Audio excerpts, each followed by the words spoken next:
Why, hello everyone, and welcome to the official Action RPG live stream. My name is Aaron, owner and operator of the YouTube channel Action RPG.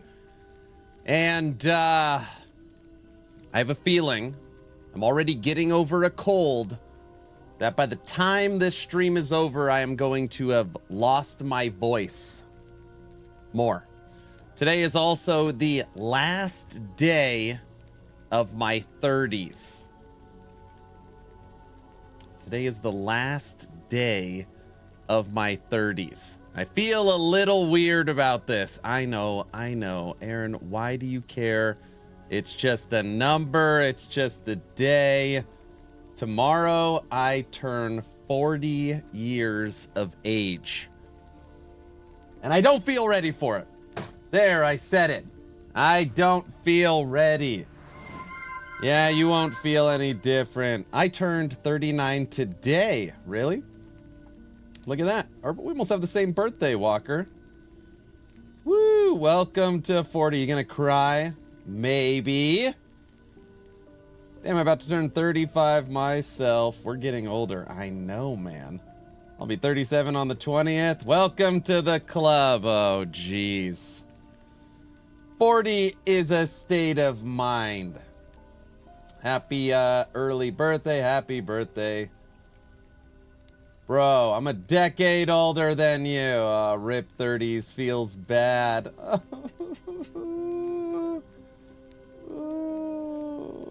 I'm 31 and feeling old. Get out of here. There's no crying in baseball. Happy early birthday. Tomorrow afternoon, I get on an aeroplane and fly to Viva Las Vegas for my 40th birthday. And I was concerned that, you know, this little birthday trip is too close to season 2 of Last Epoch. That's probably why they delayed it.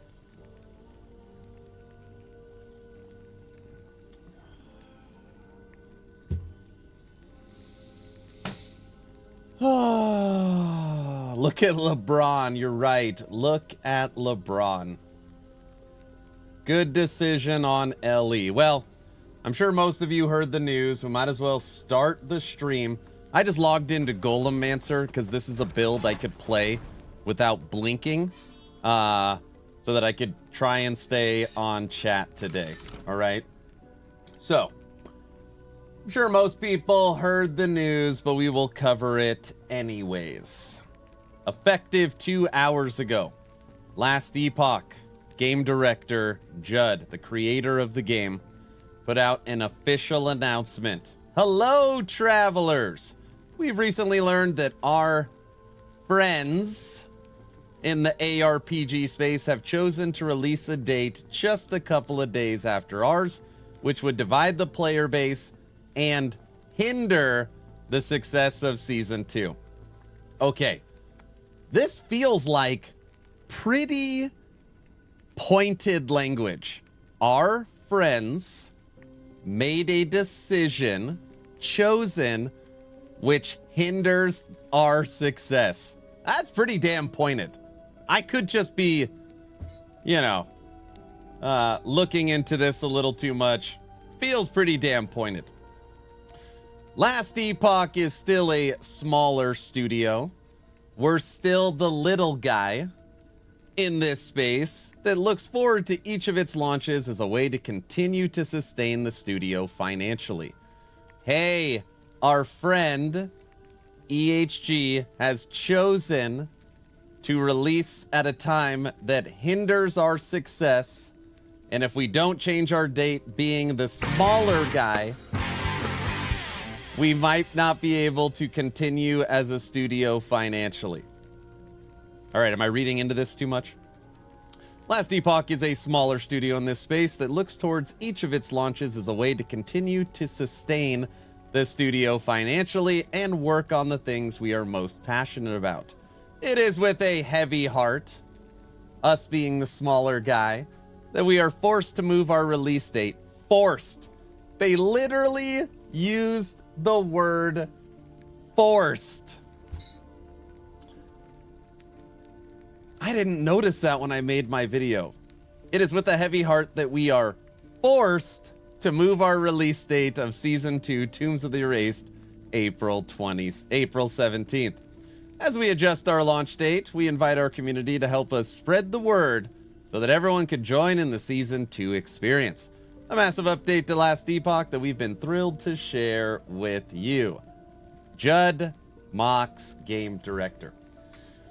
Damn, they used force! LEMPO2, I'm out. What scumbags. What was that donation? The Mighty Fluffy has tipped $6. They purchased a supporter pack on Nexus. Thanks, Fluffy, for going through Nexus. I would not call GGG friends. Okay, now I'm gonna try and read chat here for a moment. What does everybody think about the communication from EHG? Am I reading into this, or is that pretty pointed language like, hey, they screwed us? That's basically how I read it. I blame the streamers for gaslighting this drama to EHG. You know, I will say, I'm not going to use any names, but it does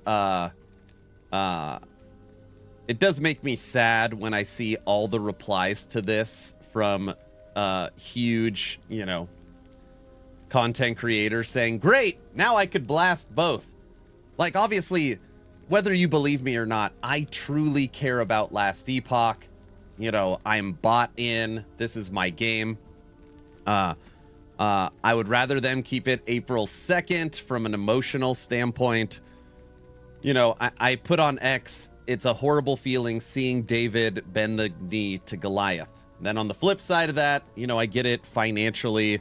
They have to do what is right for the studio. But I like, if there is one take that makes me so sad, or maybe the term is angry, is this is great news. Now I could milk this game and milk that game. Oh my gosh, my blood just starts boiling when I see that. I don't know why. It makes me so angry. Okay, there.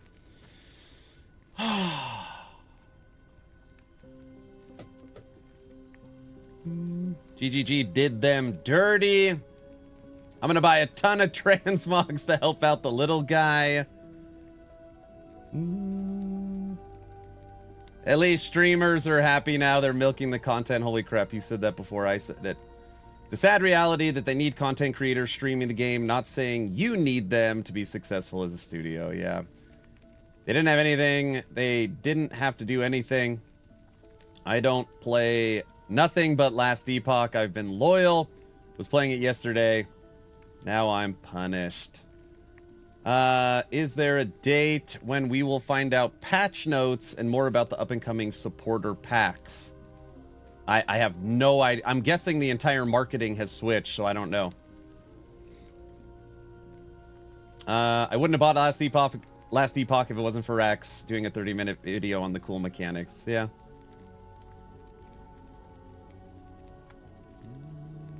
We have waited 9 months. Few more weeks is not the end of the world. Still feels bad. That's who they bowed to. Pee-wee stands for poop. Prove me wrong. I just bought the first EHG supporter pack because of this. Thanks, Intent. Why would you deny people both? GGG did them dirty, but this was needed to survive. No, I know. I tried to put that in my video, and I know that it's like Aaron's trying to, you know, cover both sides. My emotional response is F this, but then my business sense is like, I get why they did it. I took off work time to play PoE 2. Now I deleted Last Epoch. I'm done. Sorry, I'm furious. That's kind of my next question. Hold on, that was YouTube chat I caught up on. Let's see what's going on Twitch.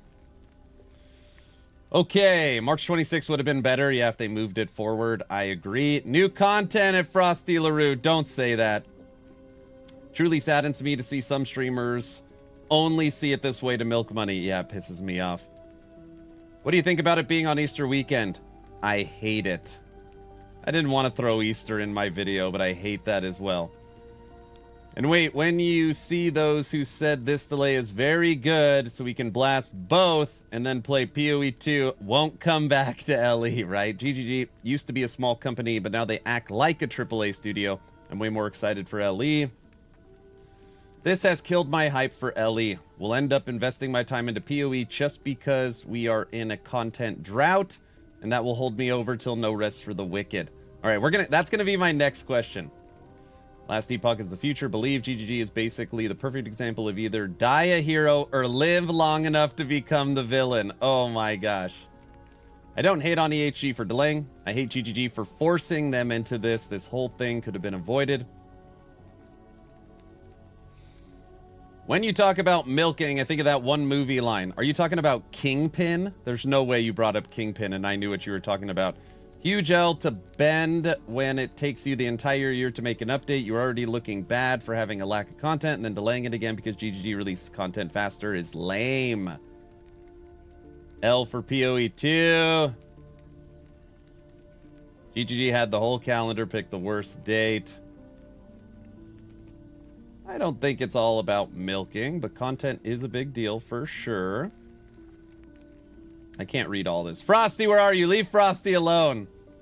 I low-key don't understand this. Guys, I'm gonna have to skip through some of this. I love the conversation. I'll try and get the big points. I low-key just don't understand this. Why delay the launch just to release the season? Embrace being a little dude. They have their own fan base and PoE has their own fan base. They have to accept the flop or the success. Ducko, I don't think they could accept a flop. So knowing that they lose 90% of content creators, 95%, they probably were just like, what are we doing? We delay or we go head to head with, you know, Walmart. They should give patch notes during the PoE 2 patch. This is where the angry posts are at. What's up, Windfox? Of course. They should have moved it up, not later. That was my thing. I was like, please don't push it back into April. I think that's a terrible decision. You're going to have the millions of people still blasting PoE. You're going to have D4. You're going to have No Rest for the Wicked. You're going to have whatever other games are coming mid-April. You've got Easter. And then bam.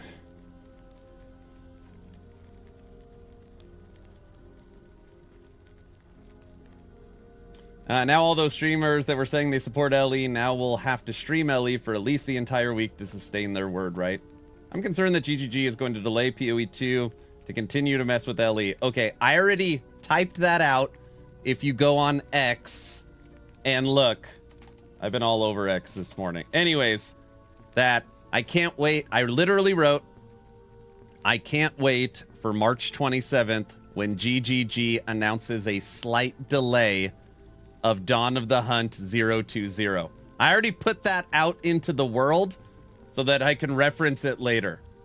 Oh my gosh, could you imagine that? Launching before Easter weekend is perfect. That's what Jesus wants. My birthday's on the 19th. My birthday, Randy, is tomorrow.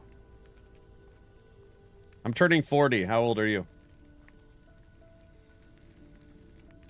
I'm irritated at the people complaining they are screwed by the delay. If they care about LE, then you realize this is more than likely the best thing for them long-term in the game. If you're upset, you are missing the forest for the trees. Happy birthday. Thank you. I think the word forced is a bit hyperbolic. They did. Oh man, I wish I would have caught that for my video. It is with a heavy heart that we are forced to move our release date. That is wild that they put that in there. Oh, I feel like I have to make another video so that I could milk the content.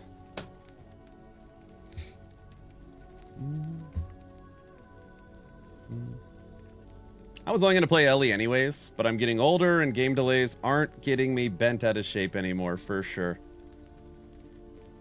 I think in comparison, LE will be a much more entertaining addition. Gonna be 56. Happy birthday. Happy birthday. Streaming from retirement home soon. I know. I said I opened the stream that way and said, I feel weird today. It's my last day of my 30s. Now, I do have a wife and 4 children. And my 30s are gone.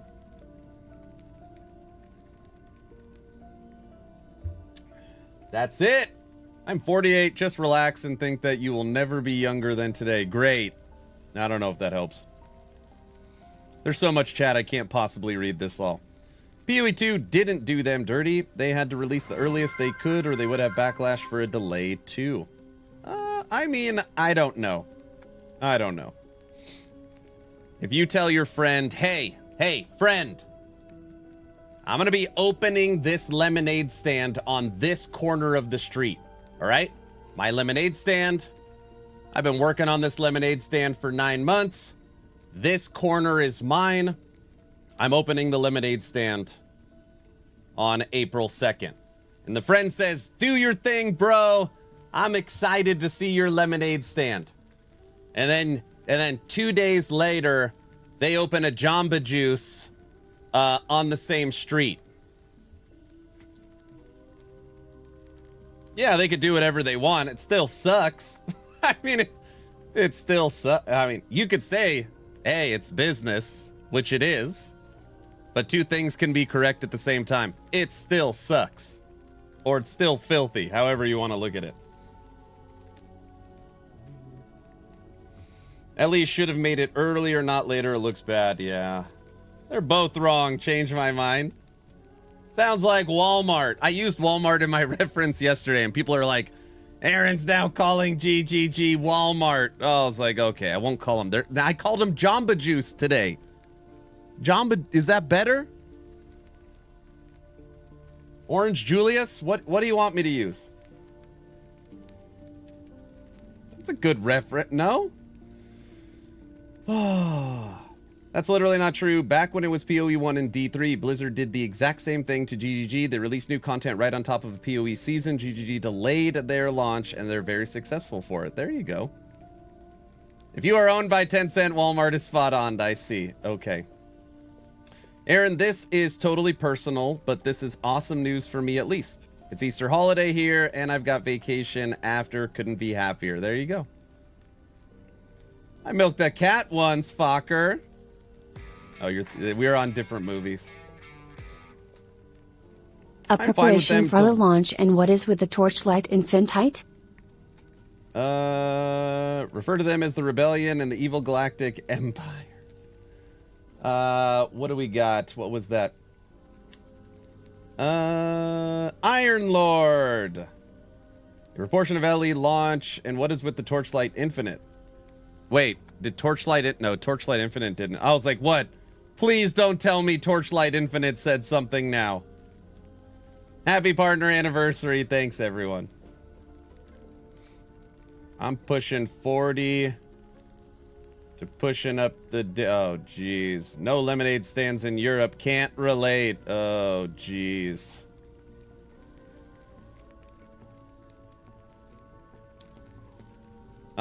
What would Christina's reaction be to turning 40 compared to yours? She didn't even care. We were on a cruise.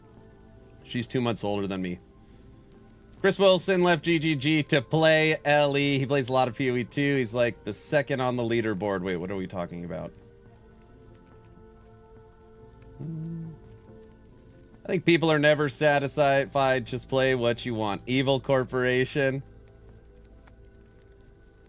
TI is on the 18th, I think. No, it is not. No, no, it's not.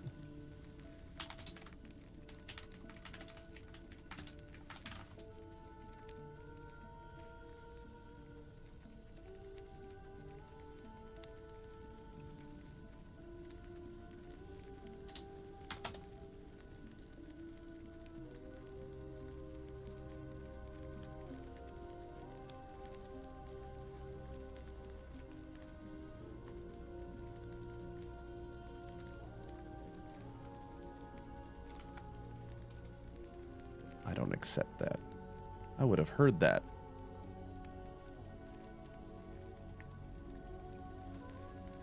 There's no way there's a new season of Torchlight Infinite mid-April and I don't know about it. All right, that sounds weird. Maybe there is. Hold on. I'm reaching out to the community manager right now. Andre.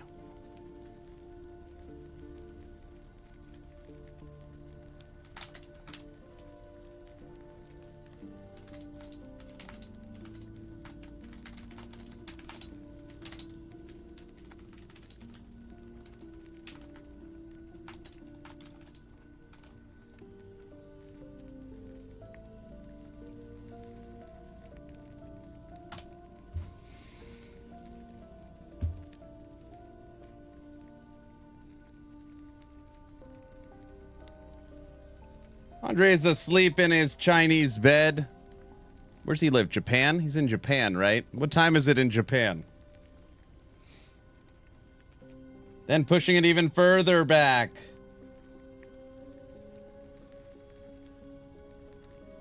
Oh no, y'all spilled the beans. We're gonna have a mad AA run. Dude, if Torchlight Infinite has a new season April 17th or 18th, I mean, obviously last deep, it just, there's no official TLI news. Yeah, I don't see any. Should probably move around in the game.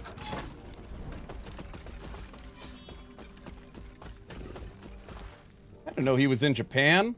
I think he's in Japan. Whispering Mist for TLI is on the 18th. Whispering Mist is old. I'm in Springfield, Missouri. Sorry, but TLI will not affect anything in my opinion. It's just another game in the genre, that's all. Okay. I'm sorry if I missed your chat. If there's something you want me to read, go ahead and put it down and ping me. There's just so... I can't possibly read it all. So just know that I'm not ignoring you. What I want to ask now... Not financially, okay? Not financially. Player numbers-wise, all right? Player numbers-wise. Does EHG get more players? Let's just say the servers work great. Does EHG for last Epoch Season 2 get more players April 2nd or April 17th? Servers are working great. Because of GGD, WTF, last Epoch, WTF, is this the game? 17th, 2nd, I think more people on the 17th. 17th, 17th, 17th, 17th. April 2nd for sure. April 2nd, no contest. The content drought would have brought new players in. Lady Medusa, it's only a 5-minute video. Watch the video pinned at the top of chat. They keep more players on the 17th. A little less. 17th because more people will want to play since 2 days of a new launch isn't coming. The 17th because of streamers. Do you think the streamer community will be out in force on the 17th to support EHG? They'll dump PoE 2. Aaron, did you get your frustration out? Yeah. A little less, but 48 hours after there will still be people playing.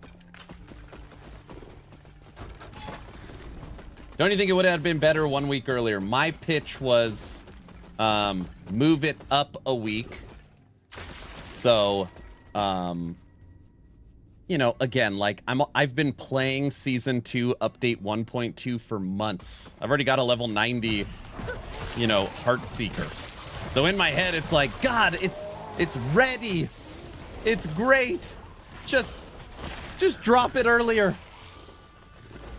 And then if something happens, you could blame it on GG. Just drop it. Just do it.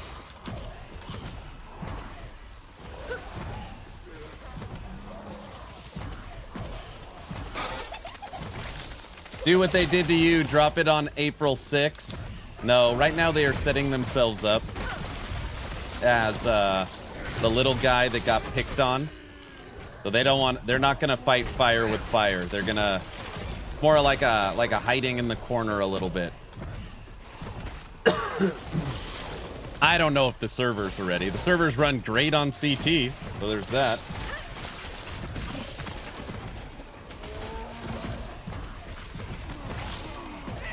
You think I should just log in and show you guys it's ready?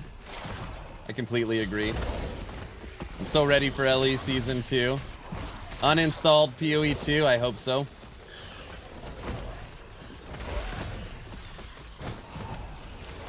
So has Aaron started cursing yet? Did I miss the frustration? I mean, I'm not gonna start cursing.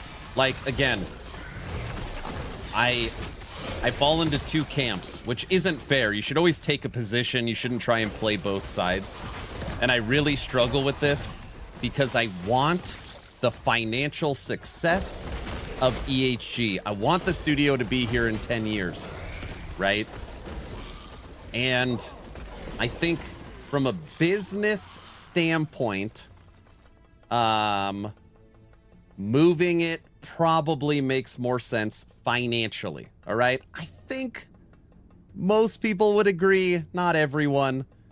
Now, on the emotional side of it, oh, I am like, what the fudge? Like, put on the boxing gloves, move the date to frickin' 4/4, go head-to-head with GGG, stand behind your product, tell them to go pound sand, and let's see which update's better. You know, like, that's my emotional side. Just, I put it on my comments in X.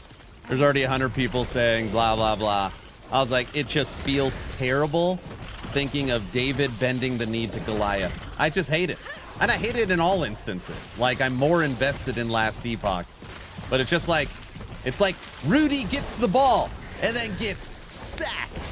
Just sacked, neck broken, fumble, and the movie's over. Oh, it's horrible.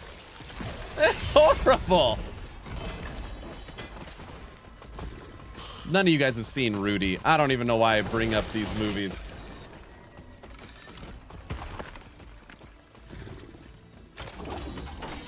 Rudy plays LE, dude. Oh, D.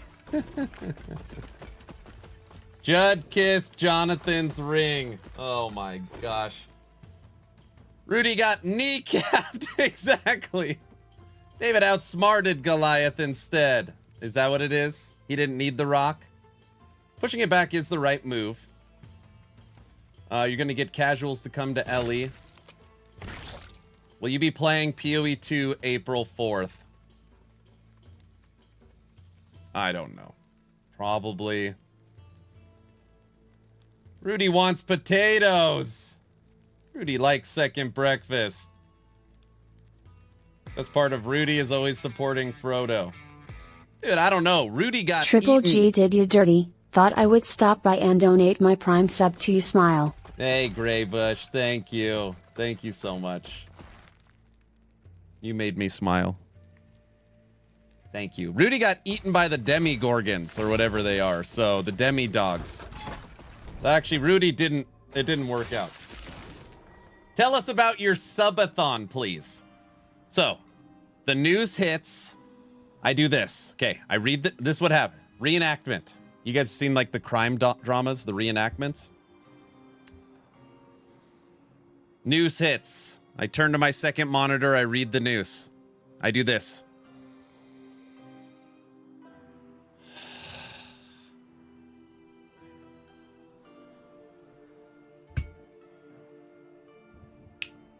I get up. My wife's on the phone on a business call, and I'm standing there like this. She's like, what is wrong? What are you doing? I walk away. She goes, what's wrong with you? I was literally on a work call. Honey, Last Epoch Season 2 has been delayed to April 17th. And, she says, are you going to launch your subathon with PoE 2? And I was just like, I don't think I can. I mean, obviously, I can. I just don't want to. I don't think I want to. Right now, we're not going to. It would have to hurt. It would have to be her telling me like you have to. I don't. I can't. I don't think I can do it. Time to update the timer. No, stick to LE. Hell no. That's what I'm saying. Yeah. So right now the subathon, I guess, unofficially moves to April 17th. I don't blame you, dude. We all know what Talkatives Tries podcast will be about now, right? March 27th, GGG announces they will push it back to April 16th. I have already put that out into the ether. I commented on X and said I can't wait for the March 27th podcast where Grinding Gear Games says, unfortunately, we need to delay Dawn of the Hunt 1 week, but we're adding in this. Oh my gosh. Only for LE. Stick it to GGG LE Subathon or Riot. There you go. Ride or die LE. As a PoE fan, I so want to like PoE 2, but I can't get into the constant dodge rolling. If I want Dark Souls, I play Dark Souls. I'm in the minority for sure. I had Hog going off on PoE 2 yesterday. It's like, the game's not for me. It's not for me. They made it for a few people. The game's not for me. I ain't gonna grind 12 hours for one divine to then shove it up my, like, I was dying. Hog was going crazy. What about EHG's Twitch campaign? I have no idea.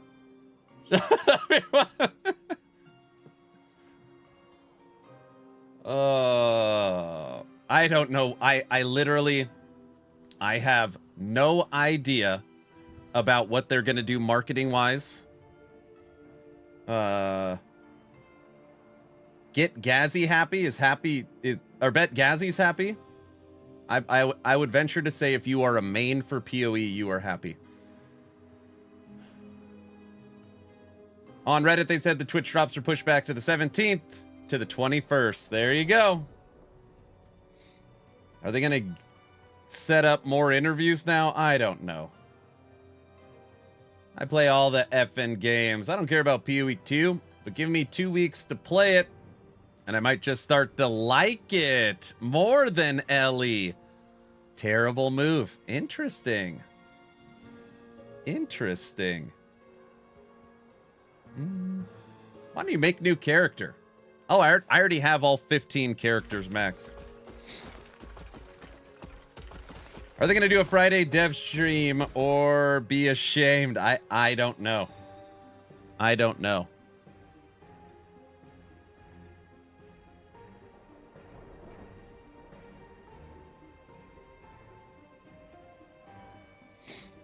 Greetings, boys and girls. What's up? I just don't want them to push the patch notes. Let me theory craft for at least 2 weeks. GGG bullied EHG. My annoyance with GGG comes from the viewpoint that I want them to succeed as well, but not at the expense of another game that players enjoy. Yeah, I put that in my first video and people were mad at me. Like, whether you agree or disagree, it is, you know, a little guy picking on a big guy. At least visually, that's, you know, you could claim business, you could claim it's the right decision, but for a large swath of the community, it's like, man, that doesn't feel good. Are you still gonna play D4 Season 8? I have not thought about Diablo 4 Season 8 very much today, other than it's now closer to last Epoch. So I doubt it. I was planning on playing LE, but now I guess I gotta play more PoE 2. And if I like the new stuff enough, I might forget about LE altogether. Man, that's 2 people that have said that. I don't know if...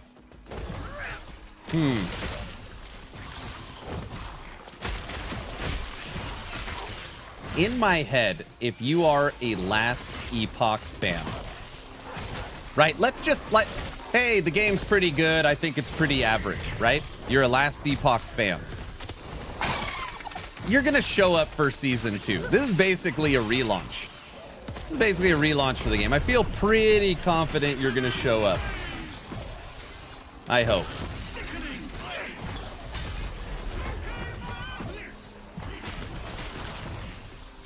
I hope so.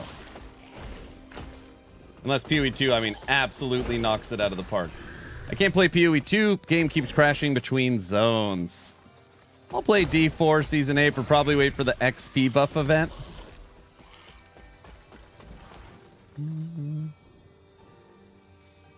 2 weeks isn't enough for PoE 2 Andes.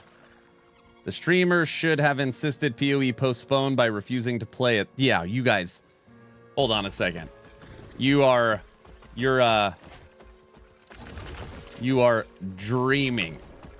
I mean, and I really mean it.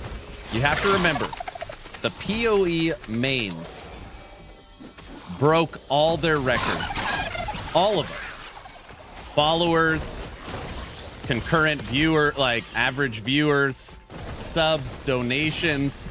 Their channels on YouTube and Twitch exploded.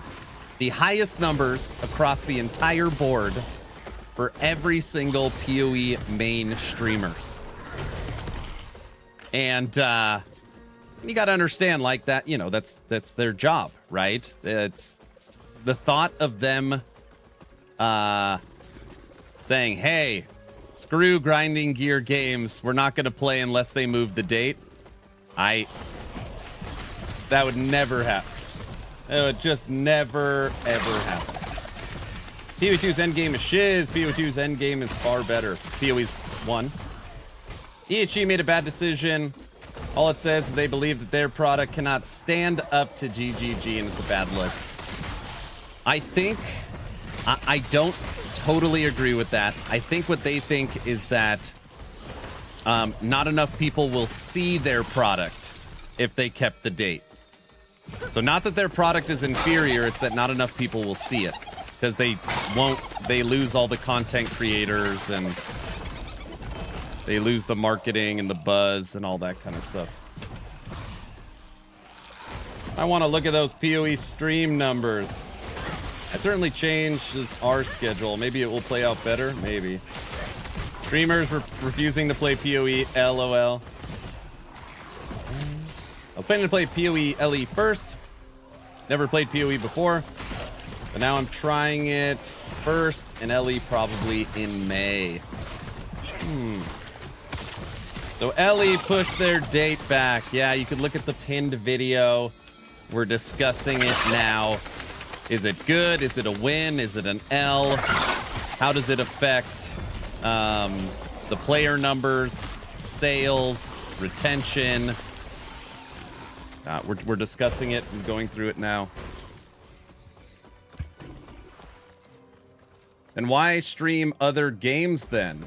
Randy, do you follow the live service model in action RPGs?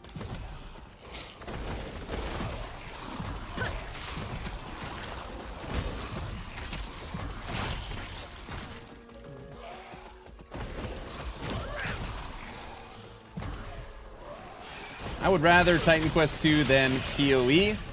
I like LE, but got frustrated with the endgame grind in Season 1. When people always talk about the endgame of last Epoch, I always say, what do you think about the endgame in PoE 2? I mean, it's basically the same thing.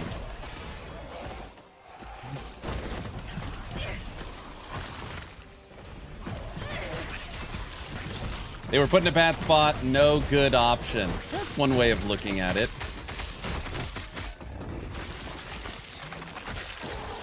Hey, what's up, awesome? Hello.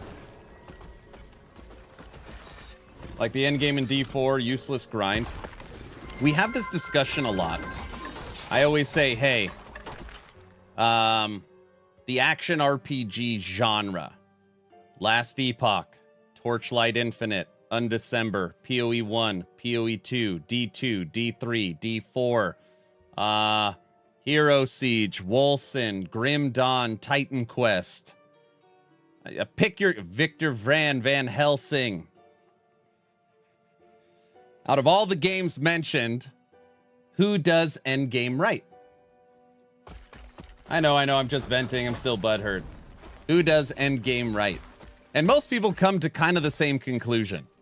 PoE 1 right? If you take away Path of Exile 1 from the list I just mentioned, and now you had to put the end game in order, all those games I mentioned, where would they fall?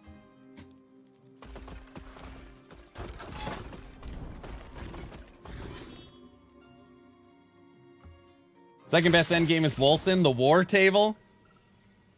Better get said, who does endgame right? Correct. Ellie. I only play one ARPG. I've moved from one to another. I'm still looking for my game, one of the casual friendly. So tired of games, I have to schedule my life around. Yeah. The only good thing PoE 2 has is, as in endgame, is bosses. But it's disgustingly grindy. I regret buying supporter packs for PoE 2 at this point. Their marketing is great. That's not what I said. What did you say? Better said. Who does endgame right for you? Oh, I didn't see the end. Milk Smuggler, thanks for the Prime sub. Dude, are those huge things your minions? This build is my Golemancer build, based around my unique item in-game, Aaron's Will, which unlocks having up to 4 full-size golems. This is an Aberoth killer. Not very easy Aberoth killer, but it did it. They look effing awesome. They are awesome. Yep.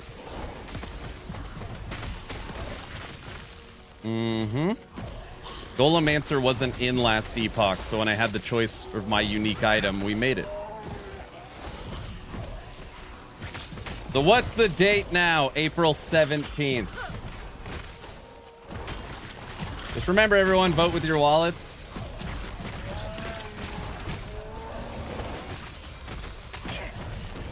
If they bring in-game events and timers like D4 had, I will bail on LE2. I'm just gonna play Dragonkin as you wait. There you go. You could beat all the hunting boards in Dragonkin. Why were you able to create a unique item? I don't know. At some point they thought I was special.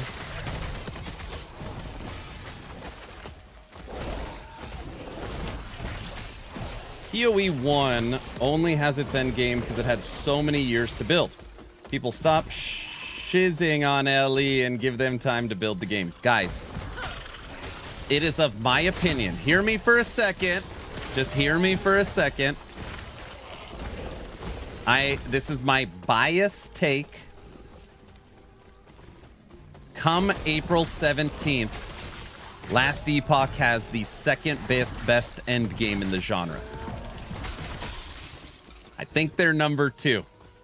You could argue Torchlight Infinite. Torchlight Infinite actually has a pretty damn good end game. It's at least top 3. It's at least top 3. You are special. I don't know about that. I hope so. D3 is getting old. PoE 1. Things you could do, but I really dislike the itemization in PoE. Massing currency, get the same item, but with bigger numbers. I think you're wrong. Number 1? You think it'll be number 1? PoE's early game is awful. That's only if PoE 2 does nothing. Yeah, that's true. So, I mean, oh my gosh. That's only if PoE 2 does nothing with Dawn of the Hunt. Which who knows what they'll do. What is top and what about crafting? Ellie is number 1. I like the systems in PoE, but I hate items in PoE. I trust in LE. Okay, again, I'm just going to sound like a broken record. It is of my opinion, as somebody that has played every game in the genre, for the most part, that Last Epoch is number 1 in loot filter, number 1 in storage, come season 2, number 1 in stash tab, and number 1 in crafting. So, as far as quality of life features, they are the best in the genre in 4 categories. I also think come season 2, they will have a top 3 endgame across the entire genre. And then there's other things you could talk about. Normally what holds Last Epoch back is people are always like, the game looks dated, the game looks like crap, PoE 2 looks better, Diablo 4 looks better. I don't know if they will ever be able to overcome that. Even though the game looks so much better, I don't know if they'll ever overcome that stigma. Even in Season 2, the visuals are improved. New lighting, new shaders. They've got new servers. Performance is supposed to be way better. But I don't know if they ever overcome the visual. It looks dated, says the folks playing PoE 1. I'm just saying in general, like, a lot of times it's like, oh, Last Epoch's crap. Look at the combat. It's floaty. There's no combat impact feel. I hear that stuff. Every video I make, I get comments like that. But what I'm trying to say is, as far as content, quality of life, and endgame, I mean, it will be an absolute contender across the board.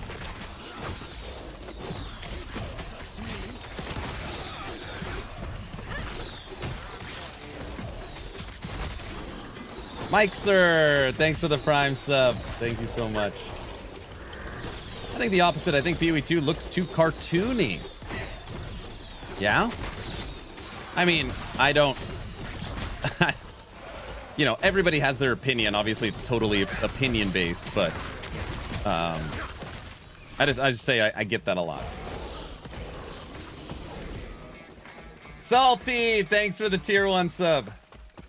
It's on Unity, guys. Chill out. Chill Games Theorist, thanks for the Prime sub.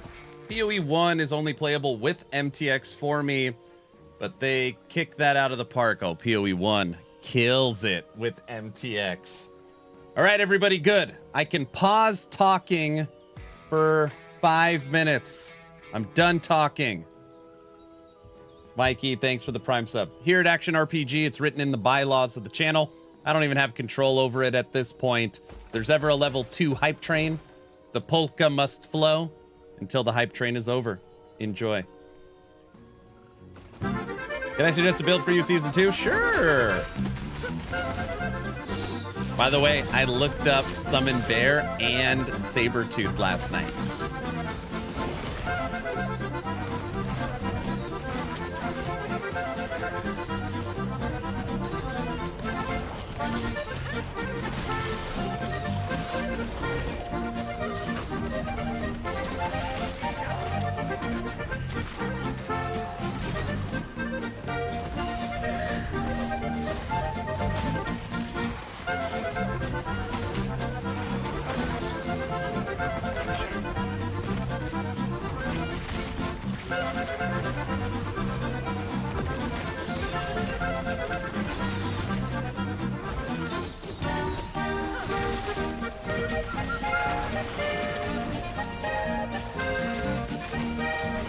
Does anyone play Summon Bear? We were gonna play Summon Bear today.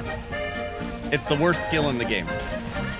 It's the worst, it's the #1 worst skill in the game, in my opinion.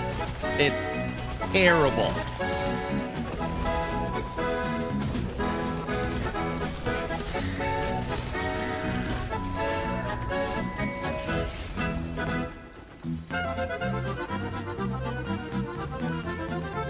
Just want to point out to everyone, not every later Idahoan listens to polka. Nope, untrue. We're not putting the damn void portal on today. Aaron, any news on LE today? Very funny. I hope Summon Bear can kill Avi. Been doing a lot of leg days lately? Oh, brother. That's here. Thanks for the Prime sub. Summon Bear better in Season 2? Hell yeah. I don't remember what Mike said, so I don't know what I can say. I mean, I haven't tested it, but I read the skill changes.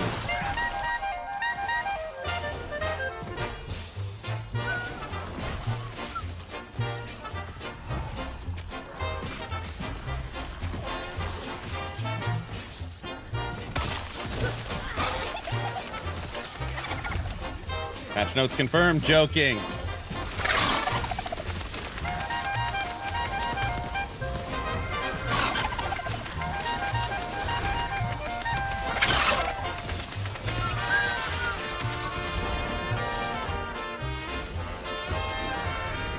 Bear looks better with a void portal. Guys, this stream doesn't need a void portal today. Don't make me. Come on.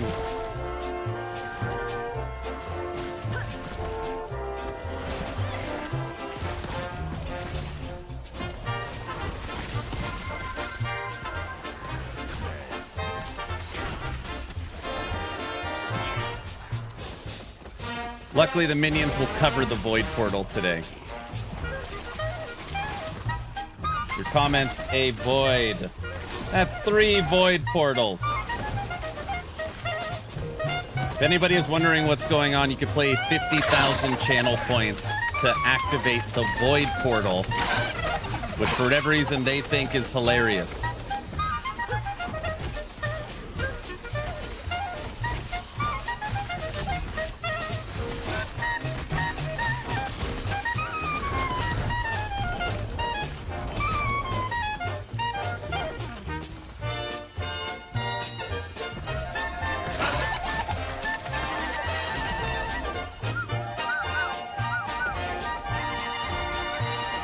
You don't know what they're talking about, it's this.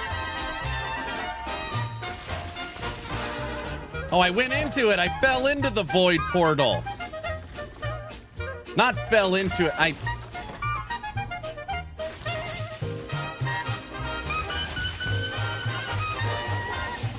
They think the void portal looks... You can't even see it. They think it looks like something.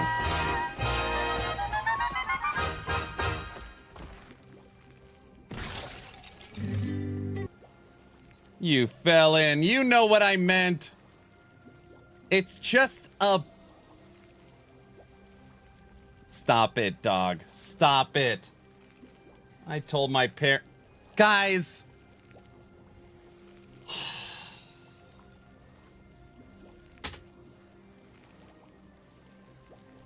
You need to blur that out for Twitch. He slipped in. Oh my gosh. I loved your video on survivability basics, Aaron. That stuff's helped me a lot when completely holding my hand. You are very welcome. They're just beginner, give you some tips. I'm glad it helped. Bummer for me, I look forward to the update. Yep. Yep. It's a whisper. So have you talked about the subathon yet? Is it starting with LE season or is it going to happen PoE 2 update? I talked to the wife. We discussed it for a little bit. And then after thinking about it, Subathon 1 was game launch. Subathon 2 was Immortal Uprising event. And I just to shoot everyone straight, I don't want to do a subathon starting for Path of Exile 2. That doesn't mean I won't try it and play it. I just don't want to. So as of right now, the subathon will start, or it's been moved to April 17th.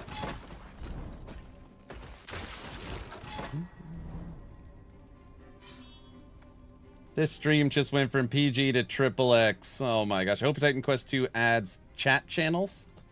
You think? Price-wise, the Starforge system only has $200 more than PC Part Picker. That's a pretty good deal if that's true. Oh well, I guess time to set up the new PC before LE releases. It's time, huh? I'm looking forward to Titan Quest 2, almost considering buying Titan Quest 1. You haven't played Titan Quest 1? You should absolutely buy Titan Quest Anniversary Edition. No, LE Season 2, agree. Let someone else subathon PoE 2. Man, this Void Portal seems like the face of Voldemort, right? Aaron, the LE delay has people asking about why Season 2 was delayed in the first place for so long. Do you have an easy video to point to discussing why and what's been going on?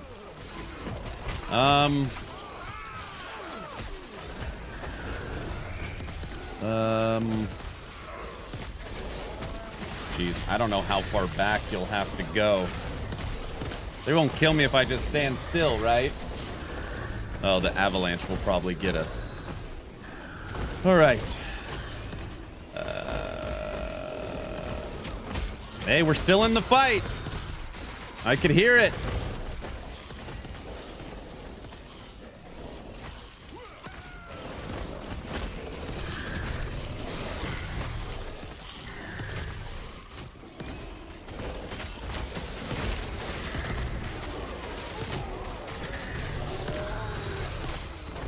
Last Epoch news, 580 videos. Oh, forget it. What is Titan Quest 2, a new ARPG from THQ Nordic and Grimlore? Titan Quest, one of the best ARPGs ever made. They're making a number 2. Mikey. Great game. Here I go. Time to get Titan Quest 1. You should. Yeah, it's like Greek mythology. You can play the demo right now for free. No, I think the demo, they pulled it. I think the demo's gone.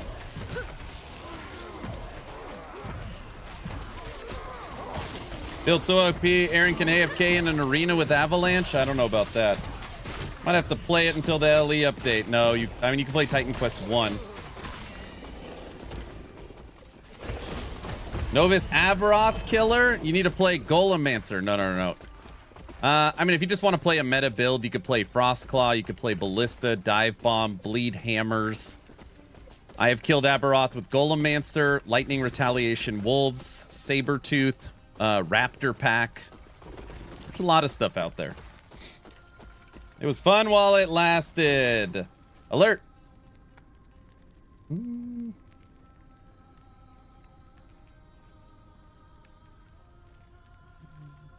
Oh man, this makes me want to play Minion build in Season 2. Tried Frostclaw, too squishy. Play Minions. Minions are fun. Lightning Retaliation Wolves were really good. And honestly, I feel like we beat up Avaroth with Sabertooth. I feel like we lit up Avaroth. Check Humble Bumble. Titan Quest 2 is like 15 bucks. Aaron, it would be nice for you to craft a taunt effect on your golems. Scaling skill range, minion stats, strength, aggro. What do we got? Right now, to keep my golems alive, I'm spec'd into health regen. So they do have maximum threat generation at 60%. And they're leeching life to us and themselves.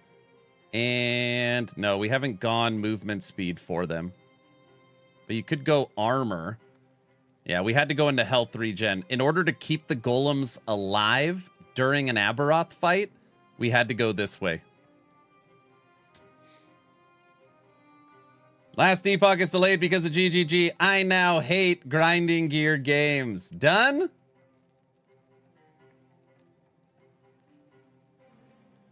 I'm playing the Spark Charge version. It's most certainly not squishy. Decayed Skull, Static Shell is insane. Well, maybe it just takes a while to get the build up and running. I don't know. I don't know. I have only played Marksman and Forge Guard, but Mike said overperforming builds are getting reeled in. And he literally said, like, example, Frostclaw, Ballista, Static. Like, he mentioned some of the builds that are crushing. I know there's people at like 2,000-3,000 corruption on Wraith Lord. You could play a Wraith Lord build, but then again, that requires gear. Wow, you're almost level 101. I know, I'm almost 101. Hey, Luz. Don't forget, everyone, as long as you're following the channel on Twitch or subbed on YouTube, type in ! giveaway. Glacier? Yeah, you can play Glacier.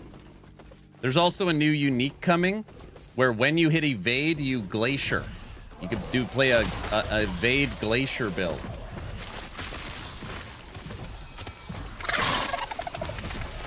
Gold, what up?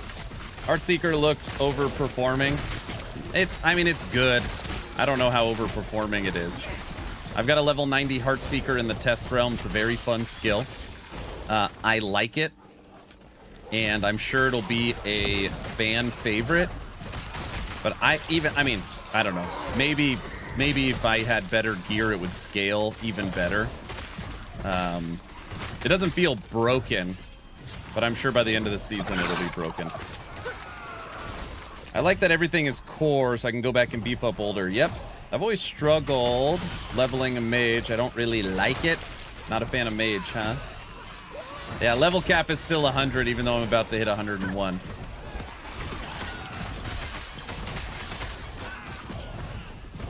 Okay, so just an example. Today, I knew it was going to be a heavy chat day because of the announcement of the delay.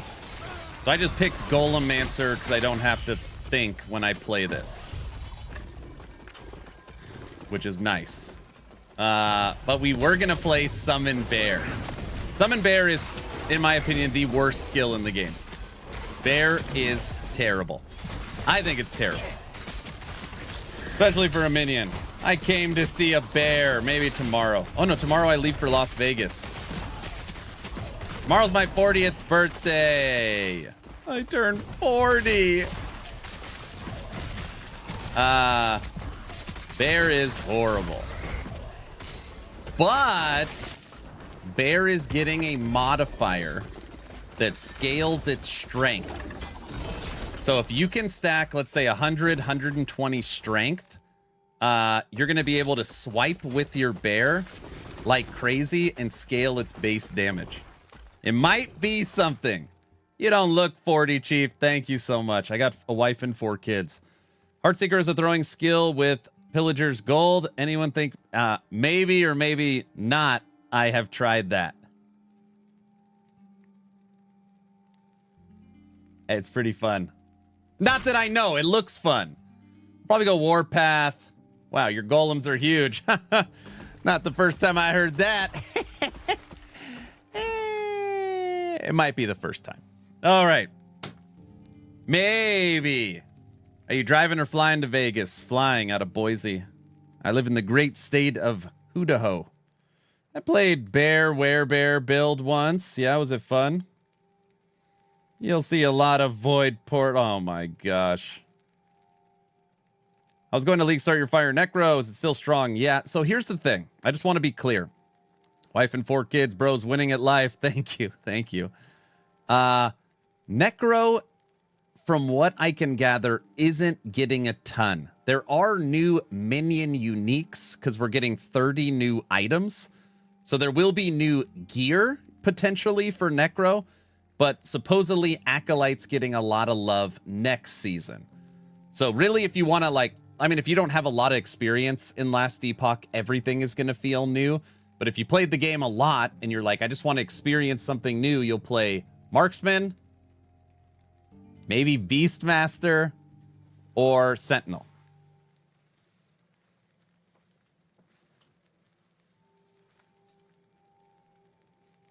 The wife emerged from behind the curtain. Druid love when? I can't think of anything for Druid off the top of my head. That doesn't mean there isn't anything. Oh, I do know something for Druid.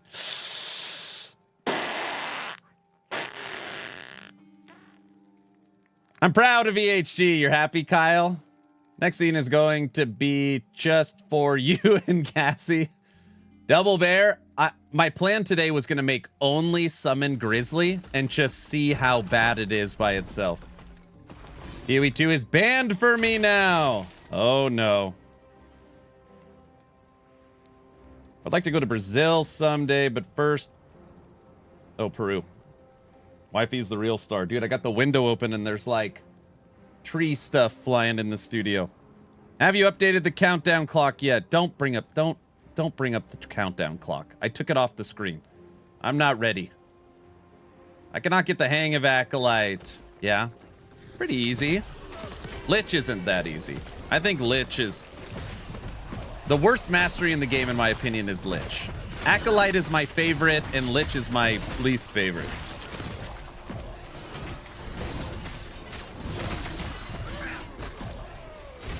does it look like you're uncomfortable after the mention of Druid?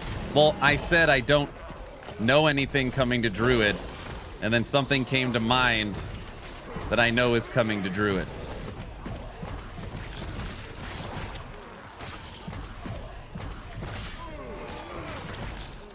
Lich just needs another option. Lich is getting a complete rework from what I understand next season. So, I'm hoping season 3's like the Reaper season. Something like that. Hope you win big, Mr. Aaron. Me too. Thank you.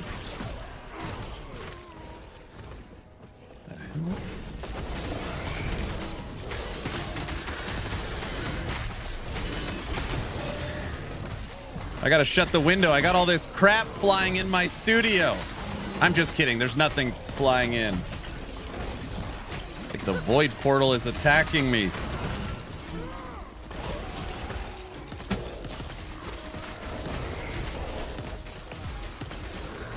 Hope they make the Reaper actually fun. Me too.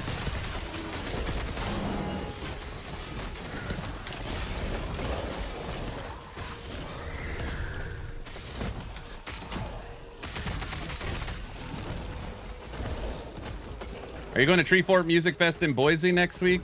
No. Yeah, yes. Duh. You think I'm going to miss the... What is it called? Yeah, I'll be there. I want a huge floating genie machines. What? As pets floating around?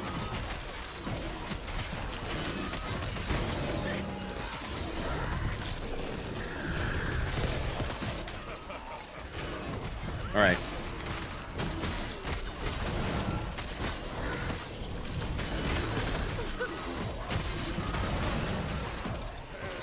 I wonder what 2 extra weeks of development time.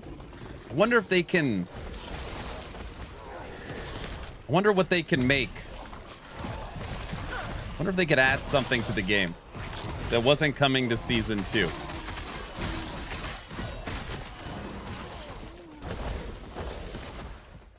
From Rio de Janeiro. You like it there?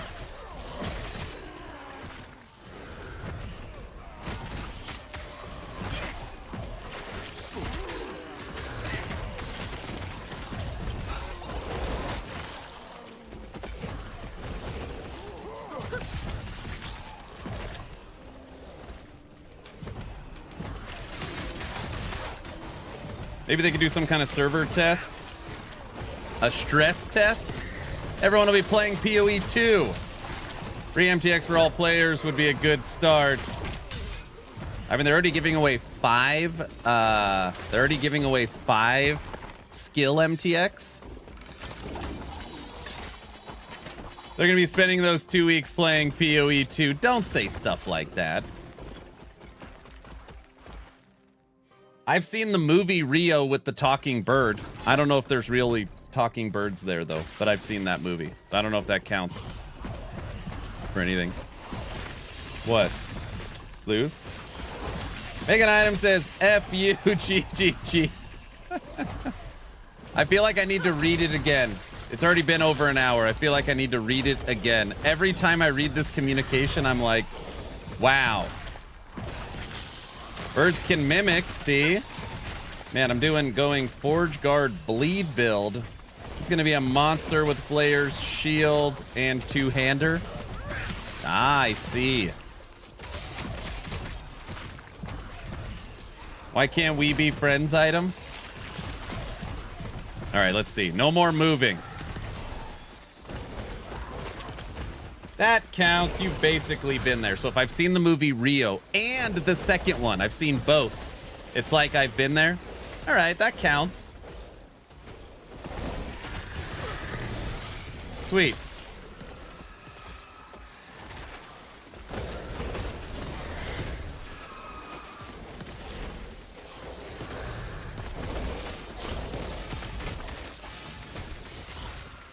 Season 2 delayed. Where can I get the LE news? I'll read it to you in 1 second. First, I'm letting my golems punch stuff. Waiting for season 2 bear pack build. I don't think. Oh. Bear pack build? I don't know about that. Aaron, I'm so happy they delayed. This is what's best for the game. You think Cody was the right decision? Uh-oh. We about to get murdered? Come on, health regen. Come on, health regen.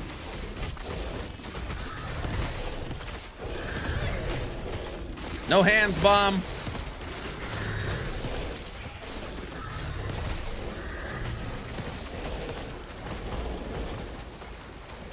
You know what other big things are happening next month? Think Emp. Emp having his baby.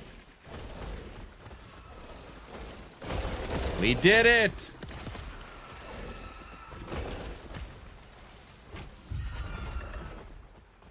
Good work, guys. Good work.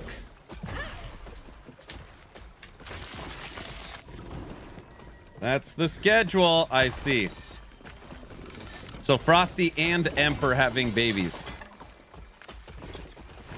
Okay, here we go. I've already read this once. There's going to be a lot of inflection here, all right? Last Epoch, Season 2, new launch date, April 17th. Ready? Hello, travelers! We've recently learned that our friends... First, what? 1, 2, 3, 4, 5, 6 word. Word number 6. Our friends in the ARPG space have made a decision to release just a couple of days after ours, which would divide our player base and hinder the success of Season 2. So, our friends made a decision that would hinder our success. Last Epoch is still a smaller studio, us being the little guy in this space that looks forward to each launch as a way to continue to sustain the studio financially and work on things we are most passionate about. Our friends have made a decision to hinder our success, and being the little guy, we have to make a decision for the future of our studio. This is the wild part. This is the wild part. It is with a heavy heart that we are, they literally use the word forced. It is with a heavy heart that we are forced to move our release date for Season 2, Tombs of the Erased, to April 17th. As we adjust our launch date, we invite our community to help us spread the word so that everyone can join in on Season 2 experience. A massive update to Last Epoch that we're thrilled to share with you. Game Director, Top Dog, CEO of 11th Hour Games, Judd. Slapped in the face. Great decision. I hope nothing but the best for the success of EHG. I agree. I continue to support LE and EHG because they have a better product. Good speech, good decision. Bravo, EHG. Friends.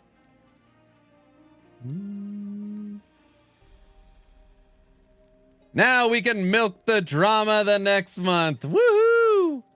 GGG F'd us. You heard it straight from Aaron's mouth. Ask Judd and Mike for a screw you GGG item. Add it to the backpack. Item named Forced to Move. I was kind of wanting to see how many players stuck around for LE with PoE 2 coming 2 days later. Now we will never know if all those people were going to pick LE over PoE 2. That's interesting. Did I miss the announcement on when the subathon is starting? Now, we are not starting the subathon with Path of Exile 2. The current announcement is subathon 3. I'm going to put out an official statement. All right. Because of the decision of EHG to move, delete, backspace, because of the decision, backspace, I have made a decision after careful consideration that because of EHG being forced by Goliath to move their update to April 17th, I as well, in solidarity with 11th Hour Games, will be updating my subathon to Subathon 3, which is going to be fun, to April 17th. Send CEO of Action RPG Inc., Aaron Action RPG. Boom! There we go. Sent. Use Chat GPT for the announcement. Perfect. Got it. Front page of the site. I got you, brother. Perfect. Perfect.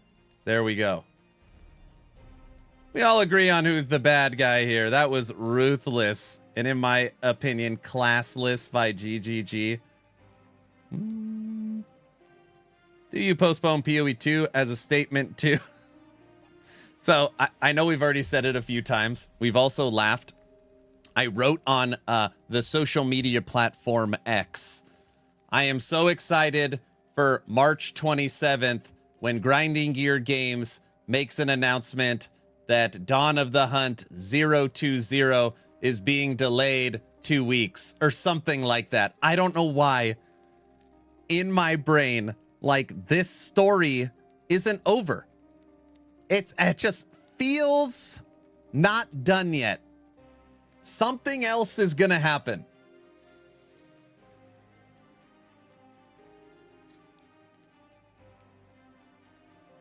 What kind of last name is Action RPG? I think GGG will postpone too. Oh my gosh. PoE 2's patch note's going to look weak. That's my prediction. It's more that their studio's on the line financially, of course. They will announce a new PoE League PoE 1 League coming April 17th. Stupid. EHG is crushing TLI outrage. What is the TLI outrage? PoE mobile game coming. Before the announcement, Gazzy was saying he was going to play 50-50 LE and PoE 2 after the 4th like racks. I mean, I believe him. I really wanted to see everybody that's come out in support of LE to see what happens on 4-4. But now we'll never know. Nah, GGG is following. It's exactly 4 months from early access launch, and they're sticking to it. I'm going to play LE regardless. I just want it to succeed. This is a good business decision. Yeah. And as much as I'm being over the top and hyperbolic, I kind of have my... I kind of am in both camps. Emotional Aaron is just so pissed off. But business Aaron is like, yes, this is probably the right financial decision. So I see it both ways. I don't know. I hate the little guy bending the knee. Medic approves of this move. Hey, Medic. I got confirmation yesterday.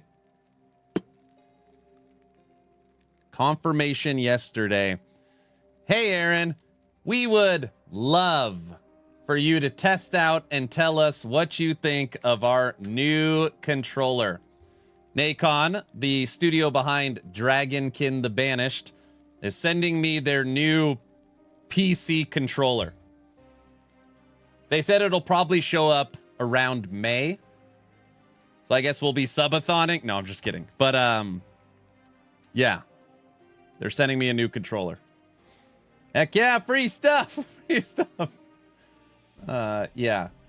You know, Frosty is furiously scraping this for clips. Says, don't say stuff like that.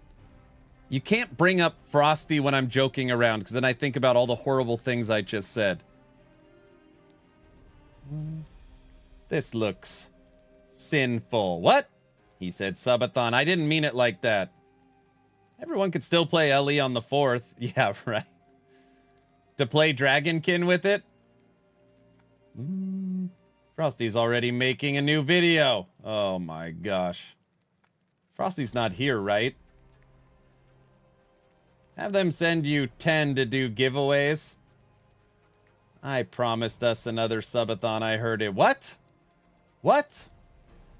I'm with you, Aaron. Totally mixed emotions, but it does not change anything. I still asked for a refund of PoE 2, and I'm looking forward to Season 2 of LE. Nice. You know, and again, it's not...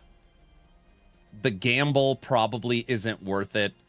Like, in my mind, Last Epoch does have a great product. They are about to announce an insane season, and it is my biased opinion that it could stand its ground against PoE 2. And potentially this David versus Goliath could jettison Last Epoch. But obviously that gamble, it's just not worth it. I mean, it's probably not worth it. Because on the flip side of that, a 9-month preparated season that only gets 2 days of players, and then you lose every content creator. Yeah, I mean, it's just probably just not worth it. Aaron, you play PoE? I play PoE 2. I was not planning to play PoE 2. Still early access. I've seen what my casual style can do in it, but I was hyped for Ellie. Yeah, I know. Like hitting your little brother. I hope GGG feels bad about it. I have now read this out loud twice, and I probably read it 5 times before I made my video. Every single time I read it, and it could just be my emotional state, it feels very pointed, upset, and disappointed. I mean, it really does read in the inflection points that, like, GGG, like, you effed us over. I mean, it really sounds bad. It could have been way worse. Yeah, for sure. Aaron, try to reach out to Mike and the devs and the designer from EHG to incentivize them to create a new event for a new item creation by the community. I already did that. I put that in my video.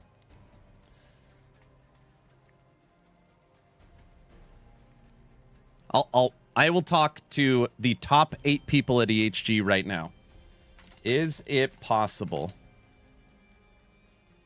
to have a community unique made voted on by the people that could get in for season 2?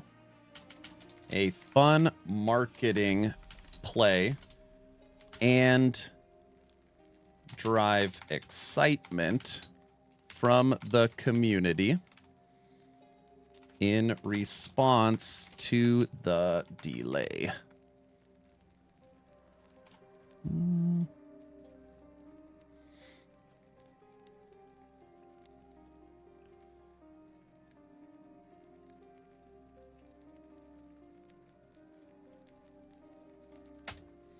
Sent. All right, there. I did my. That's a great idea. I know PoE community uniques that turned out really cool. They've done one community unique ever. GGG should give a Val Orb pet to the LE team for this, right?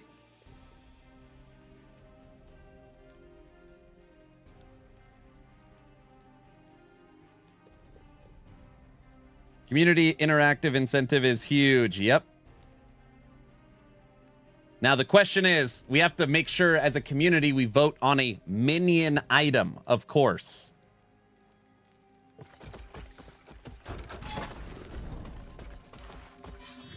If they do that, I will send at least 20 uniques. No. So this is what they do. If you guys have never been a part of a community unique, this is what EHG does. Hey, everybody! Announcement! We're going to make a community unique. Every week there'll be a vote, and then as we vote, we get closer and closer. Blah, and then, you know, a couple paragraphs. And the first vote is class, okay? So it'll be, you know, Sentinel, Mage, Acolyte, Rogue, Primalist. And then everybody votes. And then the Acolyte wins. Second vote, the Mastery, Lich, Warlock, Necromancer. Necromancer wins. Okay, so now we are making a Necromancer Acolyte unique. Next vote. Is it an idol? Is it an armor piece? Is it a weapon? Is it an offhand? And then everyone votes. It's a weapon. Weapon. What weapon type? Is it a staff? Is it a wand? Is it an axe? Weapon type selected. So now you've got an Acolyte, necromancer, weapon, two-handed staff. And then they'll put out like 10 options. And it'll skeletons, golems, mage. And you just keep going down the list. And then by the end, the community kind of creates the unique.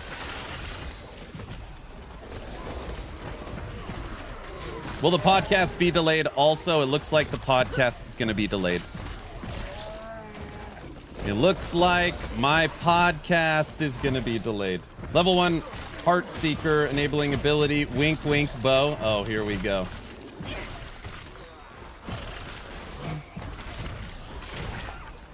Anyone going to clip him saying just the community unique part? What? What did I say? I want a unique set item ring where lightning leaves ignite damage. Delayed till December because of the community unique. GGG made me wait for Ellie. Guess I'm boycotting PoE 2 release. Turns Lightning Blast red. Just heard the news. Sad, but understand. Yeah, that's how a lot of people feel. I vote for a bow for Paladin. What would be an awesome unique? Okay. I'm trying to think of, like, what doesn't have support. Okay, listen. Maybe a little biased because I just played it. Summon Bear and Summon Sabertooth both don't have items. There's no Sabertooth item. There's no Bear item.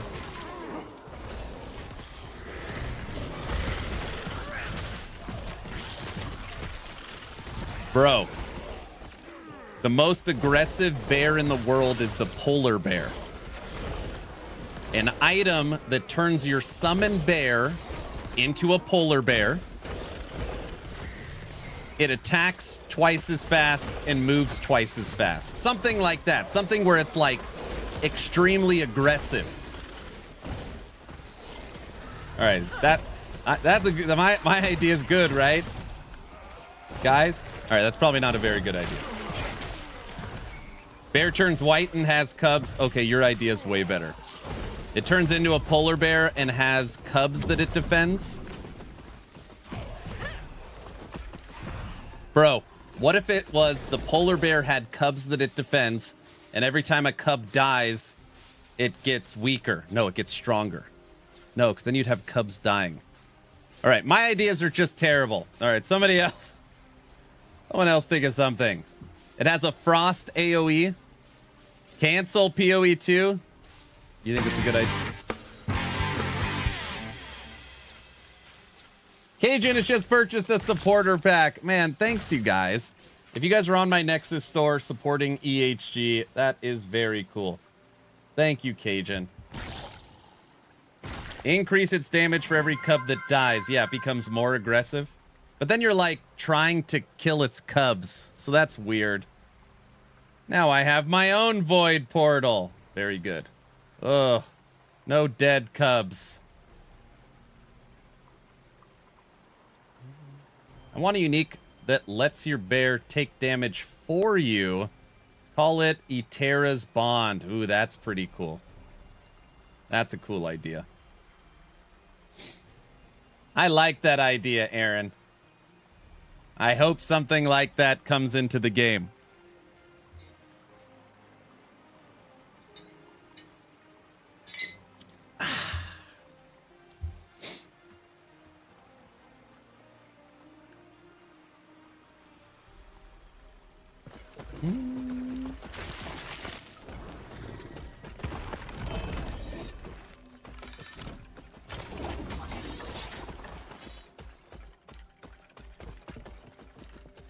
Make an item which makes weak PoE 2 pets.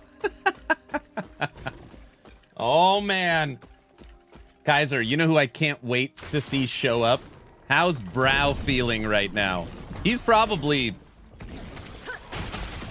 I hope he's okay. Honestly, I shouldn't joke around. I hope he's okay.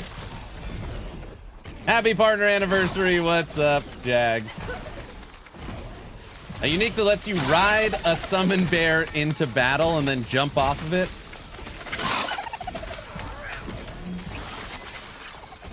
Hire me, EHG. I'll cook uniques all day. We lost Brow hours ago. He's on a rampage in New Zealand. He's gone. I always feel like Brow's one of these days going to be like, anybody hear what happened to Brow? It'll be like, what? Bro, he broke into the GGG headquarters. What?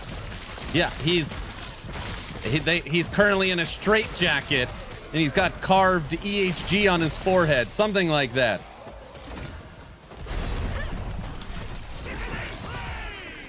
Brow, I'm just joking, Brow.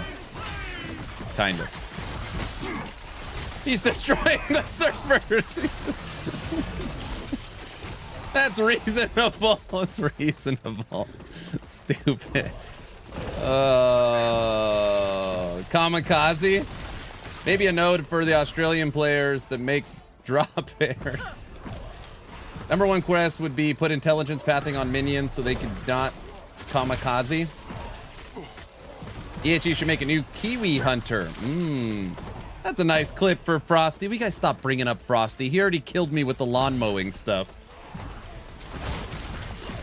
Is he saying there's something wrong with that? I saw Brow in the CT Discord after the announcement. That's all. Oh man, I wonder what he was saying.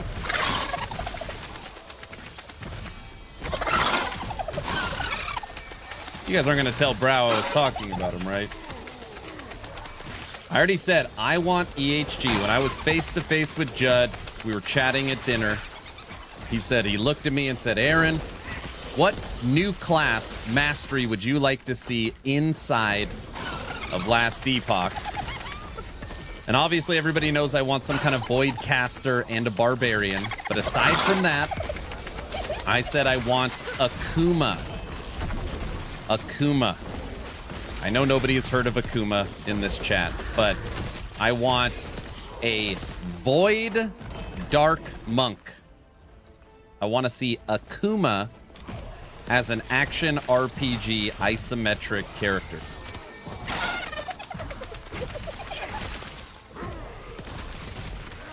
Nobody's played Street Fighter? Yeah, the fighting game character, yeah. He could jump and shoot the fireballs and, like, jolt through people.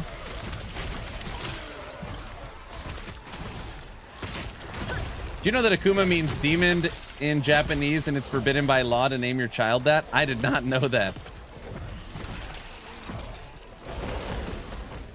Akuma, the devil? No, you didn't say it. How are we feeling about the delay? I just heard. What delay? Oh.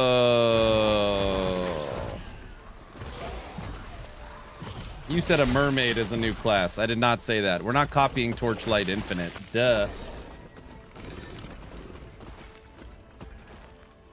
Maybe they could put in some new Falconer builds that allow you to morph into the Falcon, into other pet companions. Maybe a Rhino. Oh my gosh. You can morph. Oh, the Falcon morphs into stuff. The Falcon's now a Rhino. Oh my gosh. There's some good ideas. They should make a Void archetype for each class. So the problem is that, so let me give you an example. So I pitched for years. I mean, day in, day out for years that the Warlock should be Void focused. Guys, if the Warlock isn't purple, it's such a missed opportunity. Everybody loves Void. There's literally no Void. People expect Warlock to be Void focused. Don't screw this up. Please, I mean, for every stream, please make the Warlock Void focused. It's perfect theming. They finally told me to shut up and just said, Aaron, the decision's been made. Warlock will not be Void focused. Now, the reason why it isn't Void focused is because if the Warlock had Void, it needs to have other supports. So you would look at the existing 12 Acolyte skills, and then you would look at the existing Necromancer skills and Lich skills. And it would be like, how much of Acolyte has Void support? And the answer is 0. There's actually not a singular skill that has Void support. So anytime they are making a decision on a mastery, it has to have the theming of the rest of the class. And Acolyte doesn't have any void. And they said, that's it. GGG is such a pain for this. So they're pushing it back. Yep. I like some cool combo mechanics like Runic Invocation. You're getting a new invocation in the new season. Did you know that? Acolyte rework incoming.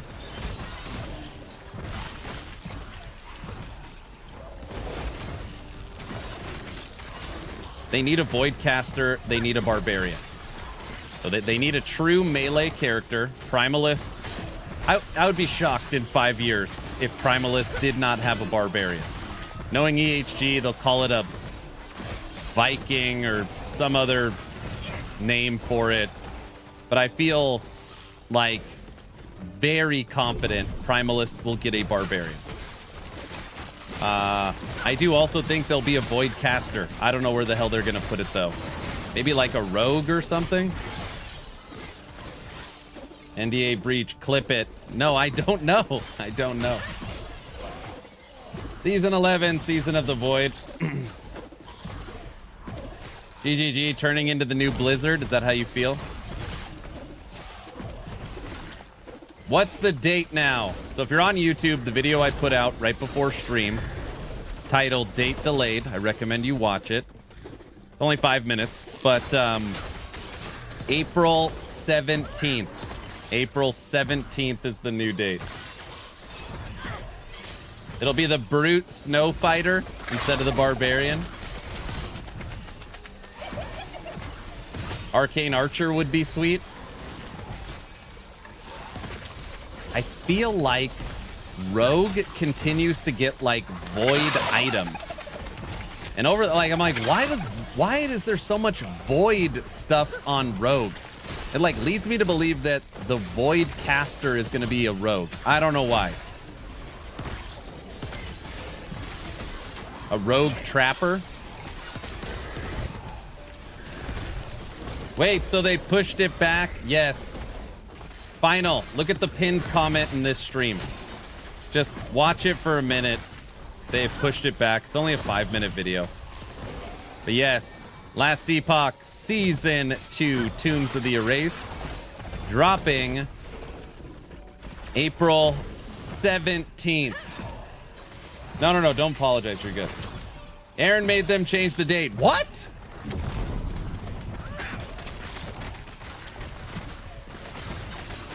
I'm still holding out for an engineer's class? Where would an engineer go? Engineering class. That would be cool.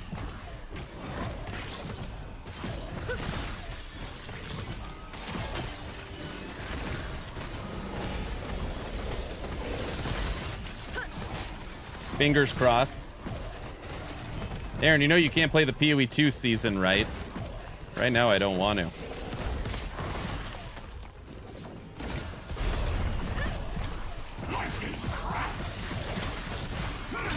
Unpopular take, remove masteries, open up the masteries so it's really... No. They're not trying to be PoE. You need to have some class identity. Also, like, could you imagine the balance? That's like going back to square zero. I don't know. I don't like that idea. I heard it. Aaron will not play PoE 2 this season. Why are you always trying to get me in trouble? I didn't say that. Did I say that? Hey, thank you for the follow. Now that you're following, type in exclamation point giveaway. Same for YouTube. As long as you're sub, type in exclamation point giveaway. I need Lich without Lich form and full melee necrotic focus with good harvest and stuff. So, I have it clipped somewhere. I could go get it. It's on one of my dev videos. I should see if I could find that, because Mike's like, I don't know if I said that precisely. I could probably find it pretty easy. Mike said, Season 3, there will be new minions. And I'm almost positive Season 3 is when we get the final Lich skill. So Lich should be getting a rework, new uniques, and a new skill in the next season.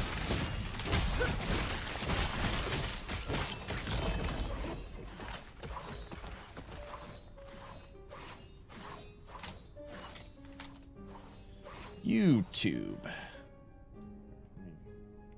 I've got so many screens, I don't know where to put it. Okay. If you guys haven't seen my new setup,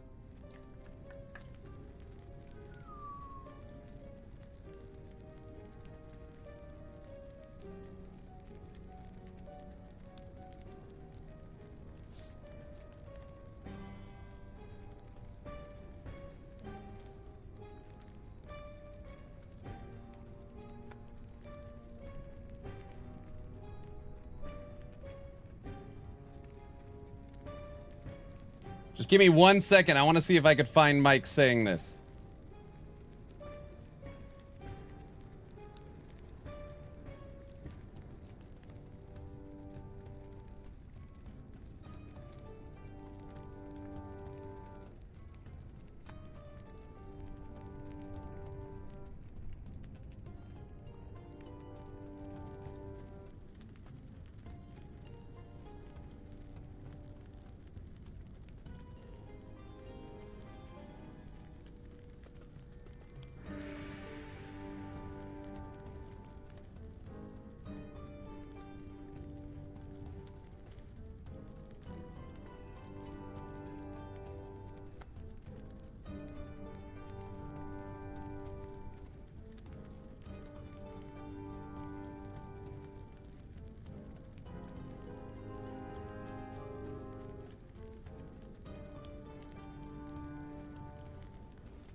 Will there be a way to go back to the arena?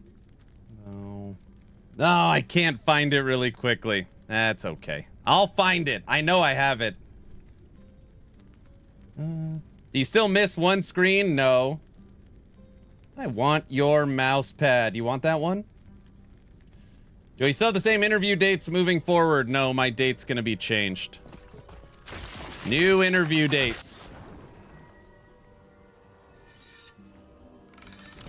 Also, my topic and everything about my interview has changed. So I literally know nothing. I just know that it's not March 28th.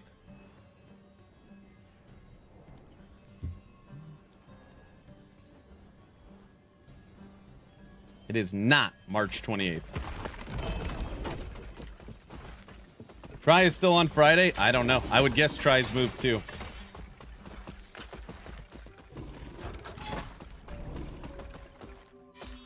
Let's go BG3 crossover and get Dwarf Giant Space Hamster as a pet. Ooh.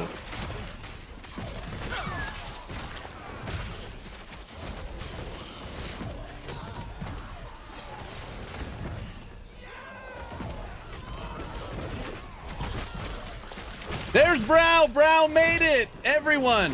Brow, we thought you were on a plane to New Zealand to try and burn down servers or something. Brow? Probably shouldn't say that out loud. Brow's fine. We're just joking. It's a joke. Very silly joke. Brow's alive.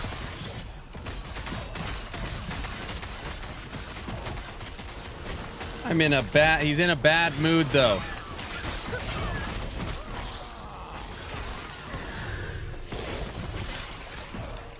Brow?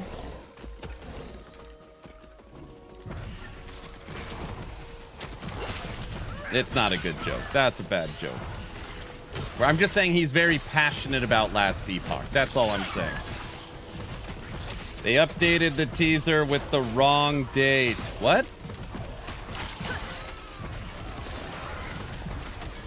Well, you should just all skip PoE because of it.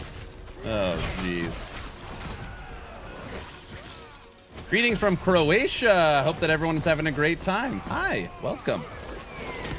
Croatia. What's the weather like in Croatia right now?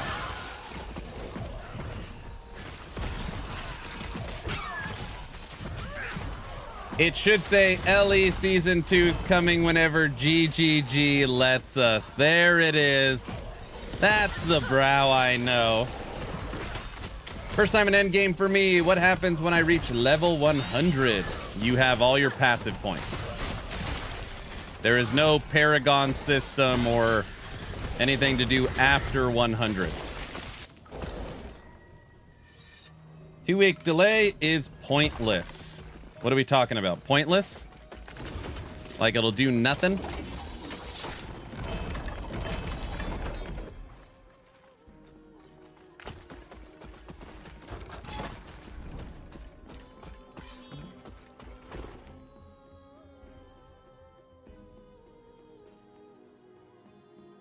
There is something to do after them 100. Reroll. I think people get, people think about max level in D4 as like, you hit max level and now the game begins. That's not how most action RPGs are. Really, once you're level 90, 92, levels are almost irrelevant. All it gives you is one passive point. Last Epoch is really about optimization around your gear. So as you are leveling, you should be looking at gear, legendary potential, synergizing your stats, your blessings. Like, do you have good rolled blessings? Leveling your factions, stuff like that. Hit the lizards. Stop running.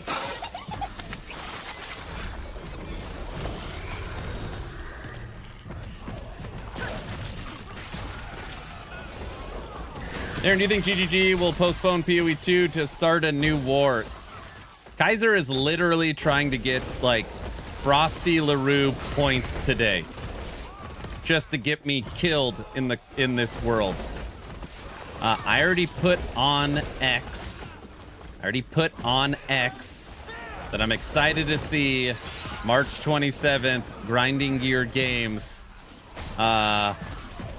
announce a small delay in Dawn of the Hunt 020. I already made that joke and put that out into the ether.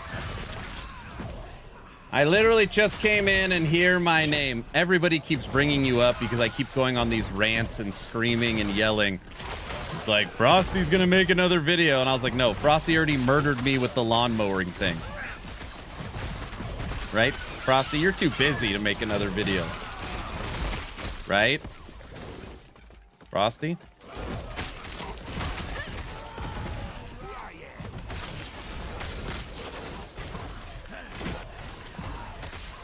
I got like 2 weeks left before I'm too busy, and now I got nothing to do on the second, so it's on. Oh my gosh.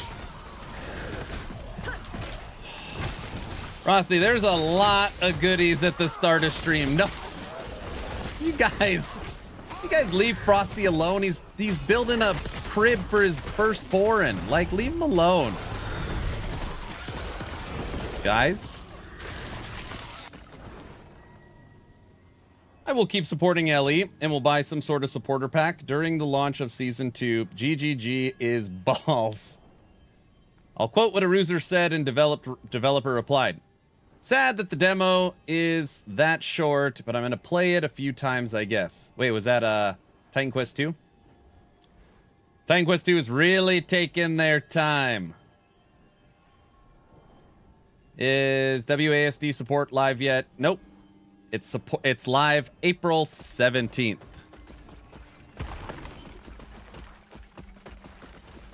Frosty is always listening. Plans within plans. You best be careful what you say. I already said so much. You can make 2 videos off the first 2 hours of this stream. Love your vids, Frosty. What? Frosty, I got a sub and your name's in it. Nam, thanks for the sub. It makes more sense for GGG to have LE launch first. They copied LE's Endgame, and now they need to see how to fix it. Oh my gosh. Action RPG. Titan Quest 2 started development in 2018, which is sad to see what we will get in early access. Yeah. Frosty LaRue. For Aaron's Endgame is like, well, let's go shopping. I don't need to go shopping on this character. I already have a 4 to skeleton mage Relic. I already have double 3 LP Hollow Fingers, 2 LP Aaron's Will with Summon Wraith, 4 LP Mandate. I've never seen a 4 LP Mandate. Ever. Never. 2 to skills Nihilus with health regen. So I guess we still got a couple. My helmet's not that good. Double Exalted Belt. Belt's okay. Yeah, there's some stuff we could do here. Streamer client. What? I bought a supporter pack for LE today. You should have bought it through my Nexus store, but nice job. Wonder how Rax and Gazzy did react. I can see they both still play LE today. How can I inspect your character? You cannot. They don't have that built in yet. You make the pictures bigger when you click on the skill on the website. I can look into that. It's hard because everything has to scale for mobile and various resolutions and various screens. We've actually already looked into that. It's very, very, it's not super just click done. Rax was very happy and supportive. I can buy more packages. That's right.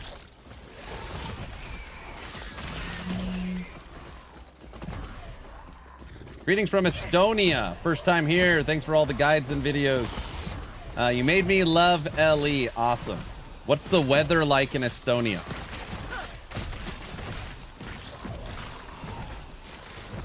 Thanks for coming by.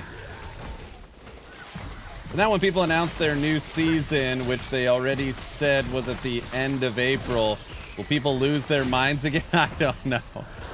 I don't know. Time to restart the drama train. I don't know if I'm going to do reactions. I don't know. I totally get why people do reactions. I never really do them. It just the ease of making reaction content is ridiculous. It's so easy.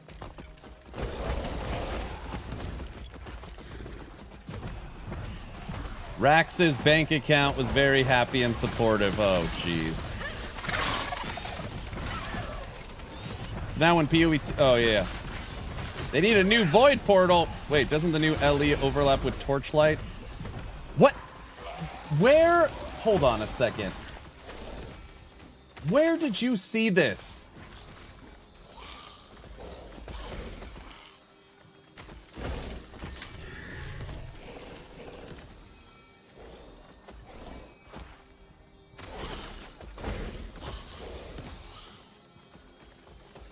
Frosty, you're like the third person that said that.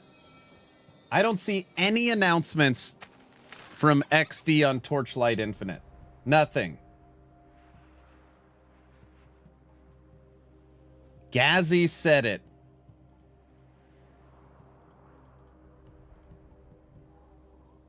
I told him that this morning hours ago. I'm just saying I don't see any official announcement. So Torchlight Infinite told Gazzy?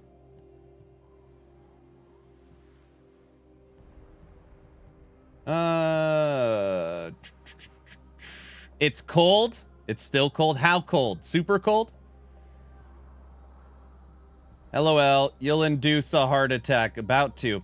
I don't want to discriminate Chinese, but too much involvement with Chinese companies seems to have caused a bad reputation for action RPG companies. Diablo Immortal, Blizzard, PoE2, and GGG. Are you talking just specifically Tencent? Is that what we're talking about? Wonder if there's some kind of internal conflict with THQ Nordic and Grim Lord Games on Titan Quest 2. The reason they don't want to communicate? Maybe. Streamer drama is about to become Streamer Gate. Good old streamer drama. I don't want to milk PoE2 and then milk Last Epoch. I just want to play my favorite game on April 2nd. That's it.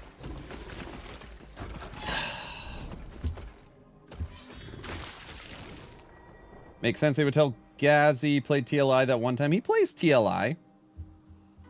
From streamer hate to streamer gate. Oh, geez. Gazzy said it.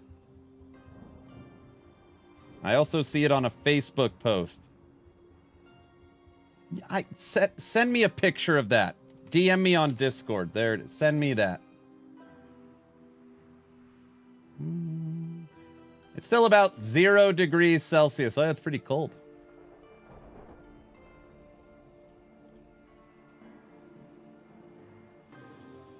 Maybe he knows what we don't know. I mean, if he knows the date for Torchlight Infinite, their website, their Discord, and their X account has 0 communication. So if he put in his video the date of Season 8 of Torchlight Infinite, I don't know. That sounds like NDA'd content. I don't know. I just reached out to Andre, who came on the podcast, who's the community manager. And I'm like, dude, is there a date for the new season? He's in Japan, though. I think he's asleep. That death doesn't count. I was reading text thing. 5,000 fire damage. Depends how the streamers play the games. People are led by the nose for the streamers they watch usually. Torchlight Infinite Season 7 has been running for 69 days. So if they're on a 90-day cycle, it would be April 8th, Torchlight. No, but I mean, normally, you know, the marketing starts at least a month before. At least. So there's no teasers, no teaser of the teaser, no announcement date, no trailer, no theming, not even a, hey, everyone, we're working hard on the new season. I don't think. Torchlight. Okay, listen. I actually really enjoy, I always get raked through the coals. Aaron supports gotcha, blah, blah, blah. I actually really enjoy and love playing Torchlight Infinite. They would be crazy to launch into April. That feels insane. Oh, that would be insanity. Back to work.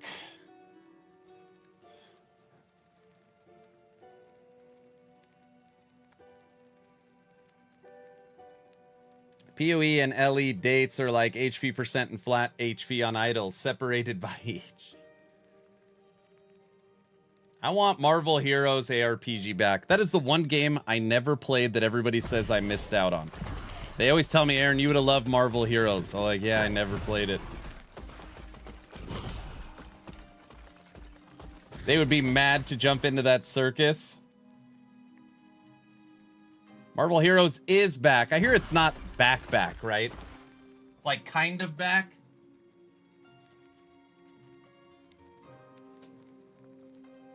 Marvel Heroes was great. I am playing it right now. It's like what is like a community server or something? Marvel Heroes is almost back. Is that what it is? It's like I always say, oh man, my favorite MMO of all time is Star Wars Galaxies. People are like, bro, there's a new Star Wars Galaxies server.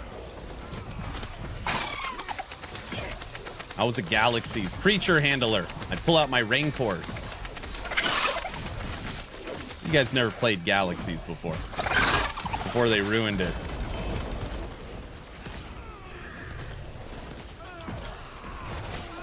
It's a Marvel Heroes emulator, just released 0.5, probably full release 1.0. It has several servers right now. I play on that. I see. I lost my first year of college to Star Wars Galaxies. Let's not talk about that.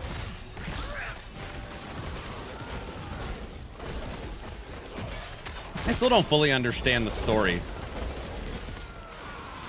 Were they sued or something? I don't know. Why was the game not popular? Why was it taken offline? I think I passed one class pretty good. At least you got one.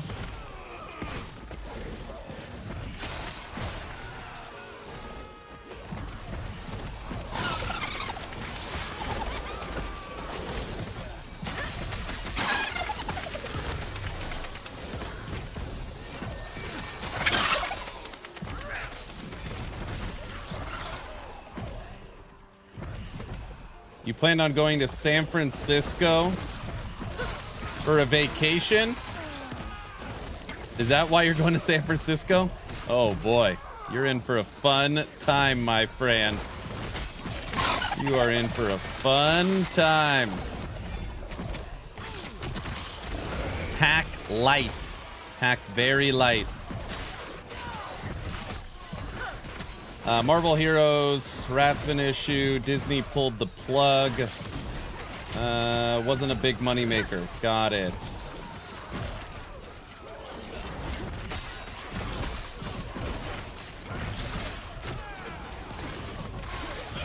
WoW took all the players.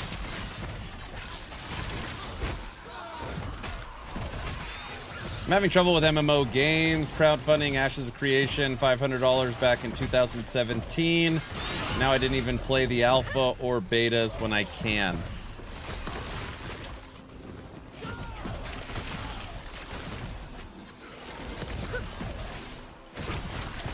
I postponed the San Francisco trips, you know, because of reasons. Yes, reasons. I just reached 1,000 corruption on my Ballista Falconer. Woohoo!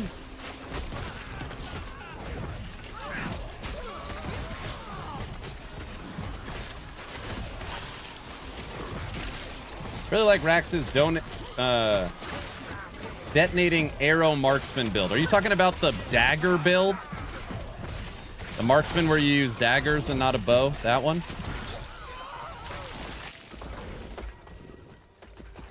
I think it still works, doesn't it?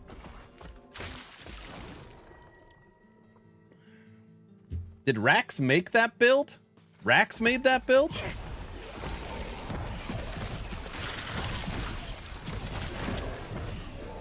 Gazzy saying the TLI date. It's not going to let you put links in.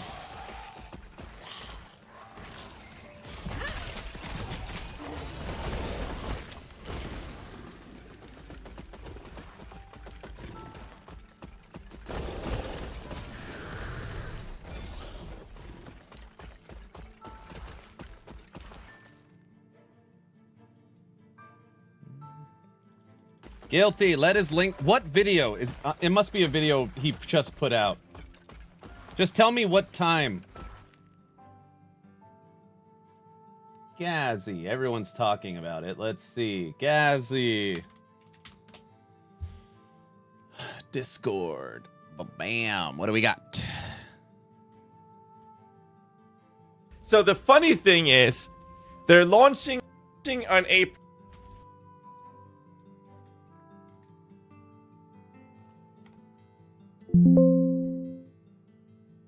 The hell?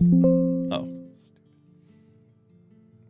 All right, it's only we'll watch a couple minutes. Shit. Okay. Oh god. Hey guys, TV here with another Last Epoch video, and I didn't think this was gonna happen, but Last Epoch 11th Hour Games have been able to postpone their launch. According to this post, they're saying, "Hello, travelers. Recently learned that our friends in the ARPG space have chosen the release date just a couple of days after ours, which could divide the player base and hinder the success of our Season 2 launch. Last Epoch is still a smaller studio in this space that looks towards each of its launches as a way to continue to sustain the studio financially and work on the things we're most passionate about. It is with a heavy heart that we are forced to move our release date of Season 2 Tomb of the Erased to April 17th. As we adjusted our launch date, we invite our community to help us spread the word so that everyone can join in the Season 2 experience. A massive update to Last Epoch that we're thrilled to share with you. Judd Mox, the game director." Holy shit. I didn't think this was gonna happen. So the funny thing is, they're launching on April 17th, and Torchlight Infinite is launching on April 18th. So now they're colliding with Torchlight Infinite. However, I think this is a good choice. I think this is a good opportunity for them to go last. We talked about this. I had a conversation with Rax, Booty, DM, Sis, and the general consensus there, I believe it was Sis who said it, is that you kind of always want to go last. Because because you don't play a game for 2 days, then play another game, and then go back to the previous game. You'll continue playing the launch that you're in, right?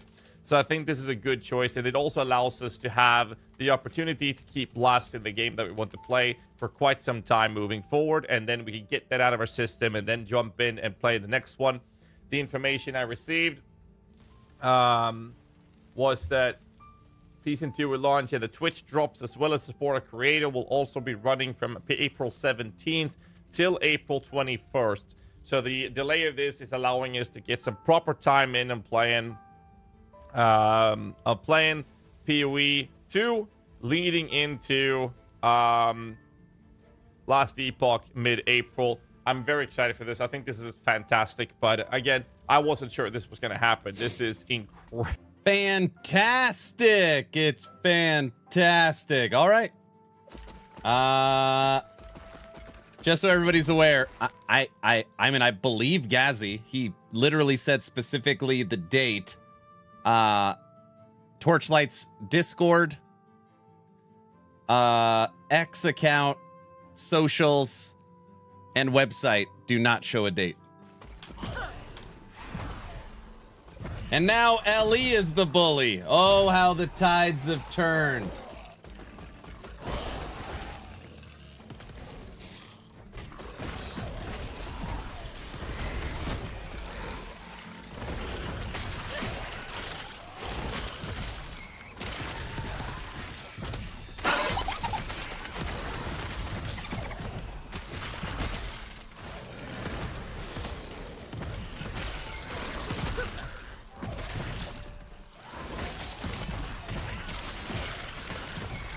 TLI should move to D4 state. Oh my gosh. If TLI moves its date, I have to make another video. And it's gonna be titled Insanity. Action ARPG Insanity is what it's gonna say. Last Epoch puts out a date. GGG puts out a date. Last Epoch moves its date. Torchlight puts out a date. Torchlight moves its date. D4 and No Rest for the Wicked put out there. It's insanity. This genre is just insane. I don't know what to say. Well, time to rebook my vacation. Turn the tide, sir. It's like War of the Seven Kingdoms. Like, oh my, it's like 3 months of zero. Nobody could finish their update. And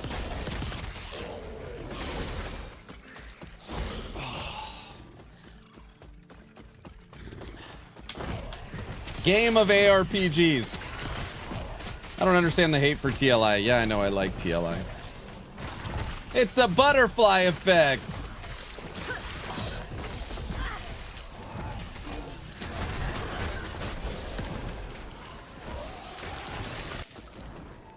Dwarven Realms is March 21st. Granted, I'm still waiting for a response. Why is Dwarven Realms' new season called Season 3.5 and not Season 4? I can't get over this. I want to know why. Got a new book idea. I'll be back in 6 months. Perfect.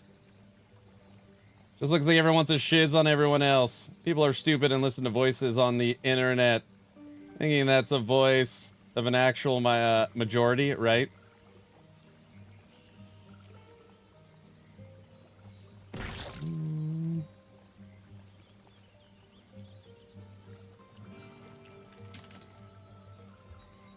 I'm glad they moved, but sad I have to wait longer.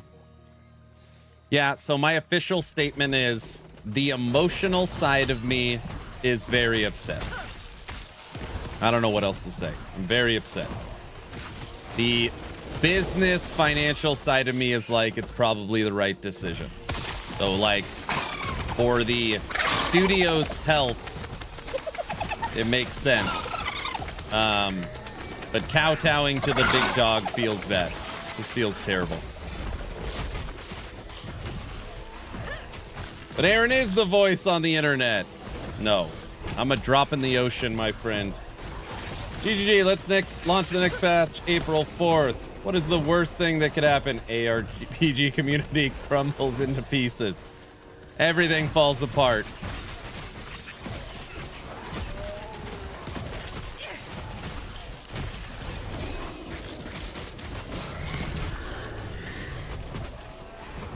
Wait, I just arrived. Watch the pinned video at the top of Twitch chat. It's only 5 minutes long. In a nutshell, EHG has changed its date. You could cancel your vacation. DR wants to launch on April 17th to join in on the fun of 3.5. Yeah, in a nutshell. Not sell, nutshell. Well, you know what I was saying.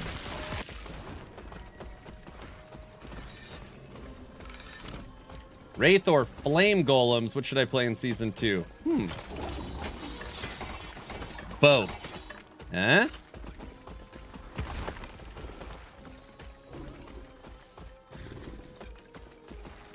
We can play DR on Friday. Count me in. I'll be in, well, Viva Las Vegas. Everybody, today is the last day of my 30s. Today is the last day of my 30s. And I know I've said it over the last few weeks. I'm not saying it's like affecting me, but it is a weird feeling. I don't know why. Tomorrow I turn 40. Why not Dragonkin? Dead game already? No, I was actually just talking to the Dragonkin devs. Their schedule is on time, and they're already cooking up a good first update. No, we're going to play Dragonkin with every update.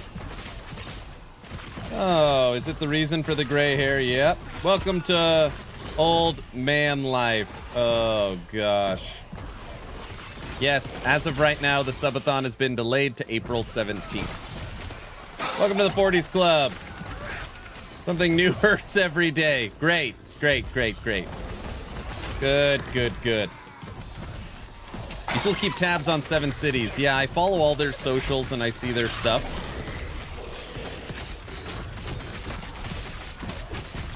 Soon Aaron can't get out of bed without making tons of sounds.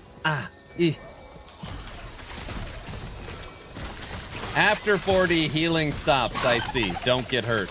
I was just snowboarding the other day. Good thing I did it while I was still in my 30s.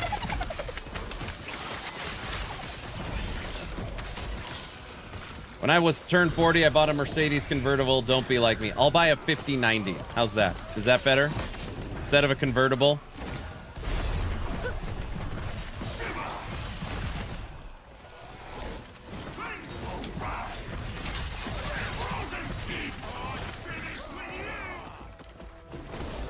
Aaron, what'd you buy on your 40th birthday? Did you get a sports car? Follow me into my studio. What? I'll show you what I got. You sneeze and you die, I see. Skiing is dangerous, sir. Aaron, do you not put items in the egg anymore? I don't know what to say, Toxic. I have become so lazy on my legacy account that I just let the egg pick items for me. It gave me an Aaron's Will and a Ravenous Void. So I let EHG pick my item. I know. I don't know what happened. How do you have 3 golems? Oh, what an excellent question. You can actually have up to 4 golems if you use my in-game item, Aaron's Will. Aaron's Will allows you to have up to 4 golems.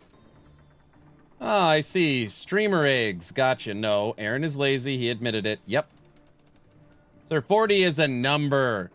You're still 19 years old, but in an older body is all I see. I'm 41 a week from now. Aaron will be 50 years old when Grim Dawn 2 drops. 50. Wait till you sneeze and pull a muscle. Welcome to be ancient adjacent. The only way I could go over to a new ARPG is if they have fixed stats on the gear. I hate the RNG roulette. I just turned 40 last June. It feels weird, man. I know. Yeah, my unique item in-game, Aaron's Will, unlocks Golemancer. You could have up to 4 full-size golems. Not nerfed in any way. I can't even find the void portal. Okay, don't clip that. You guys know what I meant. I meant the golems were in the way. That's why I couldn't find it. Never mind. Bro, we will be like 70. We will see Thor on screen. Oh my gosh. No, Raiden. None of us can. Oh my gosh. That's what she said. Aaron can't find the void portal. We understand, Aaron. Oh my god. I can't believe I said that out loud. I meant I couldn't access it because all the golems were in the way. Okay, it doesn't matter which way I say it. It doesn't sound right.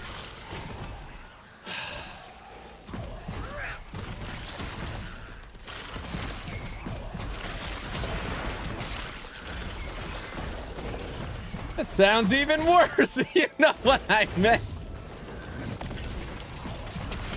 Aaron and I have 4 kids. We can log out you two.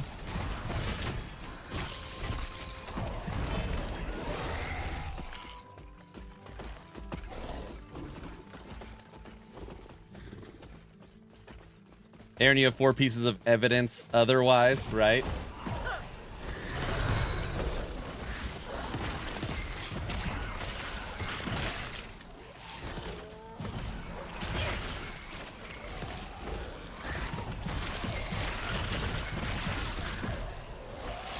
I heard from a big bird called EHG Mike that you have lots of good info to share on your podcast.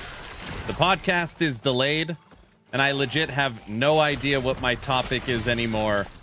They said everything's changing, so I have no idea. I legit have no idea.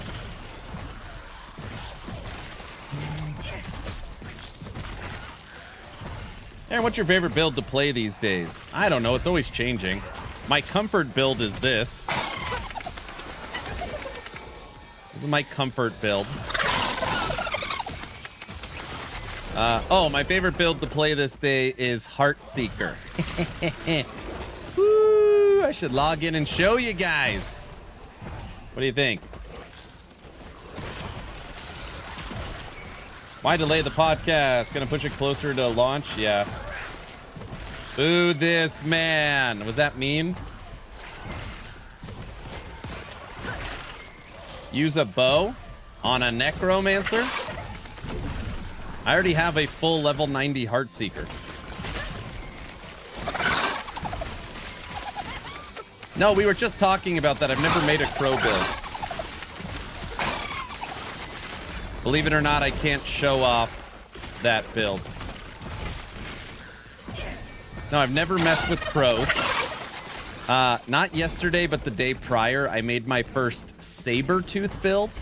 And we literally killed Aberoth with solo Sabertooth. We would have killed him back to back if I had kill threshold. We killed Aberoth with the current Sabertooth.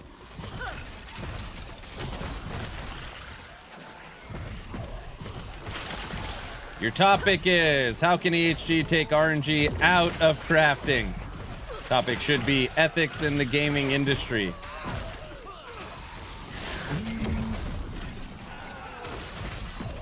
That's a good one. What game is he playing? This is called Last Epoch. It's an isometric action RPG.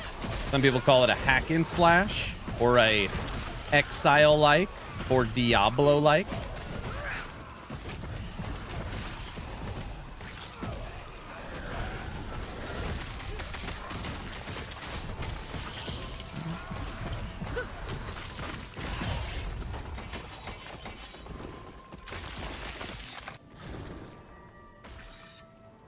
Does the new patch give shield throw love? It does. You're going to be able to remove the cooldown on shield throw as well.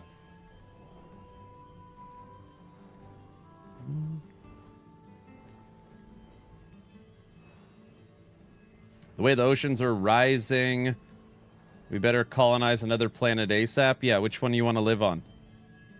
New podcast dates are picked, and they'll announce them on social soon. Is that what they said?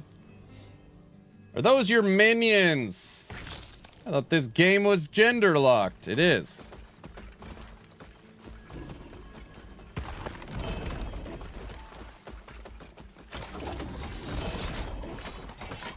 I've been wanting to make a shield throw build since the release. Shield throw was the first time I ever logged in. It was one of the first skills I picked.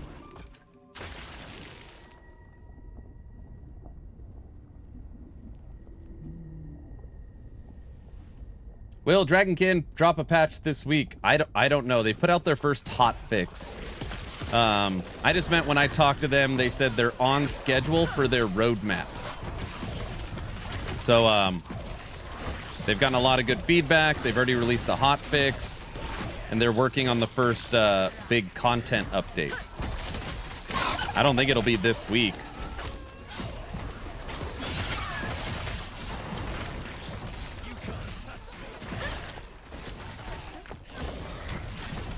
Does Ellie have any fire builds? Trap Assassin, Hydra Source, D2? Oh yeah, like you could make, literally you have traps and so much fire.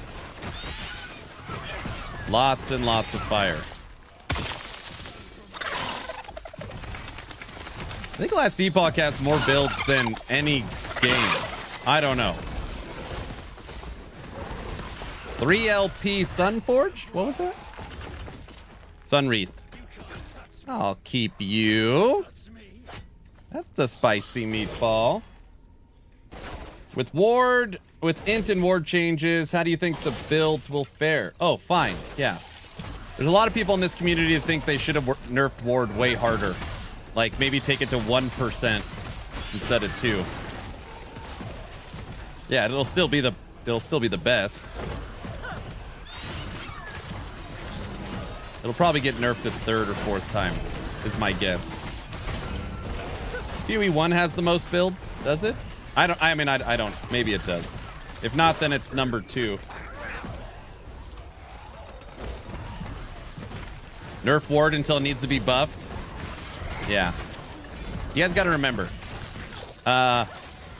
You would need life, endurance percent, armor, resistances, or a different mechanic like dodge, block, or block effectiveness.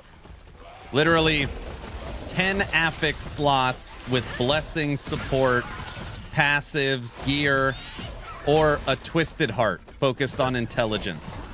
The difference in survivability mechanics are like, I mean, they're so off, it's insane. That's why, you know, these mana stacking builds and all this crap were so powerful last season. Like, Ward is the best, you know, by 2 miles. Like, it needs to be, like, completely ransacked. Nerf was undertuned. It needed to be buffed. Ward, you wrote it wrong. It's not my fault. Those people are wrong. I know. Yeah, Ward is no problem. You probably won't even notice it. Oh. Fix the others and leave my Ward alone, right? I'd love to see your version of Crow build. I'm currently using Cleaver Solution combined with Tempest Strikes, Gladiator of Lagon. I have a total of 5 birds. And the Crow Storm hits for millions when you're able to stack Lagon. Aren't they killing that node? Aren't they getting rid of it or something? Or it's bugged or some problem?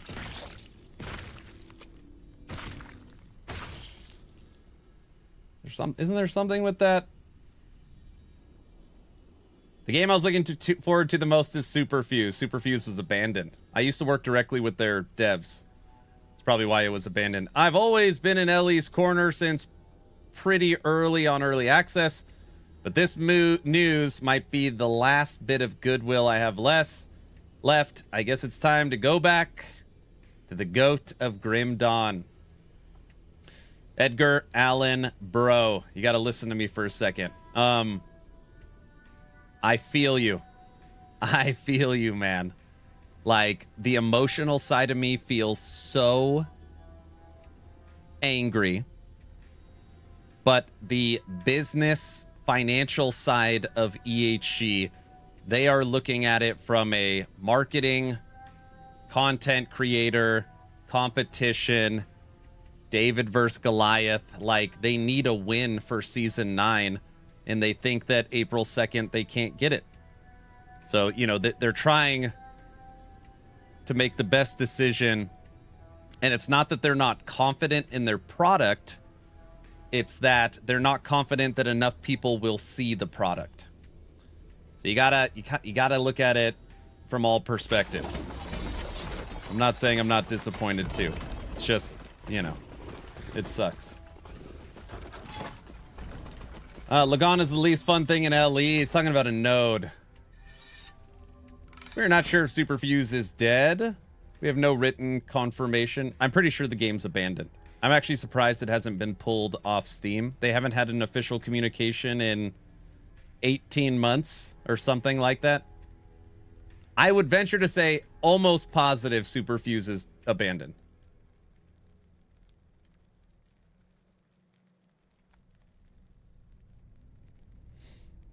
I guess I'll see how I feel in a few days, but yeah, it really does suck. Yep. It makes sense once you get past the emotions. GGG is just a bully.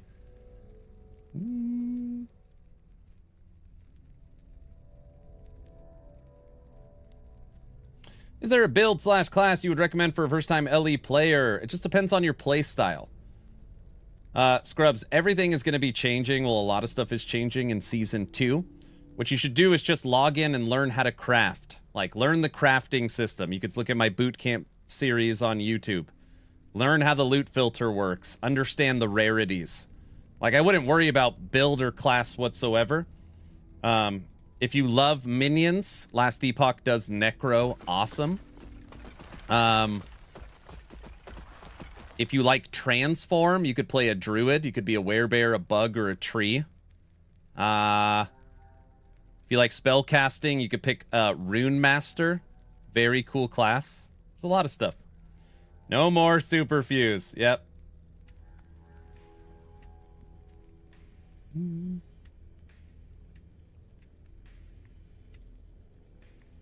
What is the reason I think Superfuse is dead? Hold on. Superfuse.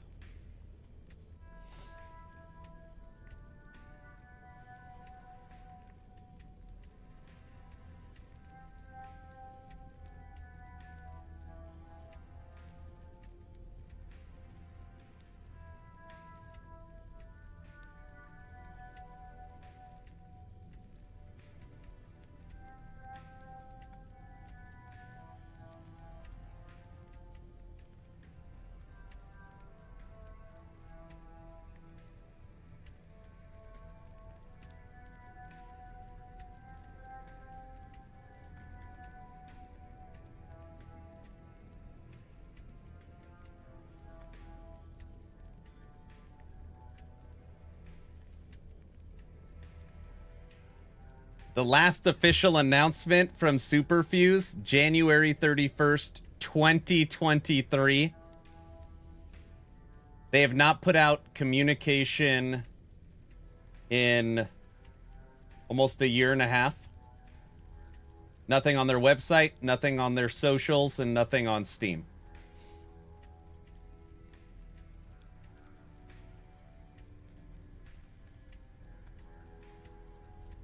And nothing on their Discord. I think it's gone. Unless it gets bought up or something, I think it's gone.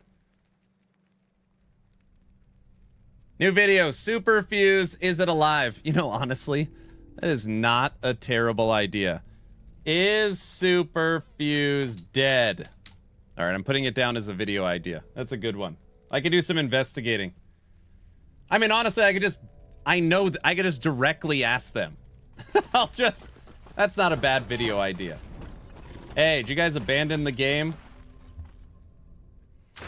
Watch PoE move their release date back. I've already put that on X. Hey, everybody, I'm excited for March 27th when GGG announces a small delay of Dawn of the Hunt 020. Oh my gosh, could you imagine? Is Superfuse super dead? Quick content? Yeah, that'd be an easy one.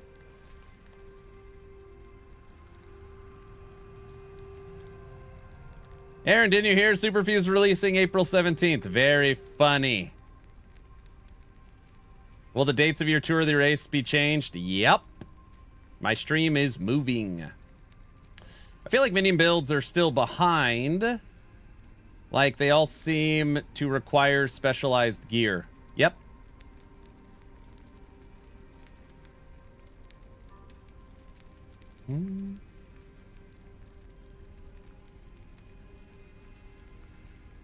Superfuse abandoned their game a long ago. I bought it first day, and they did 0 important updates. Yeah. But it's weird because it's still $25 on Steam. Somebody told me, like, if you're an early access game, you could actually abandon the game and leave it up on Steam for, like, I don't know, 6 years or something crazy like that. Even if the game's abandoned. I don't know. You just got to make sure you refund if people want their money back.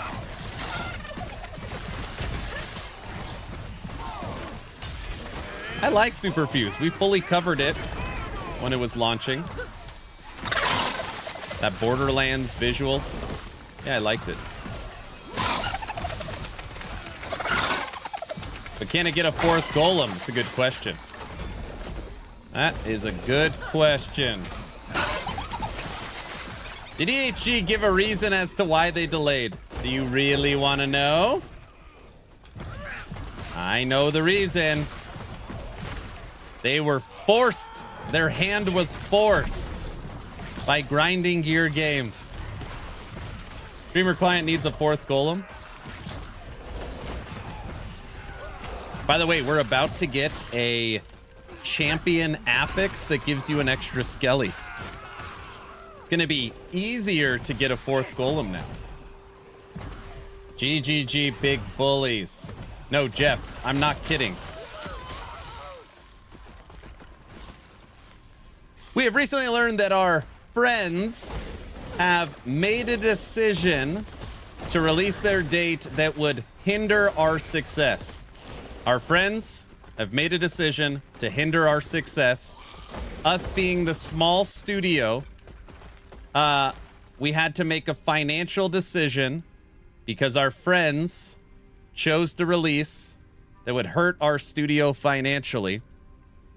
And it's with a heavy heart we were forced. They literally used the word forced to move our date to April 17th. Pretty strong language. Supposed friends. It's because they're friends. Yeah. Aaron's torturing himself today. Shame on GGG. My respect for the company went to 0 after the Mafia move. Yeah. Think they need new friends. Good evening from Switzerland, sir. What's up, Jar? I was also friends with the school bully. Oh, I see. Can you tell Mike that they release patch notes at the end of this month, so we have 2 weeks to theorycraft and hype? Sure. I could tell him that.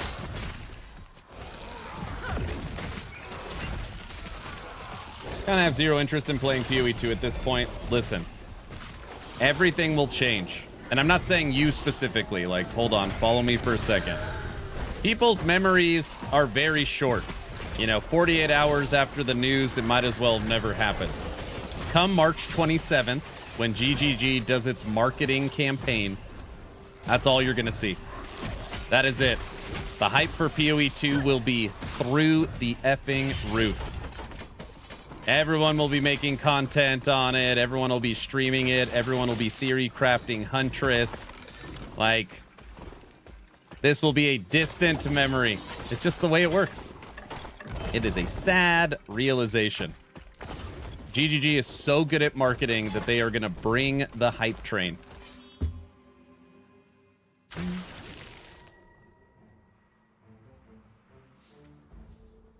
But the question is, did GGG choose that date because of LE season, or is it a coincidence? I don't know. GG's reply. Our other friends in the space forced us to move our date back as well. Being a bigger studio, we consider it our job to follow through. Could you imagine? Next move. Druid. Oh, wait. Oh, man. Next move. GGG announces they will release the patch on the 19th because of some bullshit server reasons. I'll be playing BG3 Torch or Titan Quest 1. I'm not even going to watch PoE 2 content. Aaron, will you ask the Superfuse devs if the game is dead? I'll ask them, but I haven't talked to them in a year and a half.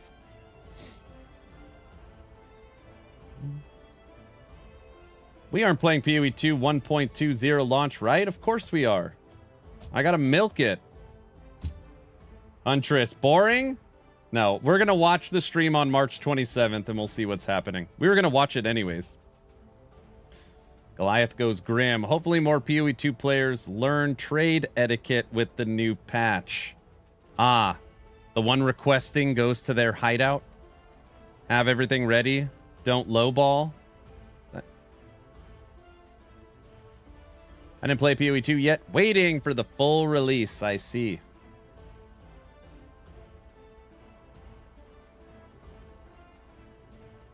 PoE 2 doesn't have trading, it has gambling. No, it has trading, it doesn't have crafting.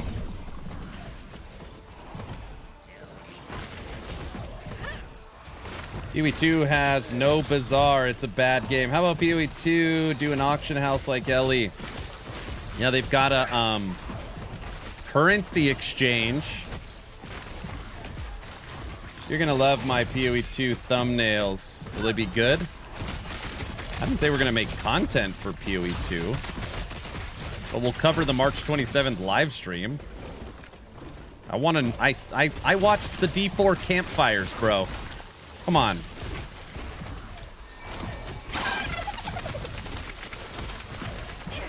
You're a content creator. You have to play PoE 2. It's your job. I know, right? Oh.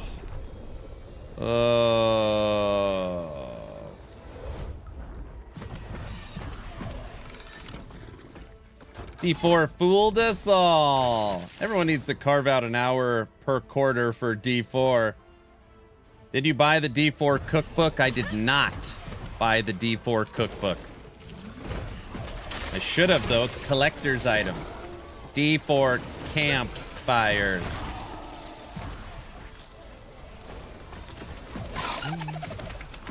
Wow, a non-supporter. I'm sorry. I'll go see if I can find one on eBay. Are they still available? I think Blizzard calls it a campfire because it makes you very sleepy. Is that what it is? Too bad I've already uninstalled PoE 2 and I don't plan to install it again for a while. Wow. Where the hell's the Nemesis running to?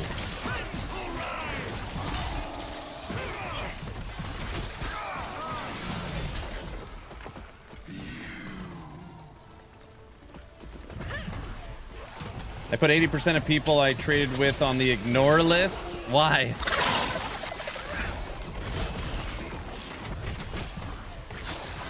I still got 7 or 8 divines. I think we had 20 or 30 at one point. I was like PoE rich, I think. I don't know, maybe that's not rich. I play ARPGs for the story. I don't care about the seasons. Interesting. I mean, the campaign in D4 was worth the box price. Storyline was amazing, but the play seasons is not for me, I see.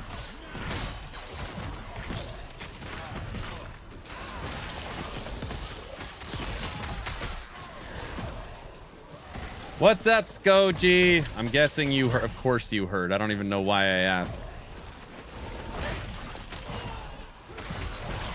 You didn't get a mirror, so you're not rich, I see. I have like 150 divine character and 55 divines in a stash, but I don't want to keep playing. I was ready for Ellie.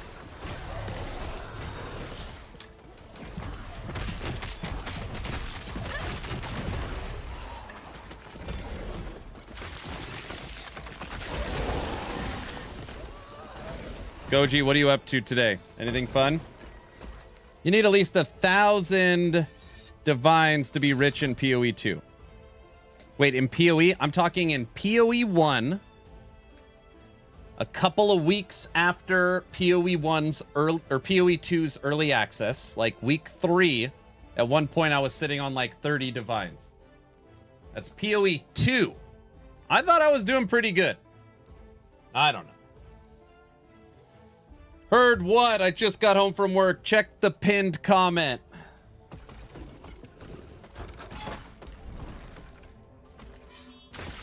You were doing great.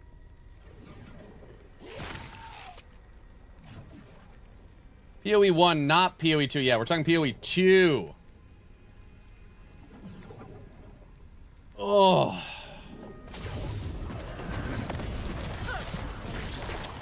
Oh, I'm PoE 2. Are you talking about the PoE 1 event? Did people... I'm so naive on the PoE 1 event. I know it was extended a month. Was there a lot of people playing it? There's only a couple of people I talked to that's like, oh, there's no Atlas. There's this weird idle thing, and I hate it. That was like my only... I was like, oh. I didn't know if it was popular or not. It was hella fun. It was fun. Oh, good.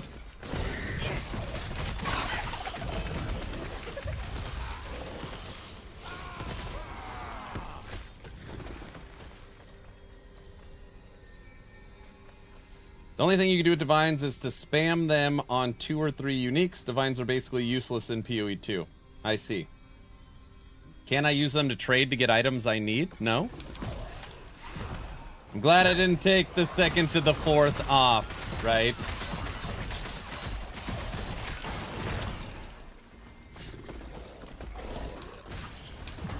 So, let's talk about PoE 2 for a second. I'm sick of talking about the last Epoch stuff. What do we know so far? Huntress is coming. Spears are coming. There's been talks of a new warrior ascendancy, right? And a new, what is it, ballista ascendancy.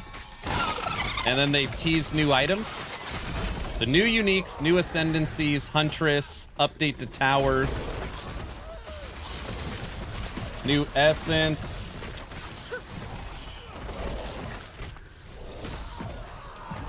Whatever comes, I don't care. Ellie is the king of ARPGs. Woo! Just want specters. Swords got teased today. Yeah, I saw that.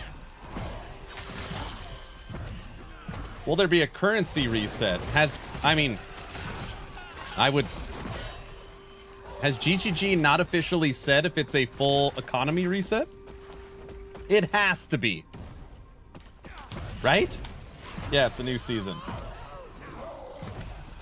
No, specters haven't been added. Ew, I found out it was delayed after getting some vacation approved. I know, it sucks.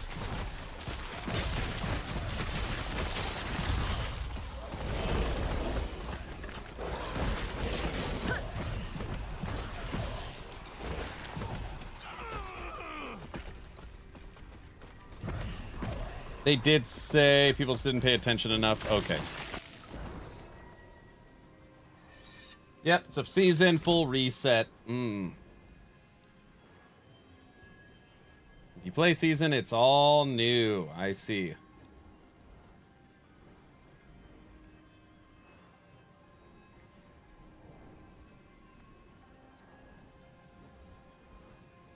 Curious they bumped to the 17th and not the 16th, 2 weeks on the same day of the week.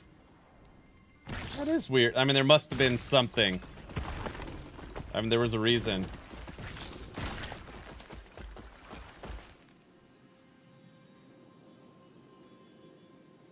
If Spectre is added, I'm playing Warrior Minion so damn hard. Sure hope LE servers won't melt this time. Me too. All that grinding in PoE 2 for nothing. So what do you, if divines are useless in PoE 2, what are you grinding?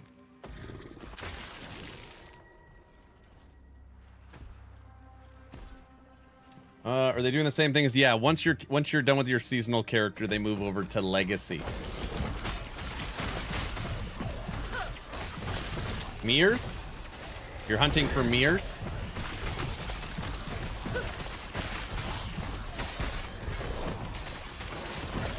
You could update new uniques with divines, or actually use them as intended. I see. I don't know, I haven't played in months. Me either. We put 280 hours in. We tested every minion. I got a very, very good grasp of the game. And then we moved on to something. Was it Dwarven Realms? Or I don't remember. 12 years in PoE, 1 no mirror. Never? Yeah, but you've had some good stuff drop. Same, never. When is Ellie gonna get a secret cow level? I think they're gonna put in a secret lizard level. So you could find a lizard tail that does nothing, and it's a key.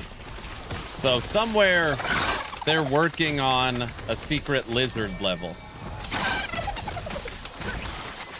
15,000 hours, beta support pack, never get a mirror either. No mirrors.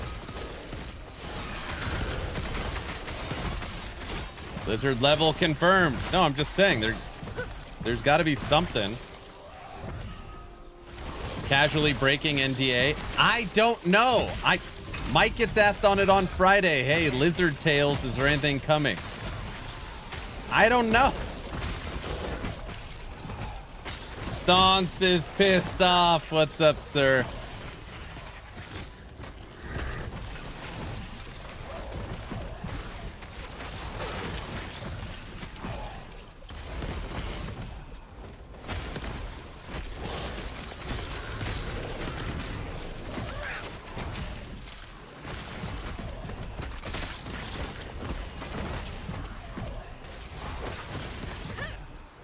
They have not teased the other charm yet. Yeah, they haven't talked about the other charm yet. So we're waiting till the 17th. That's BS. Yep. Subathon is pushed back 2 weeks. There's no way. I just, it doesn't feel right. I know how insane that sounds. I'm upset. Louder! I'm upset. Louder! I'm upset. It just doesn't make sense pushing this or doing the subathon for PoE 2. It just doesn't feel right. It doesn't feel right. Makes me angry. I'm upset. Good Lord. What's with the spoilers? I'm not spoiling anything.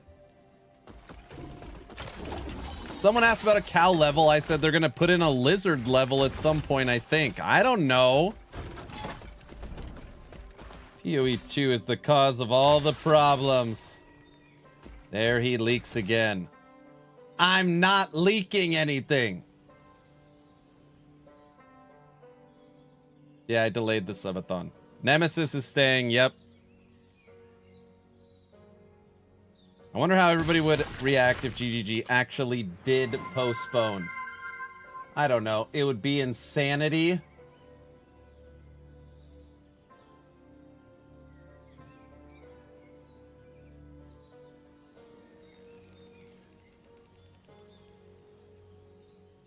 EHG needs to monitor the leaky air, and I'm not leaking anything.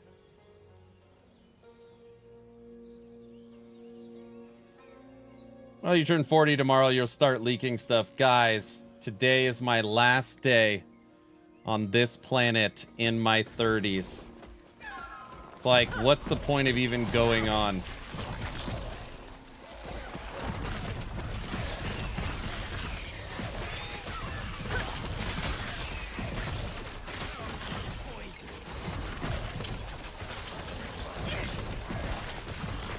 You don't look a day over 41. What? Happy early birthday. Tomorrow I turn 40. I'm flying to Viva Las Vegas. Dude, 40 is the new 20. Relax. Is that what it is? Nothing to worry about? It's just a cool number. I see.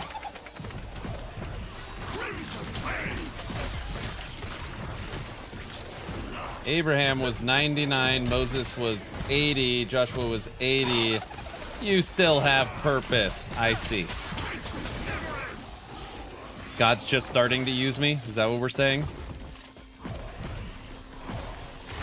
I will play LE. PoE 2 has to wait no matter what. They got vitamins to prevent that. Oh my gosh. Amen. Yes. Hangover movie all over again. I will play LE when I'm 80. Be playing Last Epoch. Let's see, 80. Last Epoch 4. It'll be like Diablo 4. Oh, don't clip that. You guys don't know what I mean. Question: are we getting patch notes before the 2nd? Pushing that out as well. I don't know. I know my podcast is rescheduled. And my topic and everything's changed. That's all I know.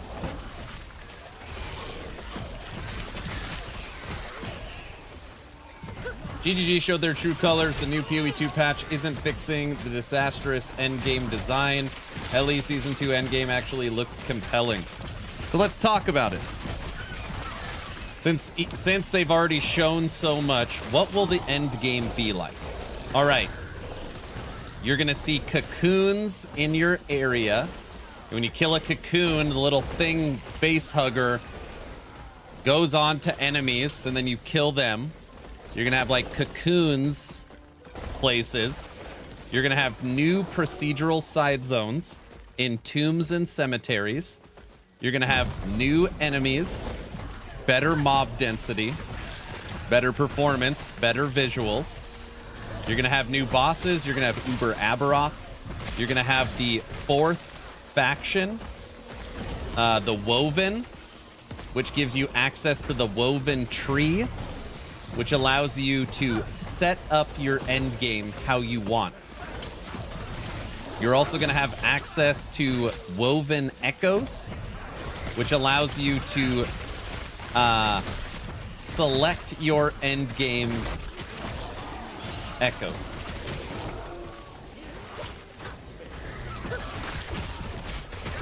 You're going to be able to make your own sets. You're going to have champion enemies. 30 new uniques. A new... no, I don't know if that... I can't say that one. I don't know, a whole bunch of stuff. It's going to be way better. We can watch the video that's been watched a million times. No. Wait, your podcast got moved? Yep. Yep. Happy partner anniversary. Thank you. Every hardcore player in PoE is really a day trader. Is that how it works? Moses played PoE 2 on the mountains on his tablet.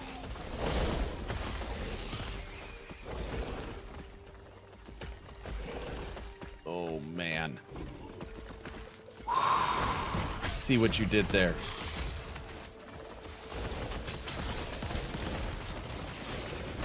Wait, LE. They're putting out an announcement. That was a good one. You like that one? Wait, LE delays its new season start? Yeah, Bacon. If you look at the pinned comment, you could see the video announcement.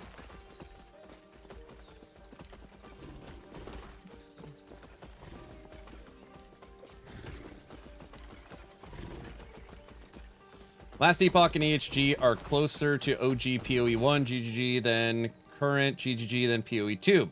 Crazy how things change. They truly botched their endgame so hard, pretending focus it wouldn't affect. PoE 1 development. Yep.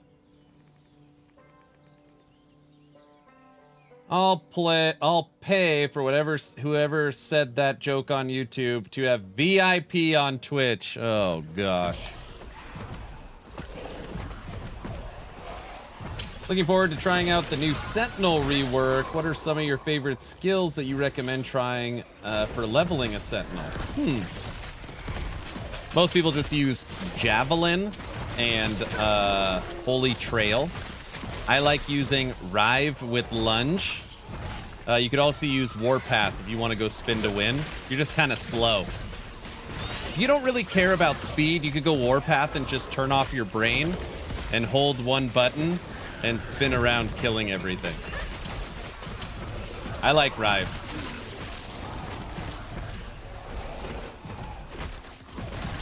The problem I see is that No Rest for the Wicked comes out on the 30th. Well, you have No Rest for the Wicked on the 30th, and the 29th you have Diablo Season 8, and on the 18th you have Torchlight Infinite Season 8.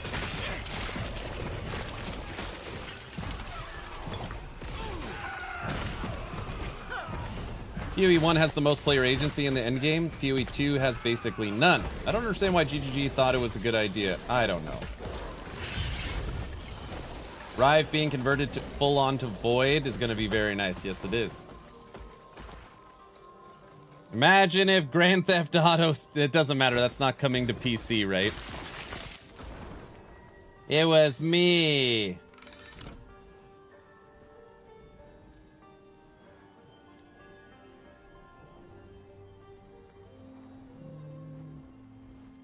Yeah, April's going to be a wild month.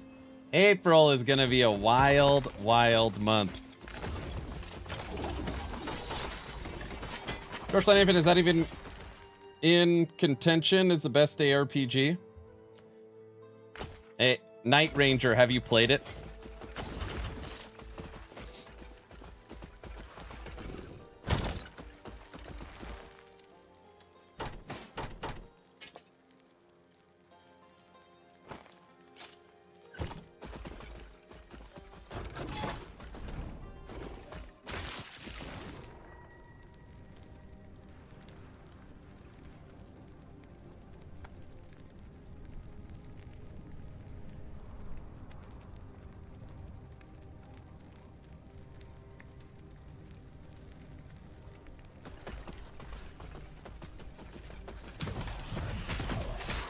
To be fair, nope, only watch streams. The daily coins thing is kind of a grind, though. This is what I always tell people.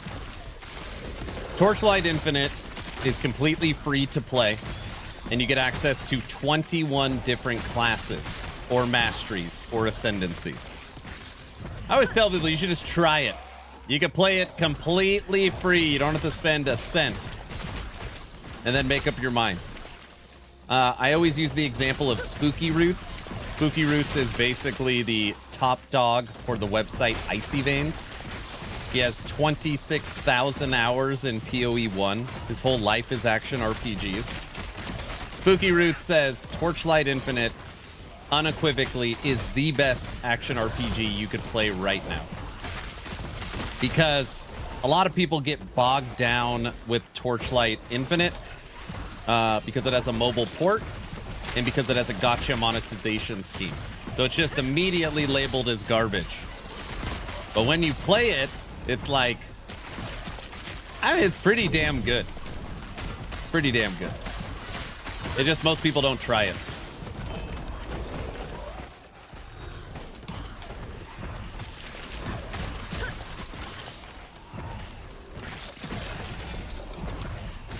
That's a fair assessment. I'll try it. Happy partner anniversary. There's a reason Max Roll doesn't support the game anymore. Oh yeah? What's that reason?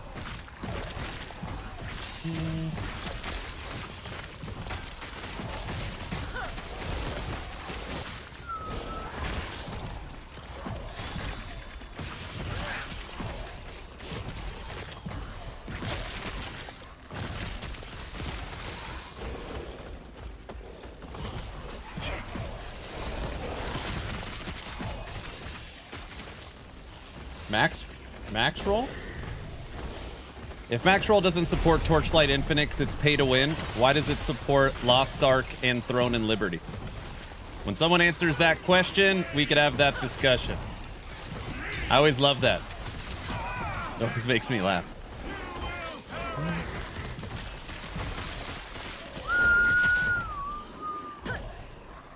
I'll play Torchlight Infinite if it had an offline mode. Yeah.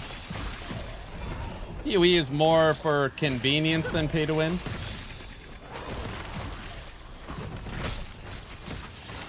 We could all agree Last Epoch isn't pay to win. How about that? Don't forget WoW. I'm just saying it's Every once in a while, someone will bring up Torchlight Infinite and be like, it's pay to win, that's why Maxroll dumped it. And it's like, well, there's other games that are 100% pay to win on that website. So what about those? And then it's like, no response. That's like always no response. I don't know. Torchlight Infinite does have co-op. It has full co-op. They even added a new co-op system in the new season.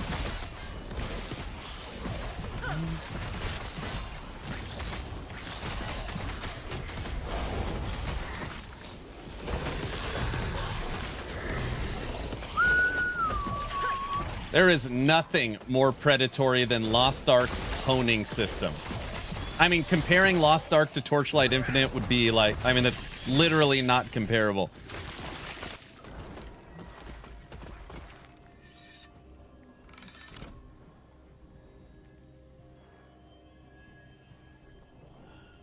Played a lot of Lost Ark for a year.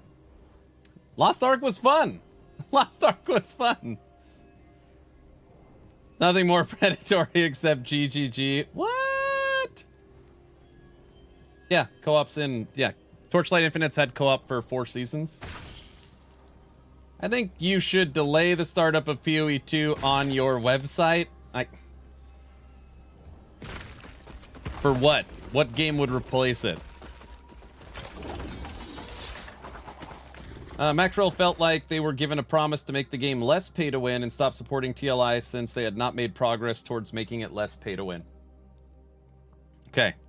Torchlight Infinite, you used to have to pay for every single class. They now made it where every single class, all 21 of them, are free. There is no pay to win in the player-driven economy in any way. You cannot buy items. They are fully against all forms of RMT and ban RMT. So you can play, you don't have to buy classes. The only thing that pay to win in Torchlight Infinite is its gotcha pet system. You're talking to someone that has played every season. The only thing that's pay to win in Torchlight Infinite's system is the gotcha pet system. And every season they'll give you about 50 to 60 free pets. So yeah, I mean, of course, gotcha systems are bad. Of course, pay to win is bad. But not everything is equal. Like, you can clear all content and play every new season and play 21 different classes for free. It's just most people that comment on it have never played. That's what always, it's like, you just have never tried it. Torchlight Infinite is my favorite right now. Most people that play it, it is their favorite.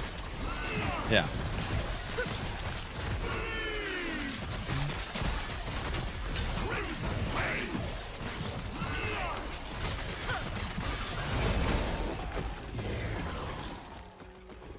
No, you.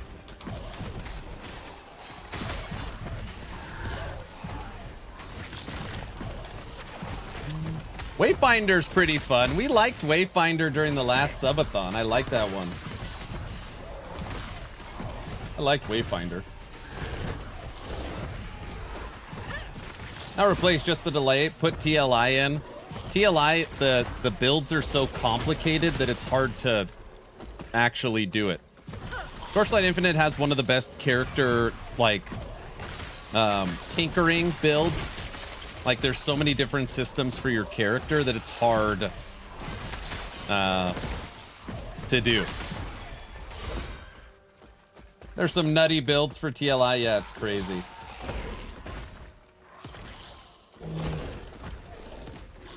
NASA is broadcasting the return of the 2 abandoned astronauts. Send me the link on Discord.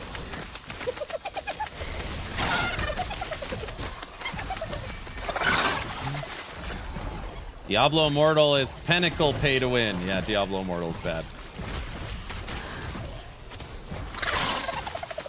Wayfinder's always weird when you play it because you could see that it's designed as a full-fledged MMO because you're in these huge open areas, but it's like deserted.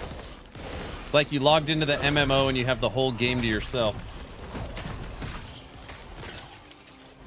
It's easy to take a stand against a game you don't play. It's easy to make excuses for a game that you do not play when it's being off, if it's awful. Yeah, Torchlight Infinite gets really dragged through the coals. And I was just like, guys, like, I'm not paid by XD.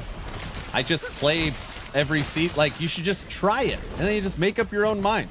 If you like Diablo, if you like PoE, if you like Last Epoch, you should totally try Torchlight. And if you hate it, you never have to play it again. But at least then you're making up your own mind. It's a really good ARPG. Some people don't like the Torchlight aesthetic because it's more cartoony. I totally get that. Some people don't like Zoom Zoom. It is very... Torchlight Infinite creators call it PoE 1 Lite. So it's insane AoEs, clear, the screen is cleared by this. You can't even see what's happening. It's like pure insanity. That's me? Yeah.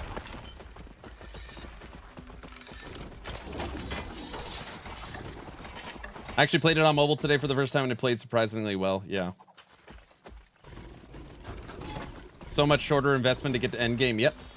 How dare you to tell me to make up my own mind? Yeah. It's also probably got the second best Endgame in the entire genre to PoE 1. It's got the Netherrealm mapping system. Pretty good. They also put out live service model every 3 to 4 months, like truly pretty fun seasons. It's good. I like it.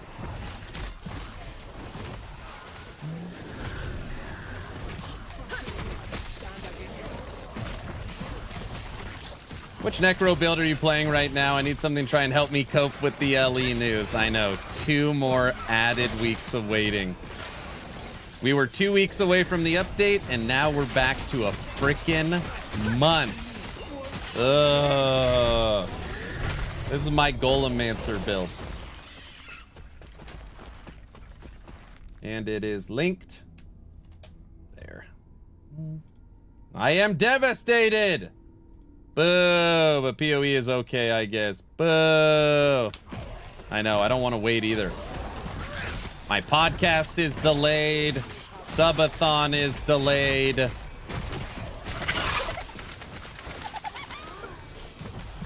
That means Tech's gonna want me to work on the website more. Oh. I planned on just dumping everything on him.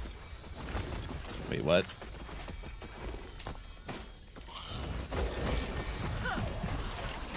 Wow, look at that page you linked. So professional. Yeah, what a great link.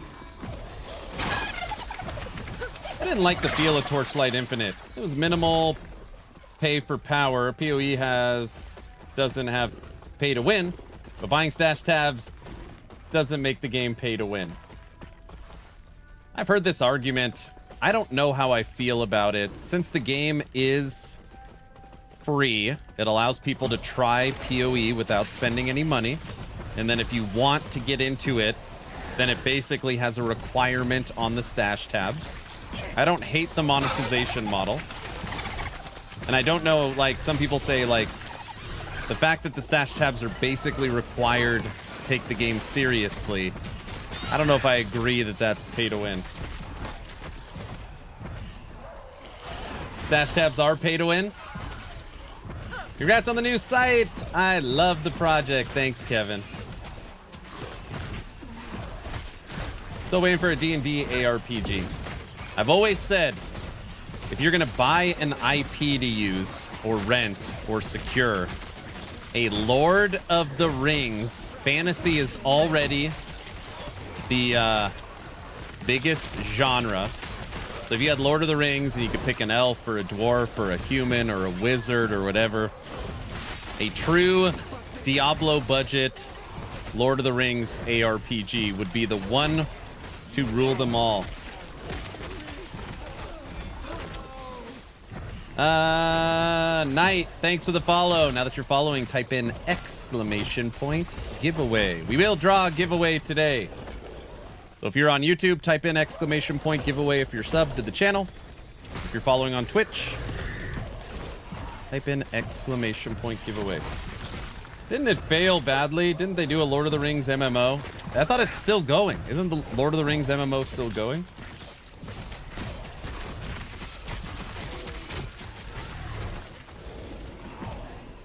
But Amazon's not allowed to make the game, by the way. Sorry, I just want to... Amazon's not allowed to make it. All right. Oh. Lord of the Rings Online is still going, see?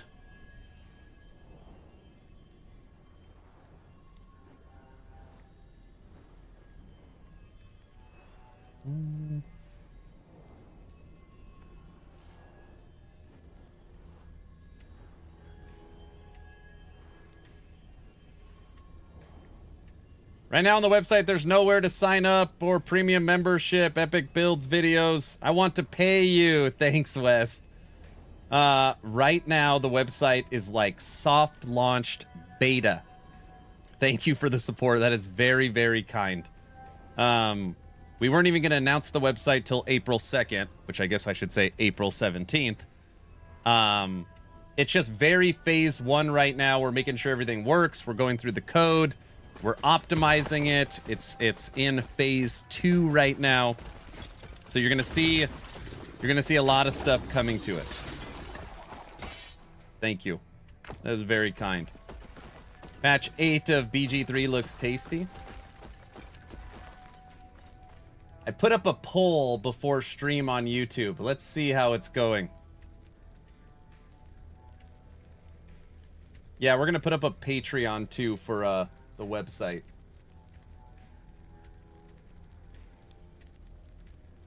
Let's see what we got here.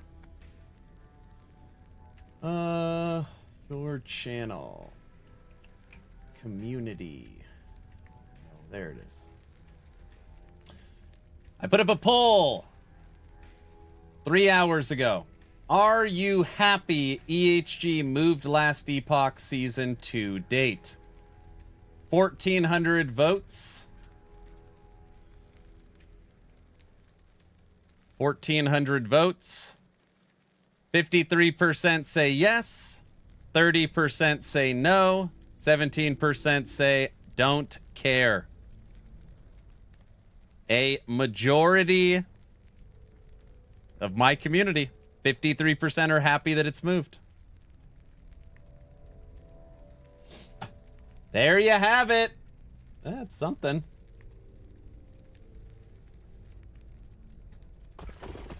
I didn't vote, so it doesn't count. You're right. You're right. You did read my DM. What? No. Oh, gosh. Whenever I see your face smiling.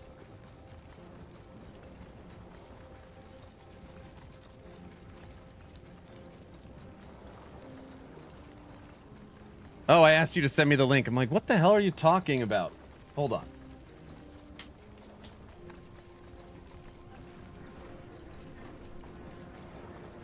When is it coming back?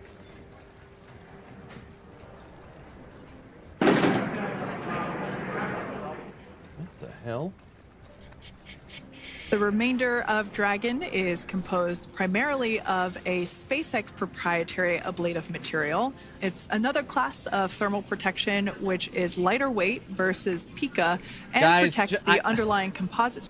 Guys, I just want to see what's going on here. Supposedly NASA is broadcasting the astronauts coming back. Just gonna watch it for a few minutes, see what's going on. In degrees during peak reentry conditions, the characteristics of the thermal protection system coupled with the environmental control and life support system in the pressurized interior will ensure that Nick, Sunny, Butch, and Alexander stay cool and comfortable during all phases of reentry through splashdown. Now, if you've just recently joined us, we hope to regain views of our crew members inside Dragon Freedom. But we don't have those available at the moment due to ground station coverage. Look at our technology we have here. We will bring those back to you as soon as we can. Now, after Dragon Freedom has re-entered the Earth's atmosphere, a series of parachutes will deploy to slow the crew's descent. First will be the 2 drogue parachutes, followed by the 4 main parachutes, and those will guide Dragon to its first contact with Earth since it launched back in September. Dragon will automatically deploy these parachutes when different pressure and positioning sensors on the spacecraft detect that they're at the right speed and altitude. 100% on GGG. Vehicle moving the velocity date at makes drogue the most deploy sense. is approximately 350 miles per hour, and they deploy at about 18,000 feet. Now, when the vehicle velocity at main deploy is approximately 119 miles per hour, and they deploy at about 6,500 feet. I can see a launch from my backyard. I love it. That's down pretty cool. in the water, the vehicle velocity will be about 16 miles per hour, so you can really see how those parachutes help to slow down the crew inside the capsule. What'd she say, The highest kilo the 1,600 crew's miles an expected hour? to That's experience nothing. today is about 3 to 5 Gs. Yeah, when you think about really fun roller coasters, they're about in that range. So I'm sure that our crew on board will be well equipped to. See, it's like going on a roller coaster. It's nothing. It's nothing for them. They go through much more intense training. And so we are continuing to make our way through a number of milestones today. We did have trunk separation. Freedom, SpaceX. Nose cone is secure for entry. Freedom copies.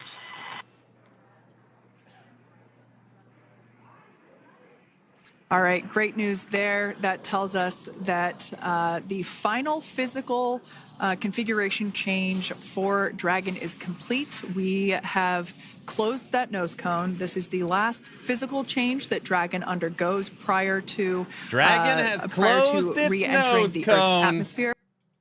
It's important that nose cone is completely closed because underneath it is not only where the 4 forward Draco thrusters are located, but it's also because that is where the forward hatch is located. That is the hatch that is utilized for the crew to ingress and egress from the station. I've been in NASA about 5 while it is times. docked on Met board. 10 different and astronauts. Since our That's capsules fun. are flight proven and we reuse them on future space flights, we want to make Aaron's sure playing that last all of the Epoch, integrity talking of about that the date hardware move remains intact. while rocking that nose cone Golemancer is while successfully watching closed, NASA. and we're going to While start moving listening pretty to quickly polka. here. As I Where mentioned else can you before, find we'll this go level through of loss entertainment? Signal. We'll get that signal back several minutes later. Okay, everywhere. And You're then right. we'll see the parachute action. Yep, and then that's all ahead of splashdown off the coast of Florida. We're targeting Tallahassee as our splashdown zone today at 2:57 They don't p.m. have Pacific polka time on this CNN. afternoon. Now, you did mention the call to the crew. They'll do some additional calculations following that burn and potentially let us know if that splashdown time has changed at all. But right now, we are continuing to target 2:57 p.m. They should. And you can see there on your screen a obviously. path of where Dragon will be re-entering This is today. peak ADHD. So if you are in the southern tip of Mexico, you might have the opportunity to see Dragon. Because it's a daytime splashdown, you probably Would be won't better have if you too great provided of views, snacks. but potentially you'll have the opportunity to get a glimpse of it there.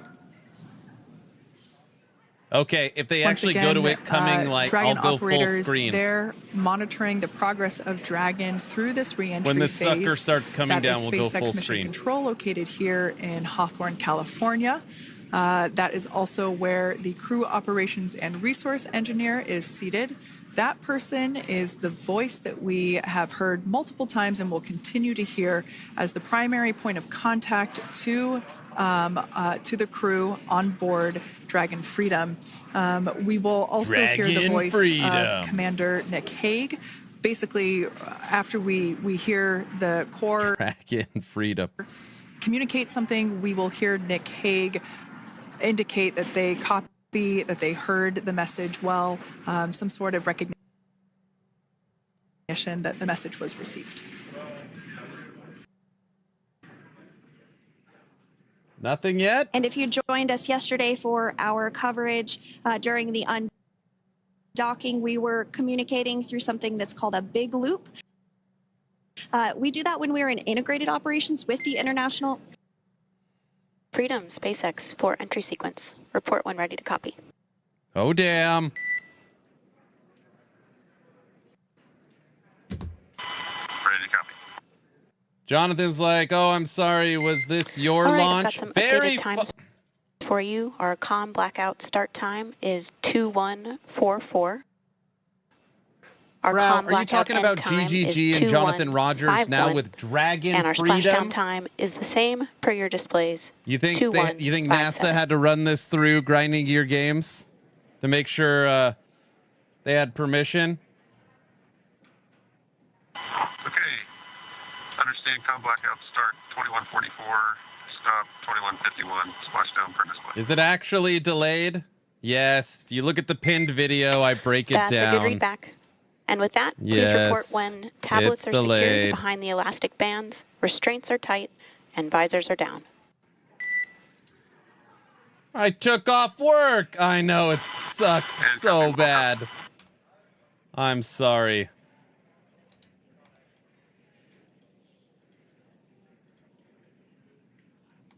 And with that communication from the Corps or Crew Operations Resource Engineer here in Hawthorne to Commander Nick Hague of Crew Dragon Freedom, we did hear that the loss of signal period is still at 2:44 p.m. Pacific, but we had a 1-minute adjustment to the acquisition of signal. That's going to now be at 2:51 p.m. Pacific time. However, our splashdown time remains the same. I approve the delay. At I'm on vacation the 18th to the 27th. This afternoon off the coast of Tallahassee, Florida. To delay. So all good news there as Dragon continues to make its way home with the Crew 9 crew. As we've mentioned before, we are splashing down on the Gulf Coast. We have ability to splash down on either side of Florida, but the location site just outside of Tallahassee, Florida is the site that was selected Lines up today perfectly with my due to best vacation. recovery conditions. And as Sandra mentioned before, weather is always a watch item, but everything is looking great for I was never going to play PoE 2 anyways. Guess I just so justify spending I'm sure money once on we something start from getting views Steam, from the spring recovery sale vessel, to keep me occupied. I have a feeling it's going to be a pretty beautiful afternoon. And we did mention that, of course, this is a daylight splashdown, so we should be getting some great views. We do have a couple of spacecraft called the WB-57, which are high-altitude planes that NASA utilizes during splashdown operations. Those are en route and going to be tracking the capsule as it makes its way through the atmosphere and should be providing some good views for us. When the hell is this thing supposed to be dropping? Is this like any minute or hours from now? So we're looking forward to the views along with you. Yeah. Watch the NASA thing. Nighttime views are also great because we can see that well, capsule after 100 million years, they're finally fixing set items quite brightly. Now they'll fix cosmetics and make it worth buying. Cosmetics are so much better. A little bit less bright, but I mean, I don't know. We will definitely be able to see the SpaceX recovery team operations much clearer. I could also imagine it's probably a little bit easier for the team themselves to do their work in daytime than at nighttime. We'll see them rush in really quickly with a couple of fast boats as they begin the initial safety checks and sweeps I have of not the Dragon adjusted capsule, the countdown while timer also retrieving yet. the parachutes from the surface of the ocean.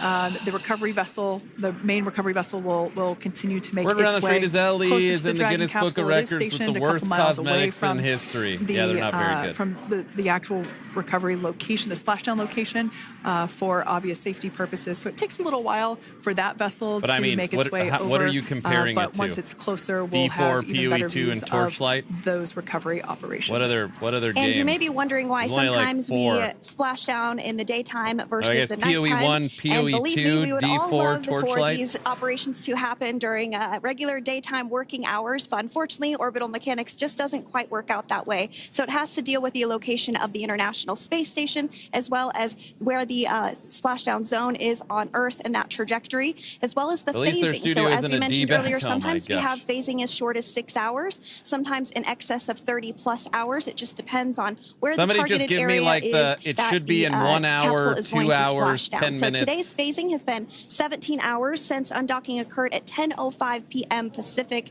yesterday evening for us here in Hawthorne. Early wee hours for folks on the East Coast and other areas of the United States. Yeah, but regardless of whether it's daytime or nighttime, the SpaceX recovery team has trained and practiced and rehearsed for it all. So regardless 20 of minutes? Daylight, they are really efficient with those operations. And but like you said, Sandra, 20 minutes isn't bad. It has been a minute since we have seen a daytime splashdown on a NASA SpaceX crew mission. The last daytime recovery was on Crew 4, which was the debut flight for the capsule flying today. The space craft known as Dragon Freedom. And so, yeah, good kind old of a fun fact Dragon there Freedom, in terms guys. of the timing of that daylight. Trevor's going to be Splashdowns. happy. I'm going to stand up. Once again, standing by for more communication with the crew. The next event that we have coming up is the start of that period known as loss of signal. That is the period still expected at 2:44 p.m. Pacific time. This lasts for several minutes while the capsule is making its way Dragon Freedom all through over the Earth's place. atmosphere. The heat shield located at the bottom of the capsule, really doing all the work at that point in time in terms of using the atmosphere to slow the capsule down from its orbital speeds of 17,500 miles per hour. Our tablets are Dragon Freedom. Titan visors down. Coming in hot. Figured for entry. Freedom, I copied. Everybody, Tablets we're are secured, less than 20 restraints are minutes, tight, or right around visors 20 down. minutes from watching the re-entry of the abandoned astronauts.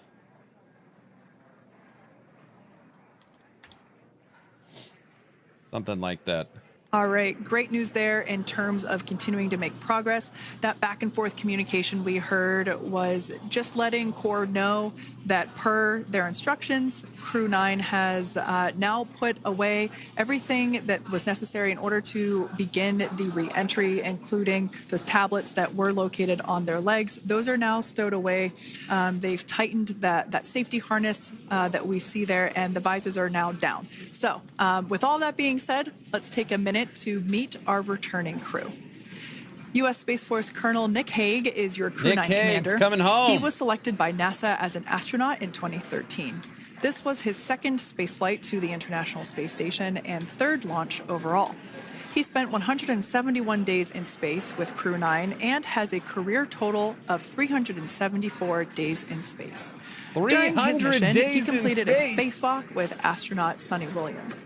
That was his fourth spacewalk, earning him a career total of Dude, we need to get 25 Elon hours, playing 56 LE for minutes sure. of spacewalking time. That's some good Before marketing Crew 9, right there. Hague previously served as a crew member of Expedition 59 and 60 back in 2019. GGG posted on Twitter if LE can make a good cosmetic. Ovchinin we will think and of them next NASA's time we Christina plan a Cook. date. So this is his You're second so time full of sharing crap. the space station with Ovchinin. The Kansas native is a test pilot and distinguished graduate of the United States Air Force Academy. Nick spent 5 months in Iraq in support of Operation Iraqi Freedom. That's so he voluntarily funny. transferred from the Is that your United biggest States problem Air with the Force game? to U.S. Space Force in 2021. They're working and is on an it. active colonel. His wife Katie is a retired U.S. Air Force colonel, and they have 2 sons. NASA astronaut Sonny Williams is a mission should be an specialist astronaut. for Crew 9. This I was could her do it. third visit to the gotta know a International lot of Space stuff. Station. She originally launched aboard Boeing Starliner spacecraft and arrived at the space station on June 6th. Following the agency's decision to return Starliner uncrewed, she became an Expedition 71 and 72 crew member, where she logged 286 days in space Here on we this go, mission. what? But Sonny has a total of 608 days in space, the second most time in space by a U.S. astronaut. Sonny, you're coming home. Comm blackout. We'll see you on the other side at 21:51. 21:51. Talk to you soon. And with that call out from the crew operations resource engineer to Commander Nick Hague, letting them know that everything is looking good ahead of the loss of signal period. We will see the crew on the other side of the loss of signal period I couldn't make it past 5Gs. You could do it. Pacific time this afternoon. I'm not Continuing paying on attention. about Sonny Williams, who has a total of 608 days in space, the second most time in space by a U.S. astronaut. How long have they been up Former there? NASA A year astronaut or Peggy something? Whitson actually ranks first for the U.S. No, not a year. How long have they been in space? 75 days in space.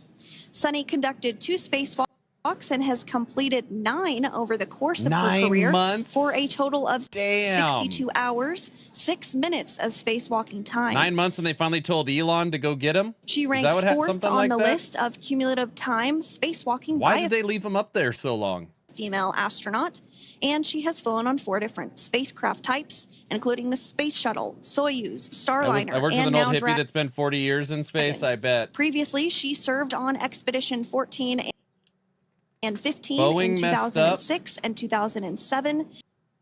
And again with Expedition 32 That's just shy of your and next 33 in subathon. 2012. Very funny. She's a retired U.S. Navy captain and is a proud graduate of the U.S. Naval Academy and was the first It was planned. Stop with the Elon propaganda. Elon astronaut propaganda. to run a marathon in space.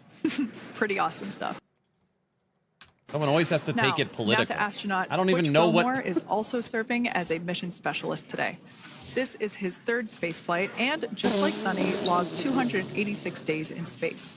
He conducted 1 spacewalk and completed 5 over the course of his career, earning him a total spacewalking time of 21 hours and 2 minutes. He's flown on 4 different spacecraft types throughout his career: the Space Shuttle, Soyuz, Starliner, and would you say now this is a Dragon. good build for level 53? Previously, You the can't Mount Juliet, use my Tennessee armor native until served 75. on STS-129 So you can only in have 1 2009 golem until you're and 75. Expedition 41 and 42 from 2014 to 2015. I just think the complete lack of Wilmore endgame in is D4 also puts them a both retired behind. captain in the U.S. Navy. Next up is Alexander Gorbunov, who is a 3rd mission specialist serving on today's mission. Crew In theory, 9 we're all was floating his in first space on a flight to big the space ship, station, Earth. earning him a That's total true. of 171 days We're all in on that space ship, over the course of his career. Gorbunov, along with Nick the Hague, hell's the saw name the of the arrival ship in of WALL-E? 4 visiting vehicles The and blah, saw blah, the blah. departure of 4 I as can't remember well. its name. The duo orbited the Earth more than 2,700 times since September. Before his cosmonaut selection in 2018, Gorbunov worked as an Everyone, we engineer will for a draw rocket a space giveaway corporation and helped at the end support of today's cargo stream. spacecraft As long as launches you're from following the the channel Baikonur on Twitch Cosmodrome or in subbed on Kazakhstan. YouTube, type in exclamation point giveaway. Should be another 10 minutes. We're just watching the astronauts come home. We are continuing to bring you live coverage of Crew 9's return to Earth following their mission aboard the International Space Station, where they completed science and research investigations. We are targeting splashdown off the coast of Florida at 2:57 p.m. Pacific time. The next major milestone that we'll look ahead towards is what we call loss of signal, or LOS, when we won't have communications with the crew because they will be re-entering the Earth's atmosphere. And during this process, there is plasma that builds up around that heat shield, so we are not able to communicate with the crew. But we are anticipating to regain communications with the crew at a short time from now at 2:51 p.m. Pacific time today. As we said before, everything continues to look good for the return of the Crew 9 team. We are about to go into that period of loss of signal. Once we get views of the crew inside the capsule, once again, we will be sure to bring those to you. But that period of time is when plasma Lightning is building Fury up looked on the amazing. The exterior video looks awesome. Of the 15 capsule, minutes, is that what they said? Generating heat in excess of 3,500 degrees Fahrenheit. So we are unable to communicate or command the spacecraft at that time. And that includes, unfortunately, video feeds as well. So we need as soon video as we get, feed. The views back inside Dragon, we will bring those to you. But until then, we are going to stand by and continue to monitor the progress of Dragon. Like Sandra just said, we are anticipating Lightning Fury the is blackout awesome. period to begin at 2:51 That for sure is going to be a fun Pacific build. time, 5:51 p.m. Eastern time. This will last for several minutes. It's not super exact, even though we are predicting acquisition of signal, or AOS, to come back. Everybody, at 10-15 minutes, and then we'll turn this off. In the Somebody past, said we have that NASA regained is communication sometimes broadcasting a little bit earlier the than that. return So we'll probably start to hear Core reentry begin to hail Crew Dragon the a minute or astronauts that two were prior stranded to in that space. anticipated acquisition. We're going to watch of signal. that for a But few right minutes. now, Nick, Sunny, Butch, and Alexander are seated in their seats inside Dragon Freedom. Their It's Heartseeker visors like are multi-shot down, from D2. and No, they it's like have guided put arrow. away or stored the tablets they had located on their upper leg to monitor Dragon's progress. Now they will be utilizing the touchscreen displays, where the current operation and $10 future tip operations came in will from be displayed Kaiser. as they are able to me read. monitor Dragon. Moving back the date is bad. 1. Successful trailer, 3 million votes. People already plan vacations. 2. People will try LE on April 2nd, only to find out no Season 2. 3. If GGG has to push back their tiny patch, what then? Release in May. 4. Going first as underdog is better. Okay. The emotional side of me agrees with you literally 1,000%. What is hard is that you are taking a tremendous gamble. So if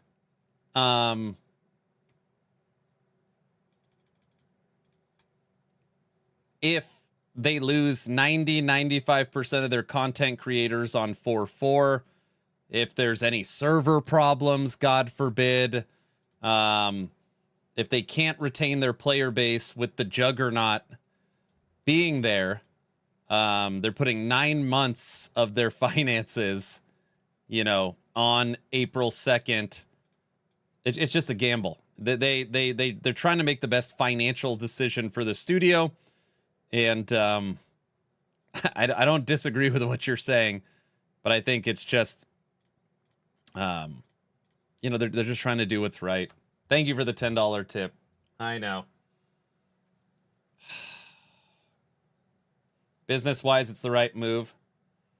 Not knowing fully what's in PoE's patch notes, it's hard to say the 4-2 slot. Yeah, I mean, what if it's 3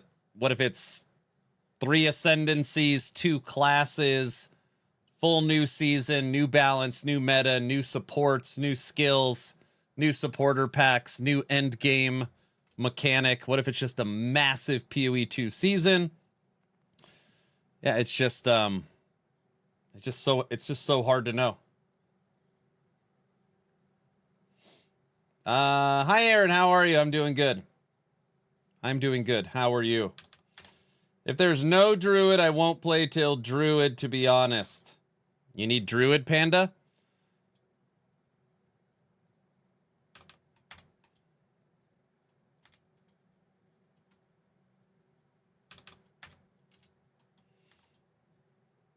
Maybe Act 4 as well. I mean, obviously they're saving everything for the most part. They're just doing their normal teaser tour for March 27th.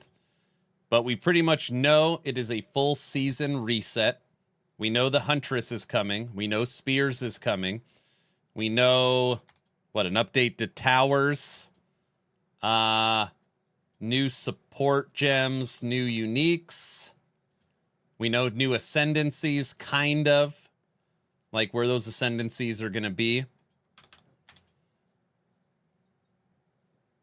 Is that it?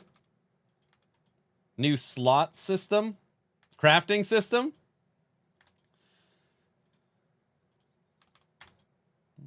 I can't wait to support them with the new supporter packs. Bro, if you get them from my Nexus store, I would appreciate it. But yeah, gotta support EHG.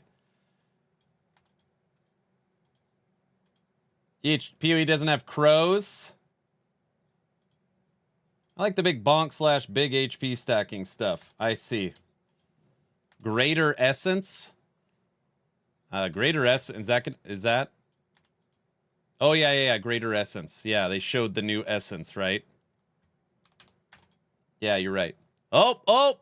Of Dragon Freedom coming home to Earth. And that view is from the WB-57, which is one of NASA's high-altitude planes that is tracking. Now, because of the way that this camera is configured, it does look like it is dark, but it is indeed daytime, and you're beginning to see that plasma trail as Dragon re-enters the Earth's atmosphere. All How of that fast is is it expected. going? We are anticipating an acquisition of signal around 2:51 p.m. Pacific time, so just minutes from now, and you may hear the core begin to hail out or call Dragon for communications and see if we can potentially get communications with them a little bit earlier.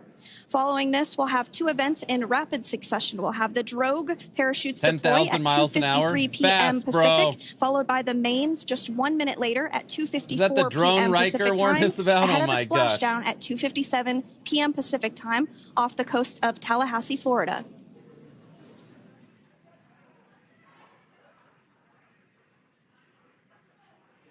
Where'd it go? 3-minute. Pretty 50. incredible views of Riker the was Dragon right. spacecraft making its way home back to planet Do you think Earth it will have with patch the notes Crew 9 early since it was astronauts playing on board. 4.2? I have no idea. Once again, this I would view guess is there'd be coming from pushback the too. WB-57 plane. That heat shield we can see doing magnificent work as it works to Freedom, SpaceX, comm check.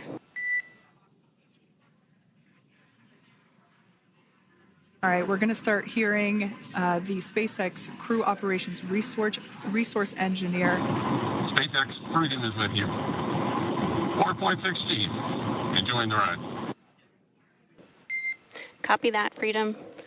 Podcast date has changed. Podcast Great date news has there changed. from Commander Nick Hague reporting back. We see a healthy flight computer. Expect automated chute deployment. Freedom copies. Like we said before, things Houston, moving this is a very quickly kick-ass ride. as Dragon Freedom Armageddon. makes its way home.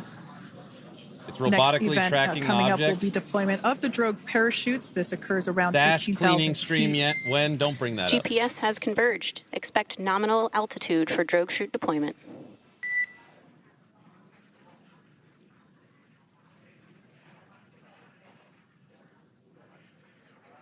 We're about 2 minutes away from deployment of those drogue parachutes.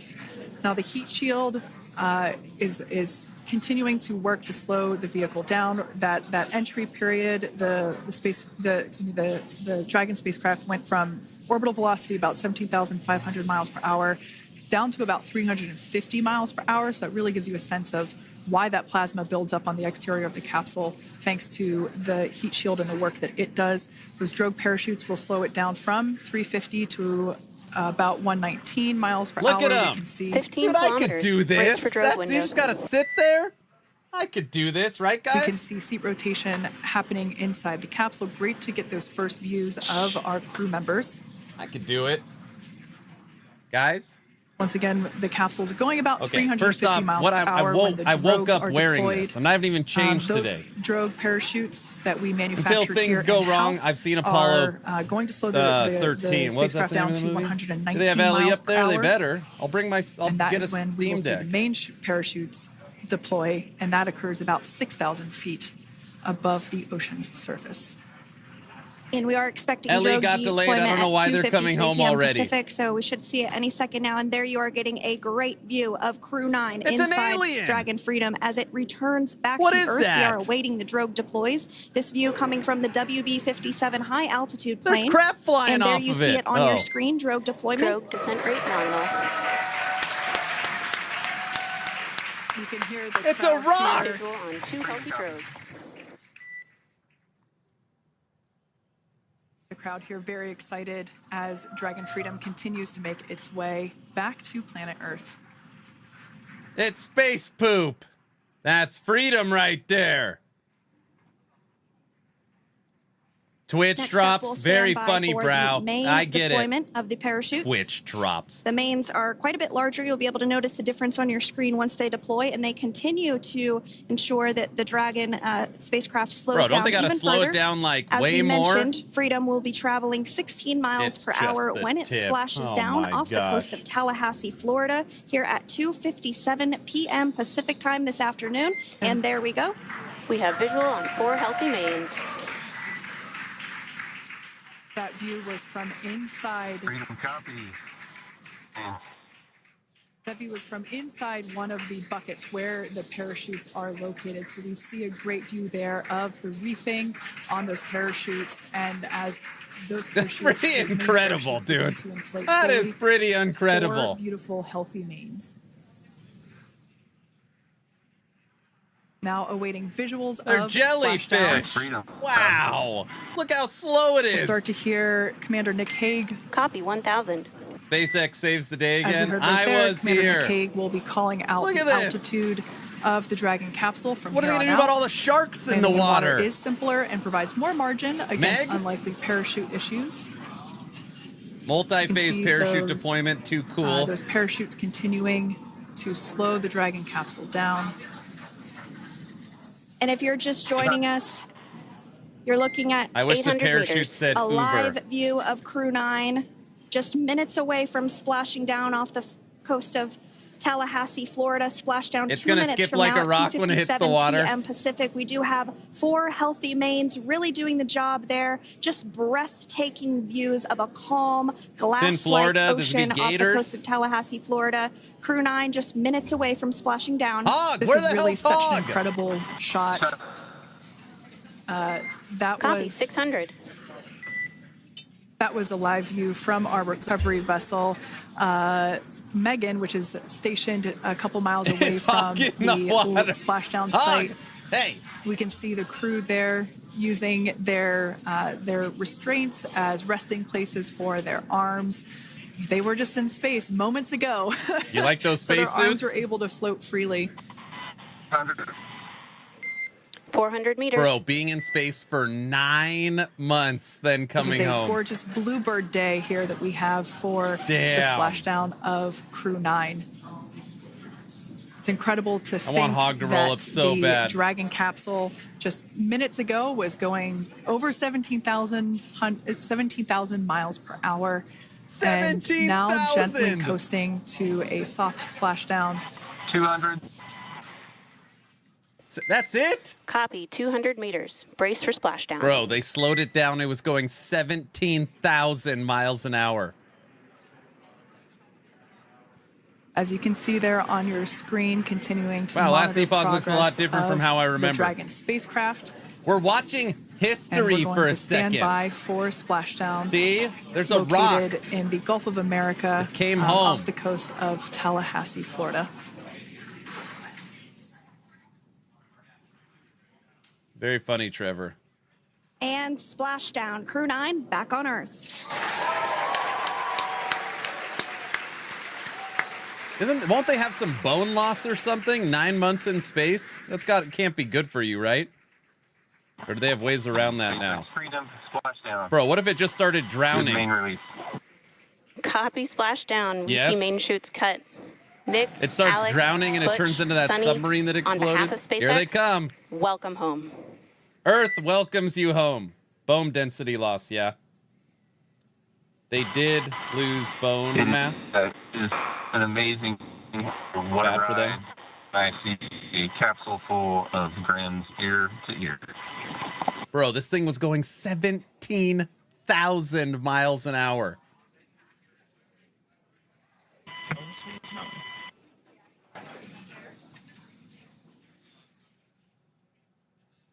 And They as always you can go see get on one your Morrow screen, we test have after visual landing. confirmation of splashdown.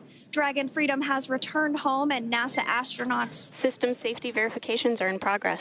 We'll report back when recovery personnel are en route. Looks like a burnt marshmallow. Looks like a corn kernel ready to We're pop. in section 2, 4.800 landing response. You're gonna have to do some physical therapy. For your word. Someone should open the hatch Is necessary. with the 8 masks too.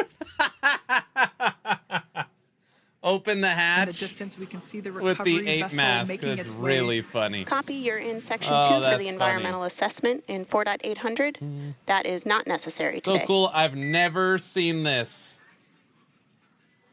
There you go. Understand. All right, have you guys seen enough yet? They're home? So we will continue to have communications between the Corps and Nick Hague, the Science. commander of Crew Dragon Freedom, which just splashed down 2 minutes ago off the coast of Could you imagine Tallahassee, if it started Florida. sinking? Dragon OMG, Freedom has I returned know. home with NASA astronauts Nick Hague, Sonny Williams, Butch Wilmore, and Roscosmos cosmonaut Alexander Gorbanov. They're back on Earth after hell's taking them approximately so long to 17 get hours of there? a return journey from space. The SpaceX recovery gotta wait ship until they and open the hatch. team All right, have been we'll wait till waiting they for open the Dragon hatch. splashdown, and they will now make their way to the splashdown location. The teams have been ready and waiting about 3 nautical miles away, so it's going to take them about 30 minutes or so to make their way And to. SpaceX Freedom. Man, we've been waiting 9 months. How much LE have we missed? Still the same Copy, Stable season. 1. We see the same. Why do you got to talk about them being in space It's as gonna take long as about the 30 current minutes for the season? recovery team to make their way over to Nick, Sunny, Butch, and Alexander, who are still seated and secured inside That's not that funny. Dragon spacecraft there on your screen. Incredible views They there came of back that before thermal the new protection season. system, or TPS. That's a good that point. Dragon Be quiet. capsule You guys was are ridiculous. pristine white color before it departed the station, and we can see how the reentry phase, the thermal protection system did its job. Now, if you're wondering what that hole, that like bucket area is, that is underneath the side hatch. That is where the main parachutes were stored. I blame Aaron, when we not saw enough the pull. Dragon I capsule blame dock at myself. station, it looked very LE different. burned worse by the SpaceX panel than that protects and GG. covers Oh my the main gosh. parachutes, that was still Imagine intact, as doing well all as the that, panels that enclose then where you the get drone seasick parachutes are from located. bobbing We around can on see the those capsule. fast Freedom, boats. SpaceX is go for recovery personnel to approach. Here we go. Expect personnel alongside I got the in the next boats. few minutes. Are they in the? Did they have the 8 masks on? Freedom copies. We can see those fast boats. We weren't kidding when we said they were fast. While it does take about 30 minutes for the main recovery vessel to make its way over to the capsule, these boats fast were boats booking it. will be doing a couple of things simultaneously. A couple of Looks them like are jet ski. going to be working. It reminded to me of Water retrieve the World, parachutes. like the You see jet in the skis were coming out background from there of this Water World drone to shot. shoot 'em. Those parachutes will be retrieved from the ocean surface. We want to make sure we are able to pull It looks those out. cooked. The recovery vessel there closest to the spacecraft is going to be performing some safety checks. We can see there they're using an instrument that is basically working to detect if there are any hypergolic vapors or fumes that are still residing in and or around the Draco thruster nozzles or outlets. The Hypergolic? Wait, what the hell what did they say? on-orbit burns to maneuver the spacecraft. Wonder if Kevin Costner's in the Unfortunately, water those with them. hypergolics are Hypergolic. unable to be breathed. They are toxic, and so this team here is doing those initial safety checks to make Nice sure marshmallow. that it is safe for Sounds like a the new rest of the LE recovery build. team Oh to my gosh. approach the Hyperbolic spacecraft. time chamber. They're also checking to make sure that any residuals from the pyros are Bro, safe. it's gonna start and, sinking. Get 'em out are of not there. going to cause any issues. We can see the team working their way around the spacecraft to do these. How do you get a job basically testing these sniff tests on all of those Draco thrusters. Hypergarlic. And as we Do they have continue to gills? await the recovery of our Dragon spacecraft with NASA astronauts Nick Hague, Sunny Williams, Butch Wilmore, and Roscosmos cosmonaut Alexander Gorbanov inside, Dragon has autonomously completed several steps to safe itself following splashdown. We are continuing to see Dragon in what is known as Stable 1 configuration. That's kind of the ideal configuration following splashdown. It's upright, and the Dragon capsule's in the right configuration for it to be hoisted into the recovery vessel. Them get out of the Which you do capsule. see a little ways off in your screen approaching. Dragon will Aaron's so continue mad. I to asked for remain 5 live days on air with you vacation through to that play recovery LE. What do I process, do all the now? way through the point where the crew is Dude, Neb, you've extracted got to from the change Dragon it. I spacecraft. know, it's horrible. Now, if you are I just know. joining us, the mission has gone smoothly Happy so partner far. anniversary, Dragon thanks. successfully splashed Tomorrow's down my off the coast 40th of Tallahassee, birthday. Florida at 2:57 p.m. We'll be Pacific, back to last Epoch in a minute. 5:57 p.m. We're just Eastern watching- Time this afternoon. Approximately We're watching the 17 hours hyperbolic. prior to splashdown, Dragon autonomously undocked from the International Space Station, completed a series I've of been departure practicing burns, starting jettisoned leveling. its Oh, trunk section, jeez. and performed its final burn. Happy the deorbit birthday, burn. thank you. This placed the Dragon 40, I'll spacecraft start on a planning your trajectory funeral. toward Today is my last Tallahassee, day in my Florida. 30s. Dragon successfully feel like I re-entered should go the for a Earth's run. atmosphere, followed by deployment of its parachutes You know, it's like to the last slow day I'll be able to spacecraft move. down to a gentle splashdown. We're now going to follow the Freedom, hypergol sweeps and unfired ordnance checks are nominal. Rigging is in progress. Approximately 25 minutes Old until tactical lift. man. It's time for a Stand by memorial. for I PMC know. with SpaceX flight surgeon. Freedom copies. All right, And let's so see. what How we do did they just get hear him there out was of the communications that those thing? hypergol checks were complete. They didn't find any of that upon those checks, so we'll continue to move through the timeline. Next up is a process called rigging, which you see happening right now on your screen. This is when a SpaceX recovery personnel actually works to climb aboard the capsule and work through procedures ahead of lifting onto the nest of the recovery vessel Megan. We heard it's going to be about 25 minutes or so until that lift actually takes place. Wait a second. It takes 20 minutes to get him out of there? Is that what he said? Okay, Freedom, the next call will be from the SpaceX flight surgeon Mong, how long on does it take Dragon to get him Ground out of Private. there? They forgot the can opener. Longer? Callouts there indicating that the crew will have the opportunity to do a quick check-in with the SpaceX flight surgeon. This is standard procedure for every it takes Dragon 30 minutes to get him out of the spacecraft, thing? when it returns to Earth. It's just an initial check-in, make sure everybody is doing okay. They will also have another check-in with the flight surgeon once they are on board. Okay, listen. This might be just me. See this little hole right here? They should be like handing In-N-Out burgers to everybody. That's what I would want first. Like, forget the med check.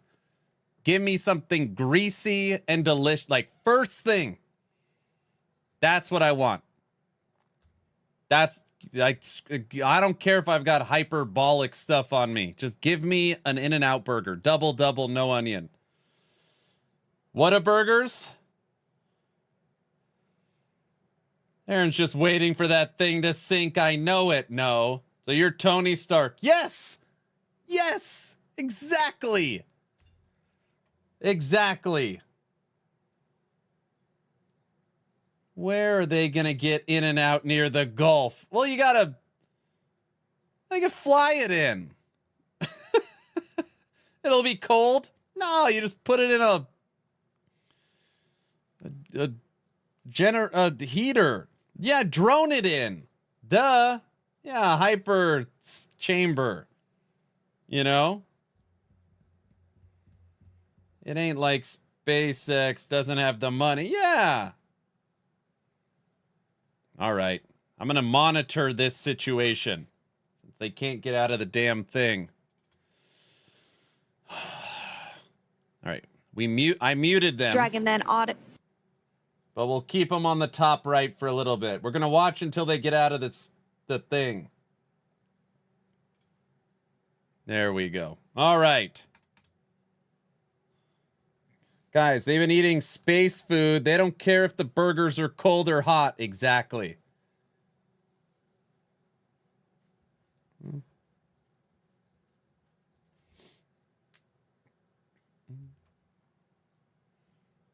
You will monitor this on monitor 3 or 4. It's actually on monitor 2. So monitor 1 is Last Epoch. Monitor 2 is SpaceX. Monitor 3 is Streamlabs. And monitor 4 is YouTube. It's not that sophisticated. It's very, most people, like my system actually isn't even that good. You need a 5th?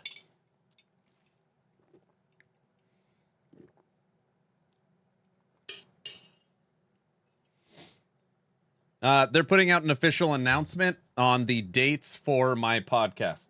They're switching the dates.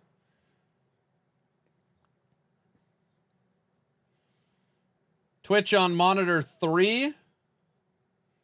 Well, right now, SpaceX is here. Last Epoch's here. Streamlabs is there. YouTube's here. Where do you put the DSLR? I need that, right? That's what we need next. All right, what the hell are they saying? To the first one that makes the initial approach to the Dragon spacecraft. As we saw a little bit earlier, we were also able to see one of the recovery team members get on a jet ski to help gather up the parachutes that were automatically detached from the Dragon spacecraft upon splashdown. And it will take a little over 10 minutes for the recovery crew to complete their safety checks. There you go, 10 minutes to get them out. The team will begin preparing Dragon to be lifted, and as you see, they are preparing for that to take place at this point. You know what I was going to play today? As part of the preparation for this lift, one member of the recovery team has climbed on top of the Supposedly spacecraft the already, worst so they can skill attach in the Dragon's game. hoist rings and connect to the lifting lines. It will take Bear. us less That than didn't an count. I hour was trying to to look at raise those Dragon boots. to the recovery boat and remove Summon the crew from Bear. the spacecraft. After medical checkouts, the crew will return to land within 4 hours by helicopter. Don't do it. I have to do it. And if I got to no additional prepare for the medical new assistance Bear. is needed, the crew will board a waiting NASA plane and depart for Houston. I cried. I think it's the worst skill in the game.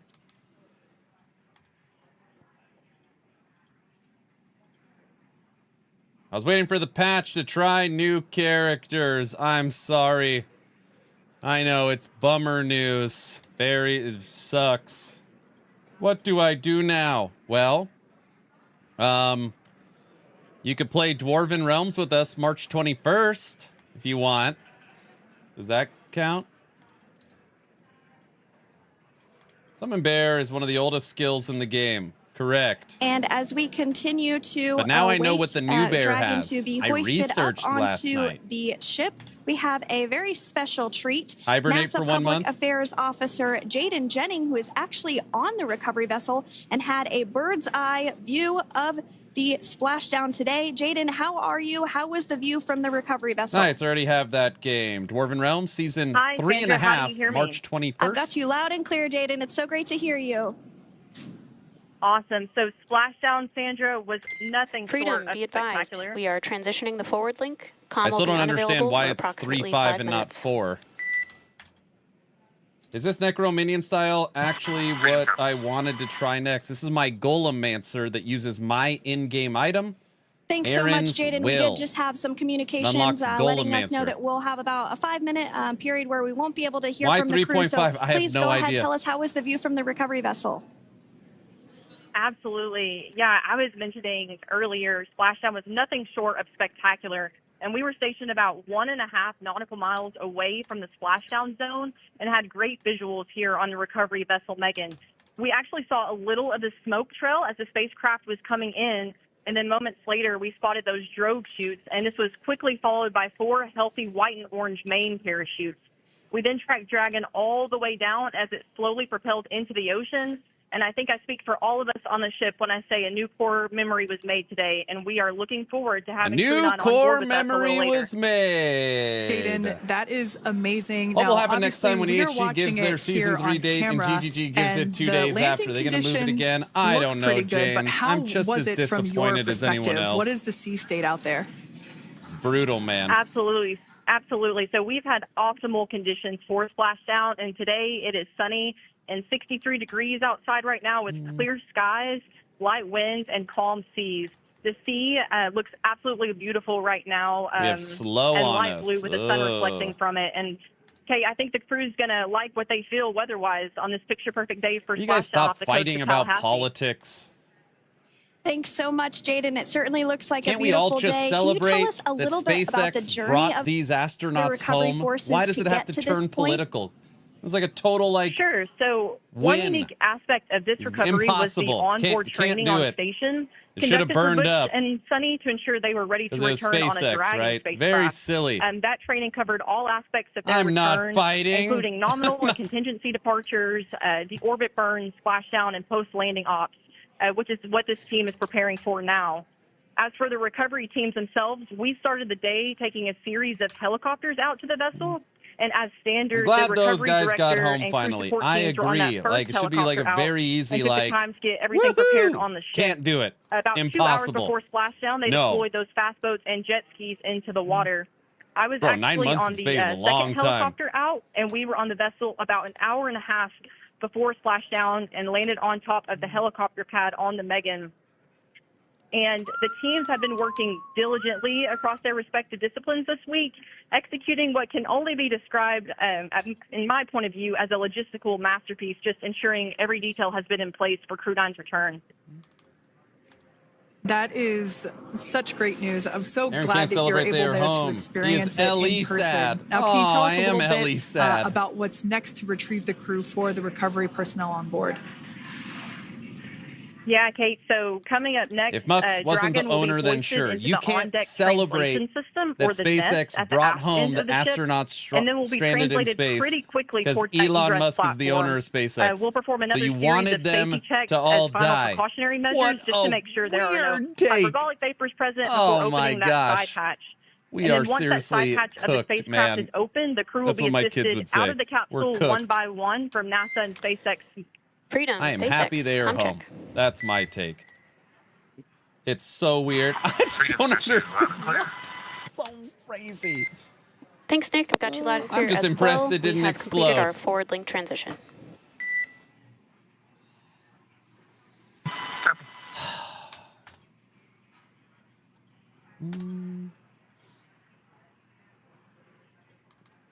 Yeah, politics needs to take a backseat to good news. Yeah, I like that take.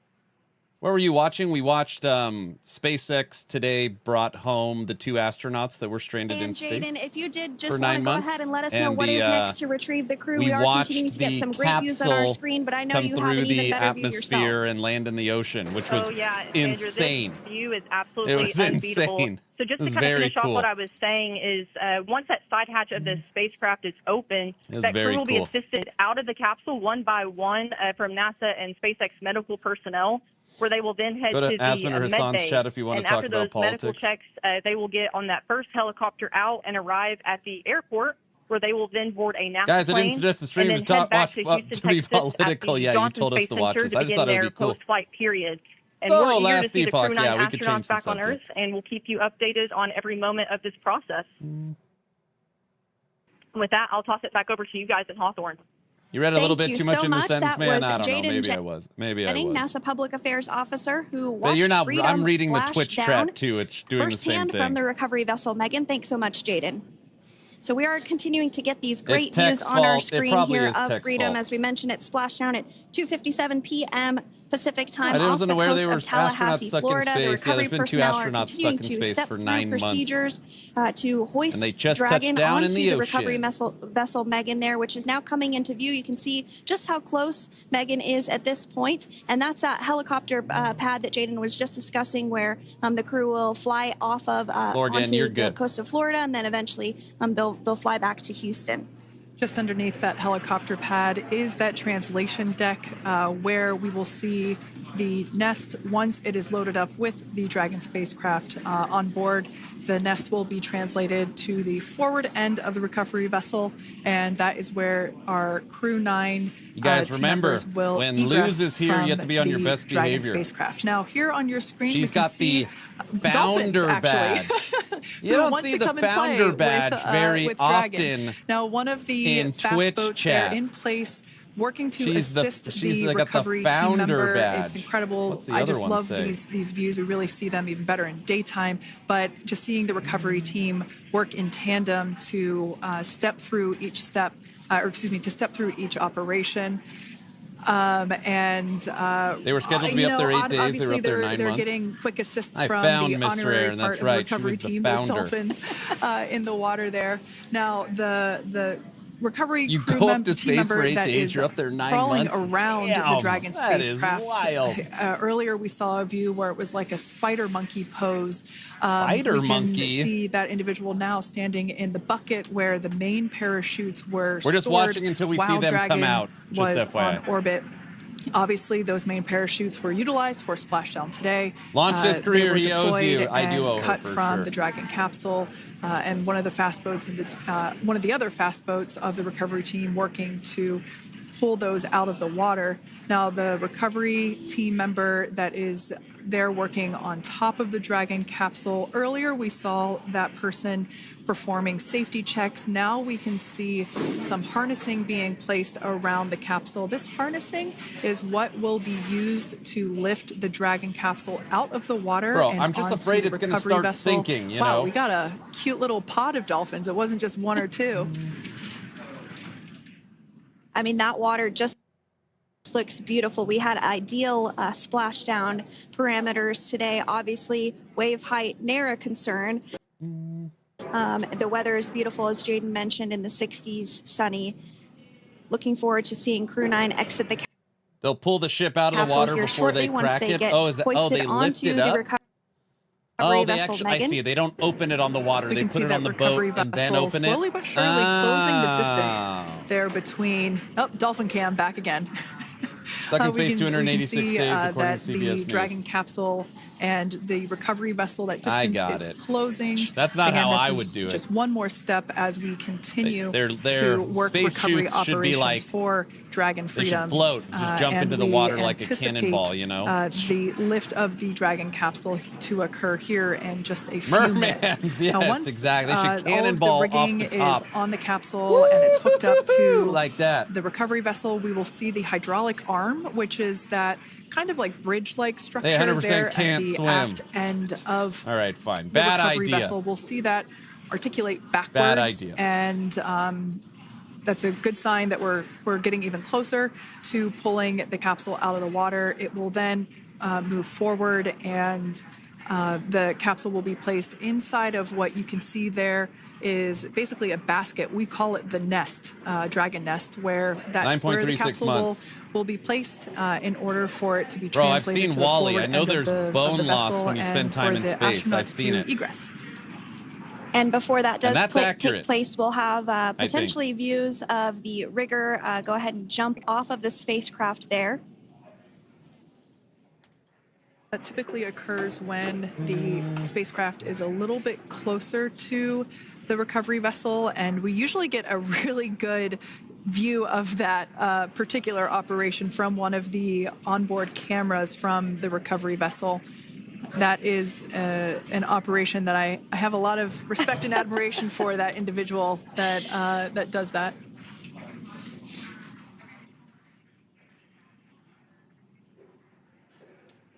So again, Dragon continuing use of the gravity? get closer and closer to the recovery vessel, Megan. You see some of those ropes now coming into view as well. If you are just joining us, Crew 9 splashed down off the coast of Tallahassee, Florida at 2:57 p.m. Pacific time with NASA astronauts Nick Hague, Butch Wilmore, Sonny Williams, and Roscosmos cosmonaut Alexander Gorbunov. They're now working through procedures to hoist this spacecraft up onto the recovery vessel Megan. We just saw that hydraulic arm get lowered into the lifting position. That arm will be the mechanism that is utilized to lift Dragon up and out of the water and into the nest located there at the aft end of the recovery vessel. And the recovery vessel being used today is, as we mentioned multiple times, is named Megan, but that's actually after NASA astronaut Megan MacArthur, who flew on Crew 2 a couple of years ago. It'll just restart everyone going crazy. We're getting some views now from actually inside the boat. Yeah, you're exactly right. This view is straight down the recovery vessel. That platform that was. I just want to see how they get out. Like, do they actually just walk out of it? Rigging is almost complete. Approximately 5 minutes until capsule lift. Burger and a milkshake first request. That's what I said. So about 5 minutes left until we see Dragon Freedom. They get are lifted carried out of the out water. like little That babies. hydraulic arm, as I said before, is the mechanism that will. I'm watching lift it so that I can see if I could do this. It's quite swift, actually. The whole process of getting the spacecraft. Brace for capsule lift. They cannot walk. There it goes. Dragon Freedom being lifted out of the water and they onto can't our walk recovery because vessel of how Megan. horrible re-entry is, or they can't walk because of how long they've been in space.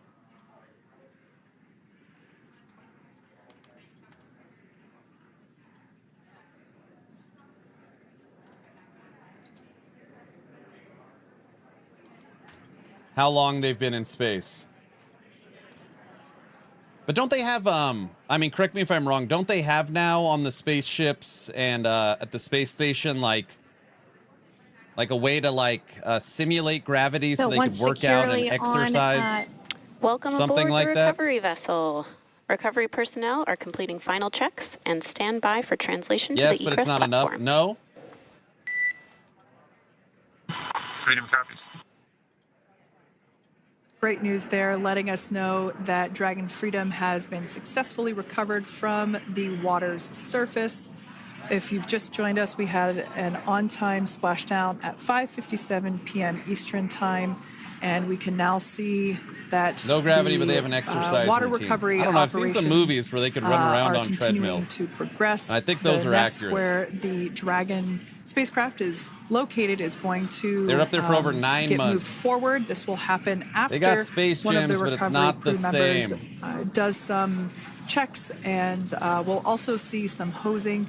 Obviously, the spacecraft splashed down in salt water. Salt water is corrosive, and we want to try and rinse out as much of the salt water as possible to reduce that corrosion on the metallic structures. So we can see some guidance there being provided, really steering the spacecraft properly into the Dragon's nest. Cool. Now I kind of have to play PoE 2 on my days off, or else I wasted my vacation. You got to change your vacation. And as you can see there, the spacecraft is already on board the recovery vessel Megan. Things continuing to move very smoothly today throughout the entire operations from the deorbit burn up until this point as well. And Freedom, it looks like the positioning wasn't quite right, so they are working on repositioning the capsule in the nest now. Bro, just get them out of the thing.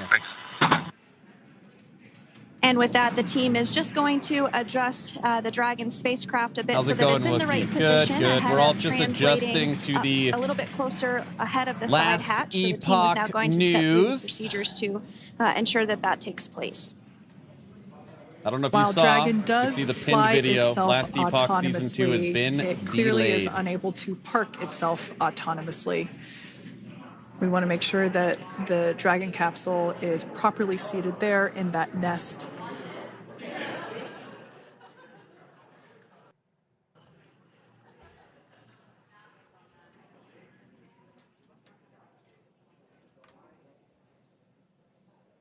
I see they moved the season date to the 14th to the 17th. 17th.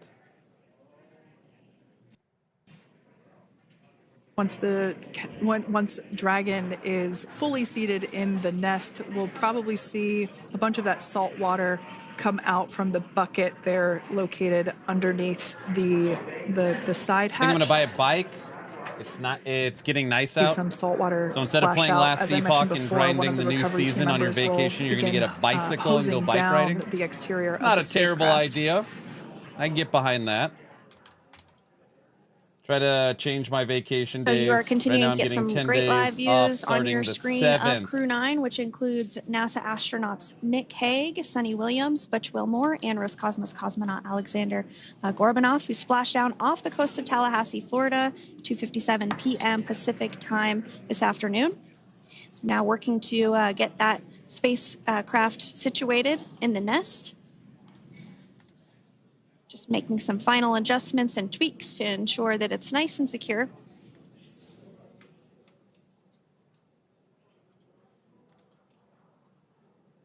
It looks pretty damn secure. I went rollerblading earlier. Seated and How was that? secured and the oriented Dragon's correctly nest. in the They're nest. in it.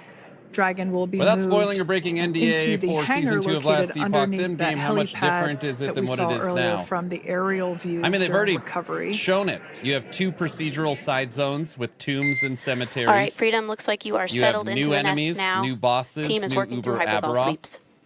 You have a new faction. You have a new area. You have 30 new uniques. You've got cocoons and cocooned enemies, champion enemies. Create your own Out there sets. telling us that You're going to be able the to recovery team make your is own doing monolith the second tree round of or those web. hypergolic sweeps. This So let me helps show you. ensure that everyone, One sec. all the recovery team members that are located basically right where this camera is located on, towards the forward end of the recovery vessel, that they will all be safe once the spacecraft is translated forward. Yeah, that so we're just sounds doing cooler some than additional I steps thought. to make sure that the I mean, it's a hypergolic lot. propellant that Also, is what they've done is they've utilized completely for rebuilt maneuvering the like Dragon the capsule systems while on so that they're orbit, making sure scalable. that none of those vapors So now it would be very easy for the next season to throw in present on the exterior 10 of the new capsule. woven echoes, which would mean 10 new endgame activities.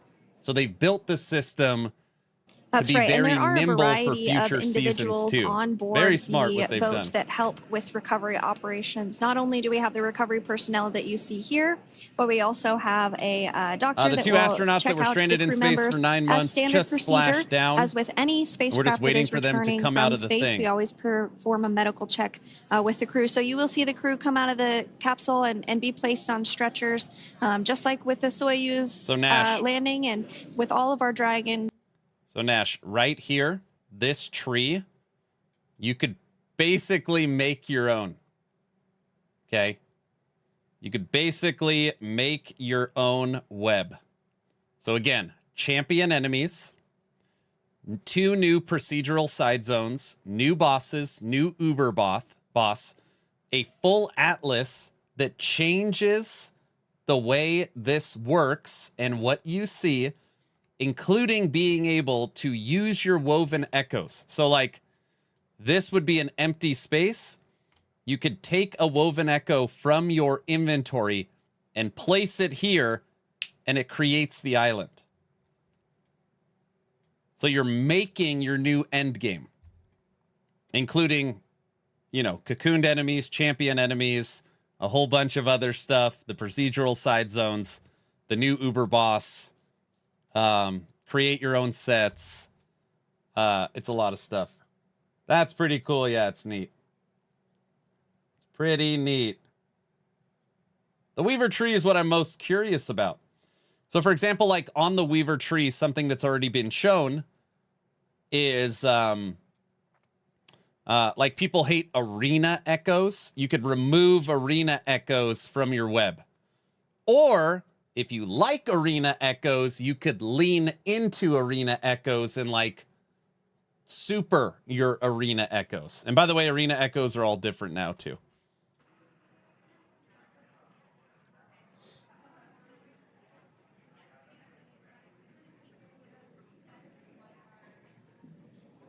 The first words out of the astronaut's mouth after 9 months in space will be, please tell me last Epoch season is releasing April 2nd. It's been 9 Dragon months. spacecraft 2, the platform there, the recovery platform. Yeah, they haven't missed anything, have they? Foreground. It is important to note that Nick, Sonny, Butch, Nash, and Alexander will be getting assistance from the recovery teams while exiting the spacecraft. I'm very happy for the delay this is the here same in process Argentina, for any the 17th returning and 18th long-duration international crew holidays, members, Holy Week, as Easter. you could imagine, returning to a gravity environment can wreak havoc on our They talked about the changes in vestibular set system, items. No, just you'll be able to make your own. Responsible for maintaining balance and motion. I figured of course, out the safety astronauts is were our the number one ones priority working with on this Ellie's operation. new So, season. Very funny. We'll see the crew members helped out of the spacecraft one by one, and they will be assisted the few feet to the medical quarters aboard the boat.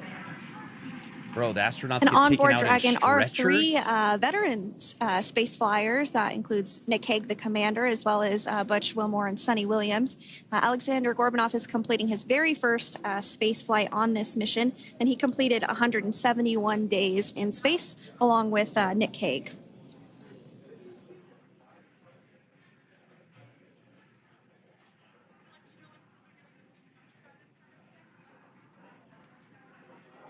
For those of you that have just recently joined us, well, I would encourage you to hit that rewind button and go back a few minutes. It was a beautiful splashdown of Dragon Freedom. Of course, haven't you with ever been in the space? Crew Jeez. 9 cohort No muscle on board. mass. They had an on-time Most likely splashdown can't at walk. 5:57 p.m. Eastern Time, 2:57 p.m. Pacific Time. We can see that the spacecraft... Freedom translation is in progress.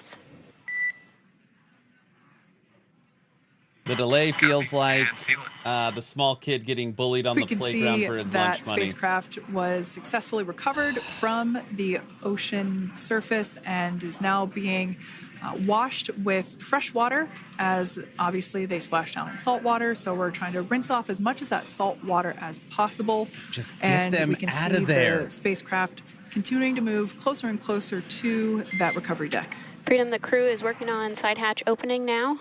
I bet they are hatch inside the open in capsule about being 2 like, minutes. OMG, come on already. Okay,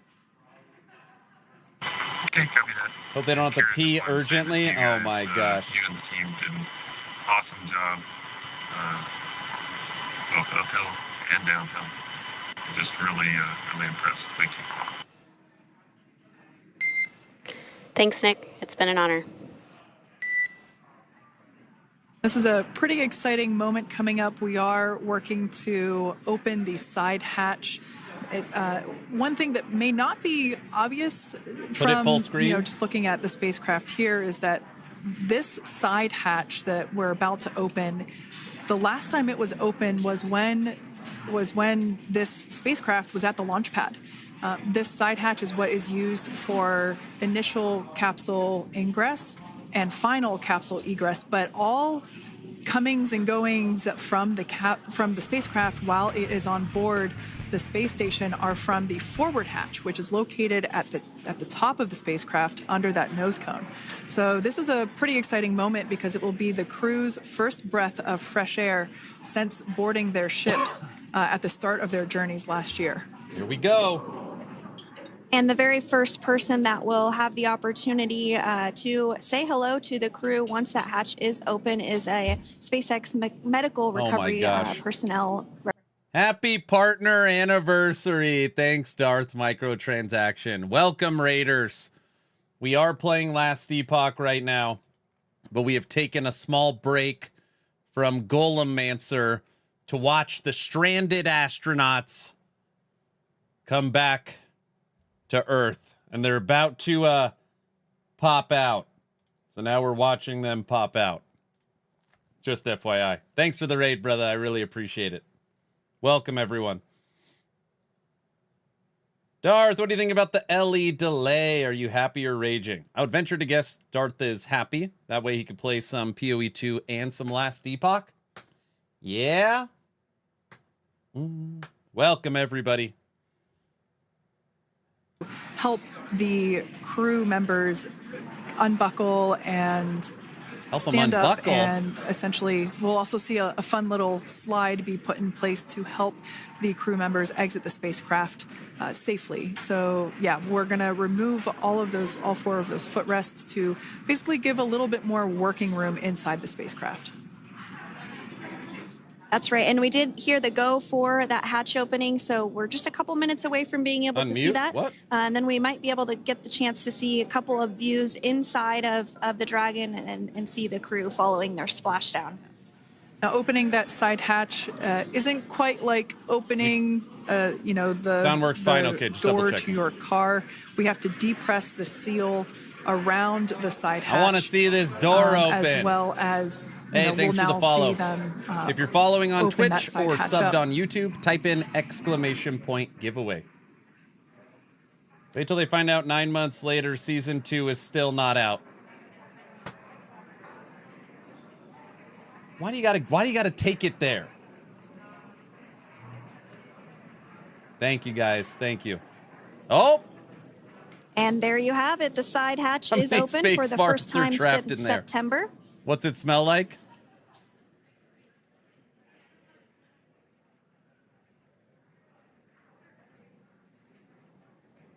This guy's getting a picture for Instagram. Look at him. Equipment there that was brought into frame. But it smells like Aaron's closet. I got my window open. The edge of the side hatch. How many space One farts? from any potential damage. Oh, we can see the recovery crew member there taking photos of the side hatch seal. This is part of the standard operation for recovery. These photos will get saved into our procedure. Protein farts? Come on. We'll then install that protective frame around the side hatch. This helps to ensure that the side hatch itself, the edges of it incur no damage while crew members are coming out from the spacecraft.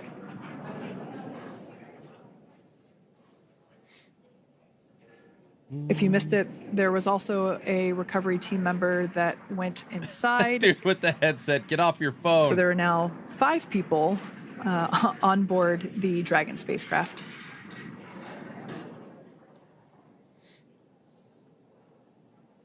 The Dragon has landed.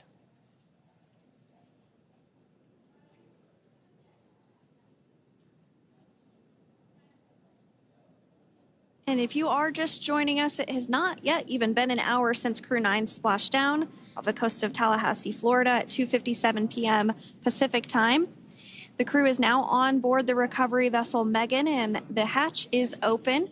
The next major milestone that we'll see is when the crew will actually egress or exit the spacecraft. The Dragon has made it to Megan. Continue to, the recovery personnel will continue to install that protective area around the hatch and then remove the footrests. So we're a couple minutes away from seeing the crew egress, but not too long away. Come on, I said we're going to watch this till they get out. Come on. The truth is that Aaron works for SpaceX. He's actually monitoring the operation through his fourth monitor. That's true. Handed out here in the near future, as I mentioned before. Oh, of course, we got to get a well-documented photo of the moment. Although we can't see it from here, I'm pretty sure there are 4 smiles on board right now. We did hear that report out from the commander, Nick Hague, following splashdown, that there were four smiles as far as he could see. 4 smiles, full of guys. Now, generally speaking, and there we do see Crew 9. Some look happy at them. waves, They're alive. Smiles all around back on Earth.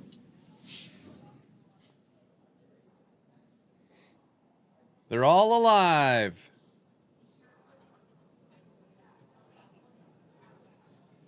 Generally speaking, we stunt doubles, they're not alive. The individuals in the 2 center seats of the spacecraft exit first. You might hear us refer to this as the exit process as egress. It's just another term for exiting the spacecraft. Generally speaking, they're paid actors. Most of the time have the 2 center seats egress this is a first, Starfield as DLC. it makes Yes, moving around inside the capsule a little bit easier. OMG, our Star Trek. Our spaceships look nothing like Star Trek. Bullshiz. We can see the tablets that were previously located on the upper leg of the crew members. We can see those being handed out to the recovery team. Those were taken off prior to the entry phase, to spacecraft reentry. Those had to be stored and secured prior to dynamic operations. My cat has a bigger door than that. Well, they were going 17,000 miles looks like an we are hour, starting to see the footrests also be removed. I just saw one there on the screen. There are 4, of course, 1 for each crew member.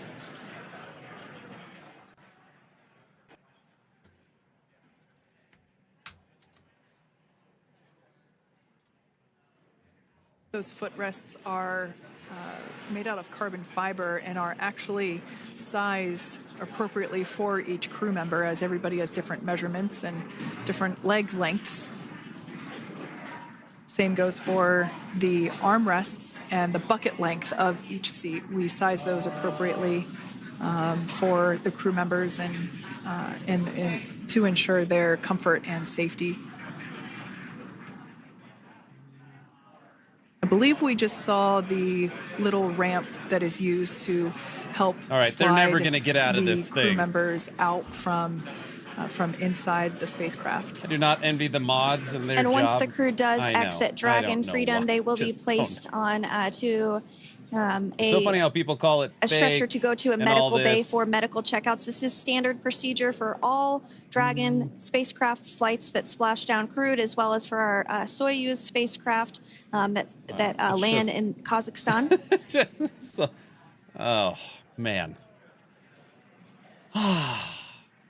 We wanted to watch the stranded astronauts come down, which we did, and return to Earth. You can see the exterior Somehow of Dragon it's just Freedom impossible quite clearly to in this not shot. turn and into political it's such conversation. a beautiful sight. I just don't understand. I personally prefer the capsule. It kind of looks like a face. Some of that. 2 eyes and a nose and a mouth from and a atmospheric tongue. reentry. It is the signature sign of a capsule that has. You guys see the returned face. to Come on. Earth. I'm screenshotting it. It looks like a bird.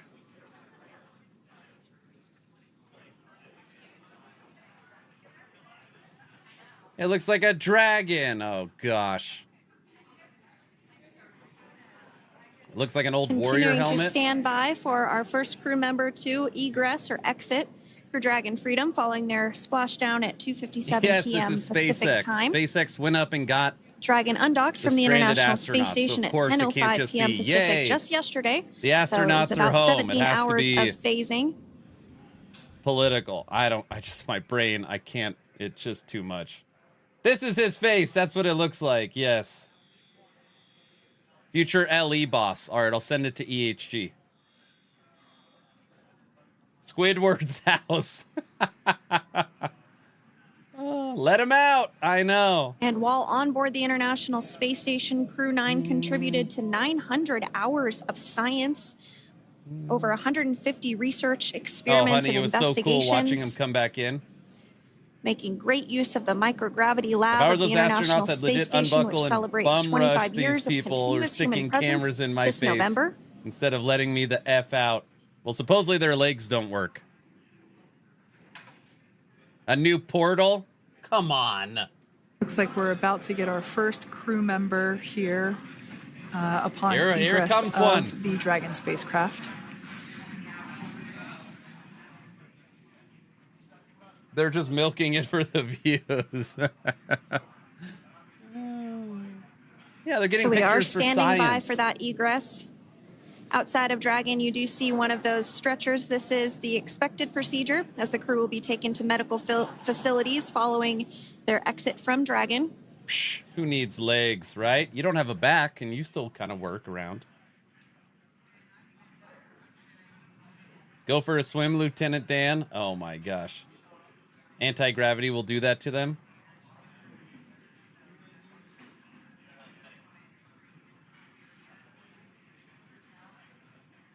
We can see folks on board clapping as our first crew member.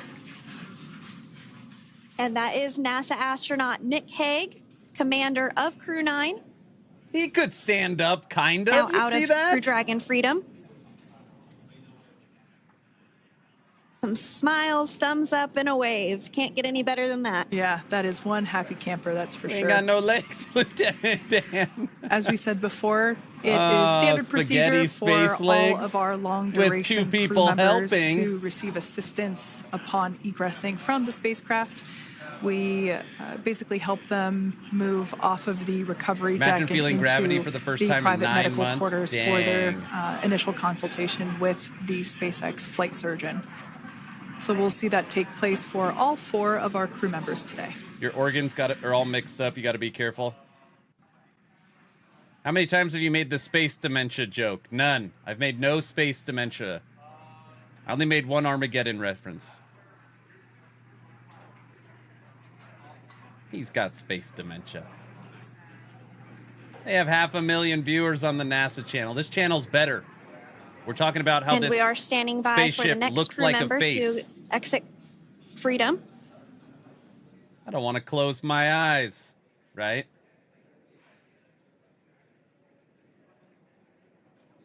And oh yeah, and we're talking about space farts in there. No, there's a scene in Armageddon where the guy's going crazy, and he's like riding the nuclear warhead. And the smart astronaut says he's got space dementia. It's like the stupidest line in cinema. Me and my wife always laugh about it. Dumb. He's got space dementia.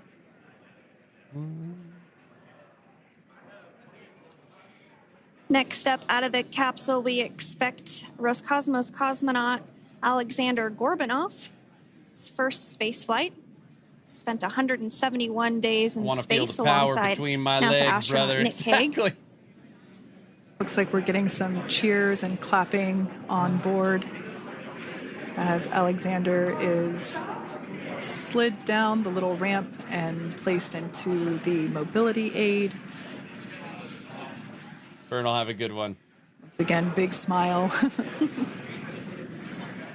Now I feel bad. Do we have to watch all of them get out? Or down? Nah, I just wanted to see how they get out.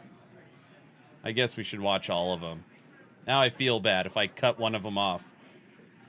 Straight into the gaming chair? Oh, now, my the two gosh. crew members remaining in Dragon are NASA astronaut Sonny Williams and Butch Wilmore. Poor guy They doesn't know completed which Earth 286 he's returning days to. in Oh, my space. gosh. One of the remaining footrests being Don't forget, everyone, we will removed drop from a giveaway at the end of Dragon today's stream. spacecraft. As long as you're following the channel on Twitch or subbed on YouTube, type in !giveaway. Who has a gun in space? As I said before, we Have you ever heard of generally, Evel Knievel? try to have the crew members that are located in the two If they center knew Ellie was seats delayed, they would have aboard stayed Dragon. in space till the And we 17th, obviously. like to have them egress first if possible, as it creates a little bit more movable working room inside the spacecraft. There is a recovery crew member inside that is helping all of our Now we saw the important ones. all of our Crew 9 crew egress or exit from the spacecraft. How many are in there? 4?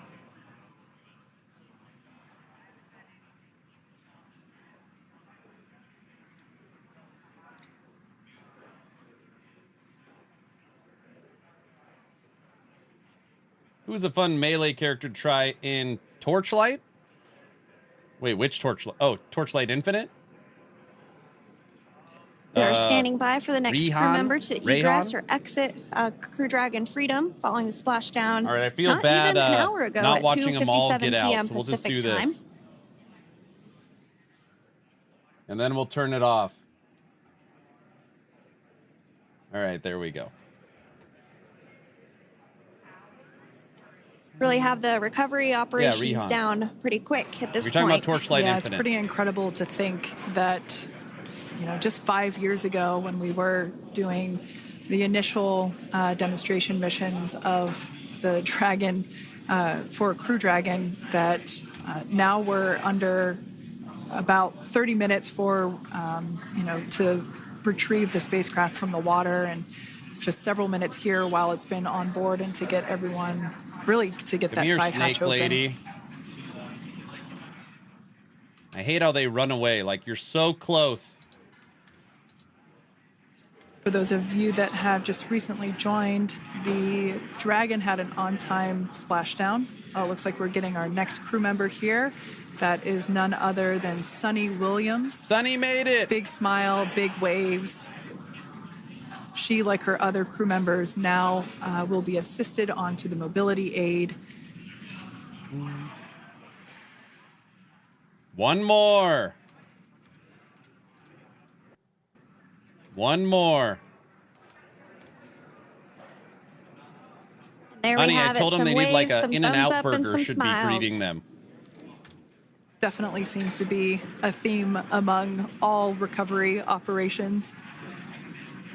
Absolutely.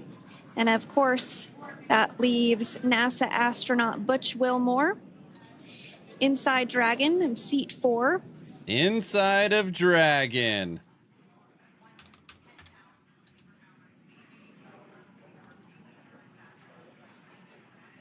We're getting some views of him now as he egresses or exits the spacecraft. Okay, quick question. What kind of overtime do you get paid?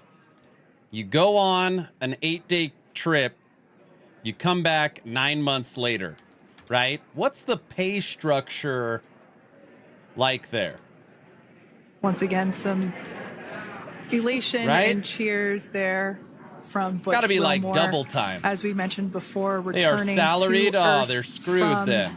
Coming from a microgravity environment can wreak havoc on the body. So it is customary and just standard Ding, procedure ding, for ding. all of our Salaried. long-term Aw. space residents to get assistance once they are back on board the recovery vessel. Sure there's some insurance involved in this, though.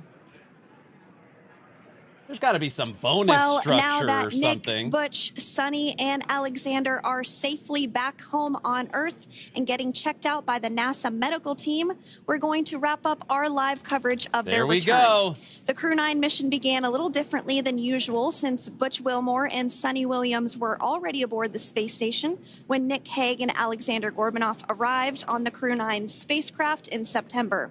Having arrived as the crew flight test crew for Starliner, Wilmore and Williams were fully incorporated into the space station's Expedition 72 team and began research and other work aboard the station along with the other crew members.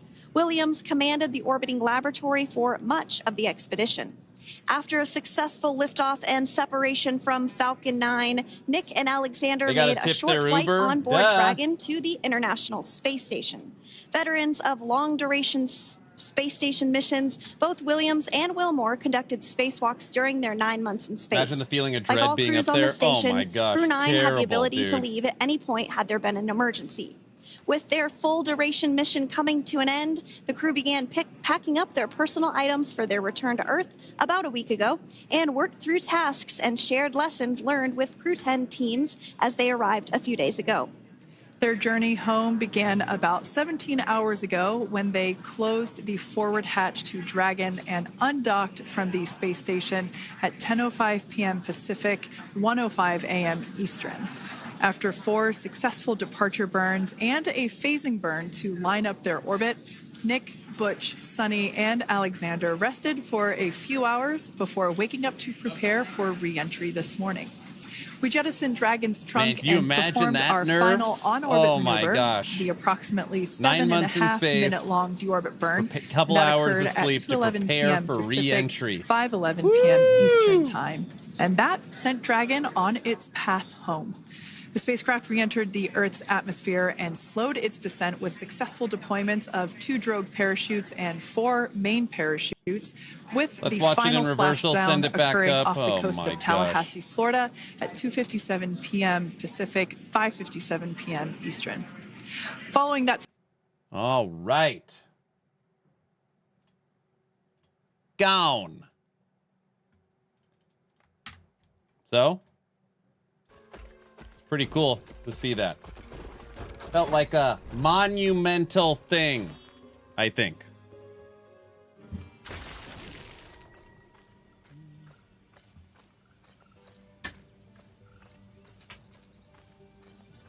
Oh.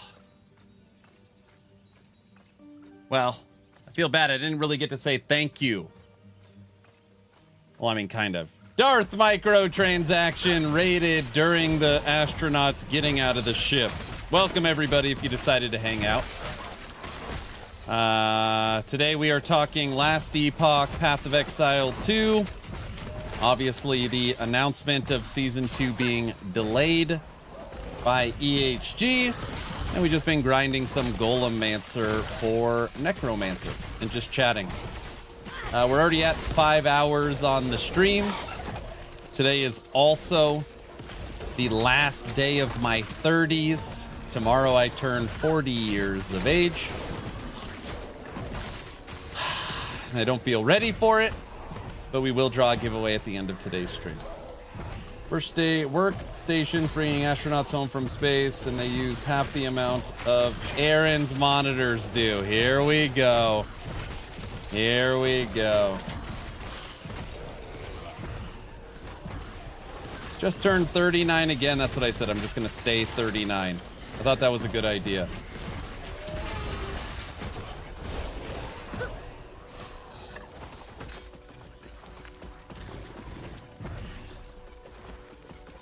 I'm playing another ARPG, but when I hear the lizard, I'm looking for it in my game. Which one are you playing?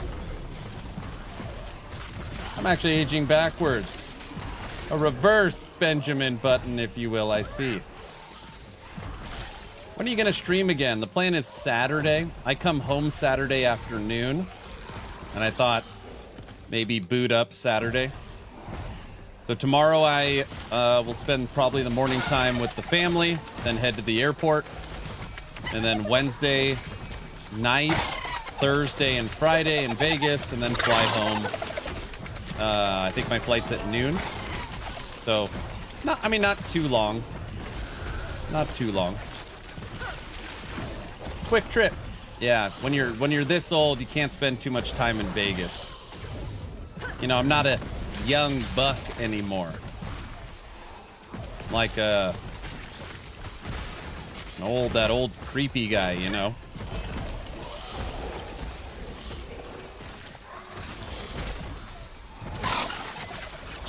At the age of 40, 2 days in Vegas is probably actually too long. We should surprise him in Vegas. We have one more month of Monster Hunter Wilds now. How's that game progressed? Have they dropped some updates for it? Have fun, bring back lots of monies. Waiting for Torchlight Infinite to download. You convinced me to try it. Try it. Let me know what you think.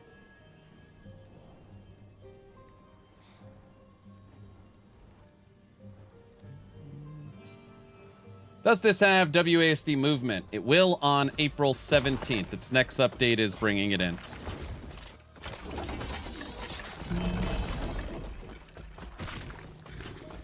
Because of the overwhelming popularity of PoE 2's WASD, EHG has decided to implement the feature.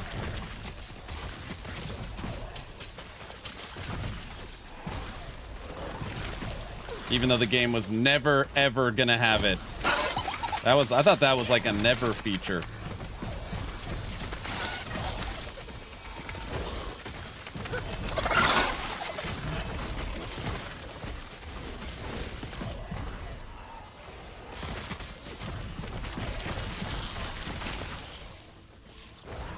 Really? Yeah, action RPGs like hack and slash are not WASD game or movement games, at least historically. You look at D2, D3, Torchlights, Path of Exile, Last Epoch, Titan Quest, Grim Dawn. They're not WASD movement games. That's a recent thing.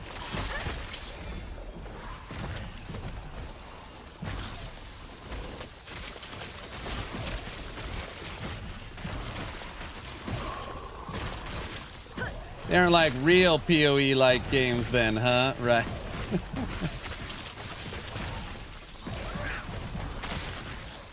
Yeah, the big introduction of WASD has actually been because of console and needing controller support. Controller support is WASD, basically. Oh, okay, I'm new to the genre. D4 is my first. Yeah.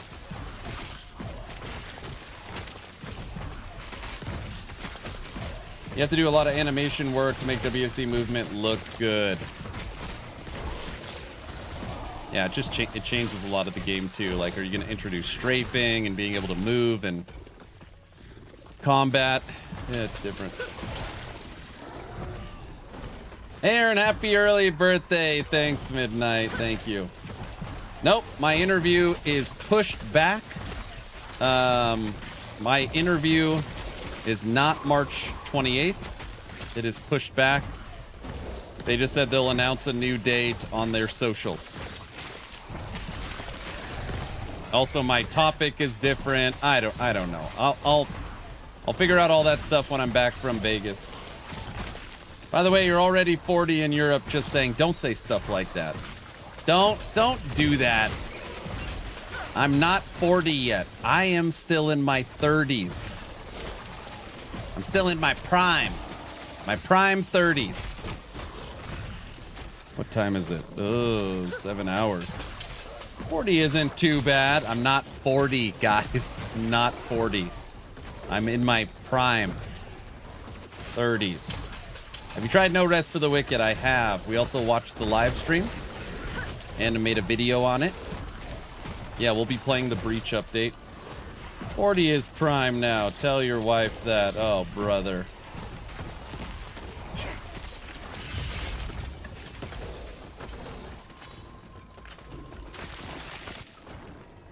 Optimus Prime, you are 40. I'm not 40. I'm in my 30s, which is true. By the way, you're closer to 60 than 18 now. Oh, brother. Good. Iron, do you know if there will be additional chats due to the new release date? I have no idea. I would guess no, but I don't know. Maybe they'll just do their own stream. Like Mike can do a stream. I know my date is changing, and they're going to make an announcement on socials. I can't speak for anyone else. I'm about to hit 43. I'm old. Yeah, you're done. 39 and a half-ish. All right, I'm 39. And maybe in 7 hours, I won't be 39. It's already 3:19, halfway around the world. Technically, you're 40. No, I'm not. I was born at like 10 a.m. Really, I'm not even 40 until tomorrow morning, you know. Retirement seminars are available to you now. Somebody told me I'm required to have dinner at 4:32. Is that true? Someone help me. What time do I have to have dinner now?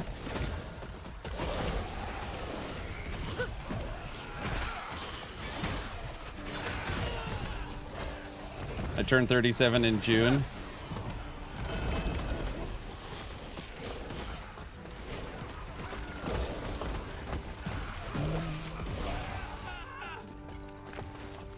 Bro, I'm so excited to not have these go into the inventory anymore. Oh, it's gonna be so nice.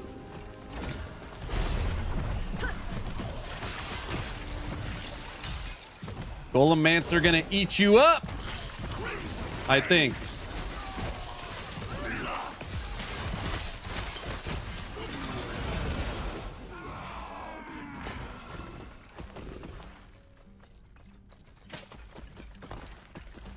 You can now book your spot for an early retirement home. What? Guys, come on. You're supposed to be making me feeling better. You're supposed to say, Aaron, you're still young at heart. You look like you're 18. Age is just a number. Isn't that what you guys are supposed to say? Something like that?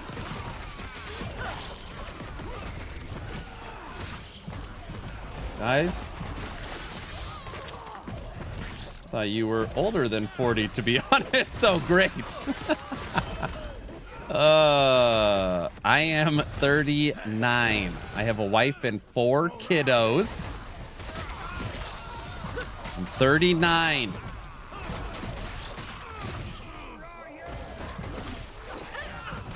Age is just a number, a higher number. Oh, great. You look like you're 18, Aaron. You don't have to worry. Artificial hips are getting better. I'm joking. You don't look 40. You look 38. Oh, great. Age is just a number. Your number is getting big. 4 kids. Dang, that's why you're old. My kids are 19, 16, 12, and 9.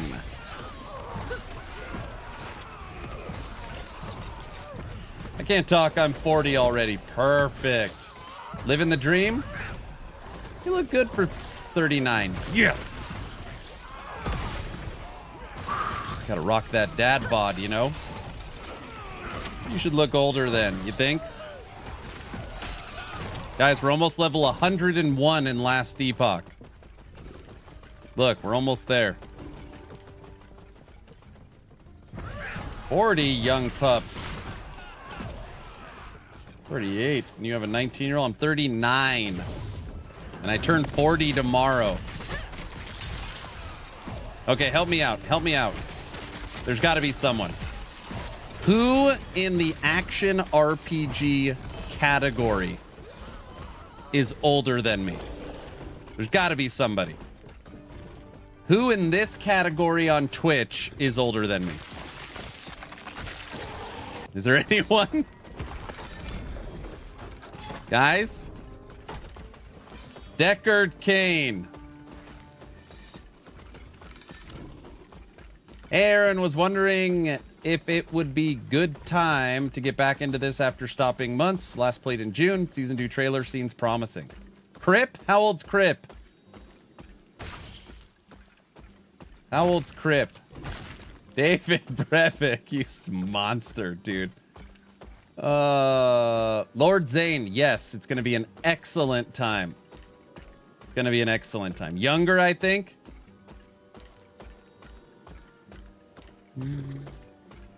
Honey, that's not funny. Rax, DM, Riker, Gazzy, Woody, Crip, freaking Hog, Frosty, Zizarin. They're all super young, right? Do you want birthday cake? No. No. Rax is over 40? Is he?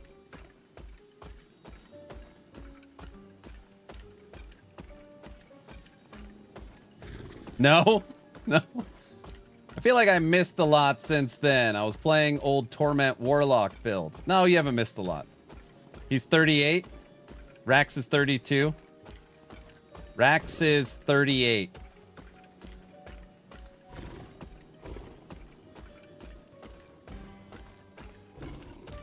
I made spice cake with vanilla bean frosting from scratch. Okay, well, yes, then I want it. Aaron is rethinking his life choices. Okay, how old's like Riker? How old's Riker? He's been around a while. I feel like everyone's in their 30s. I was in the 30s club. There's got to be someone over 40. Mid 30s? Maybe the curse?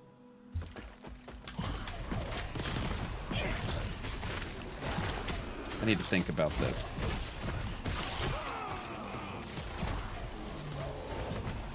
I turned 40 last year.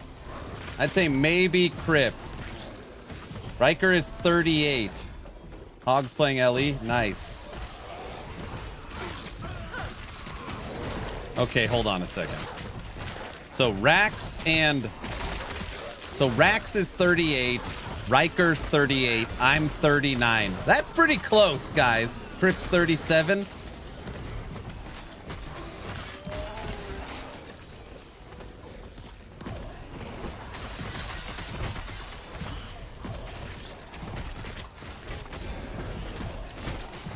Do you have a video about this build? Yes. Yes. One sec.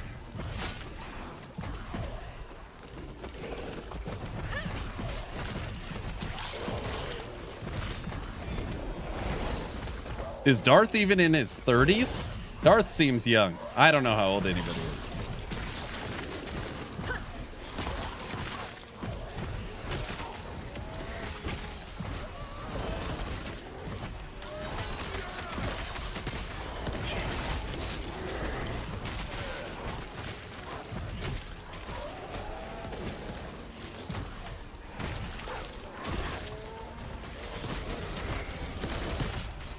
He's about 30. What about all the PoE crew? Pox, Karn, Zizarin, Gazzy. What about, there's got to be someone in there over 40.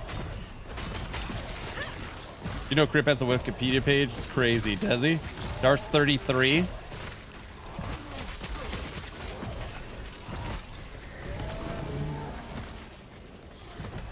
I sent you a pic of your birthday cake.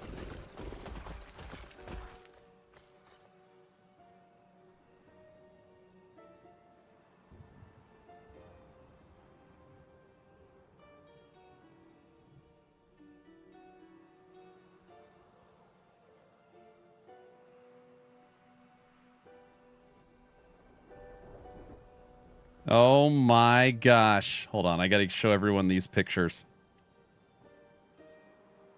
Well, picture. I look like I'm 6 years old. Actually, no, I mean, I look the same. I look the same. Ziz and Mods are middle 30s. Pox is young. Ziz is 36.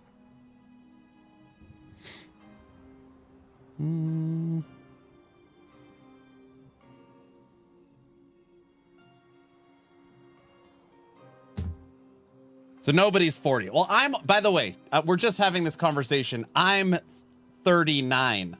So I'm not that old. I'm 39.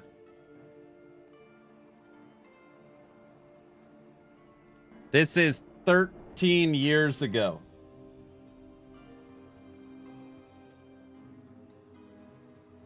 St. Patrick's Day. Gazzy's 34. Mods, Dat Mods. How old's Dat? 36? Oh my goodness. You could be Grandpa ARPG.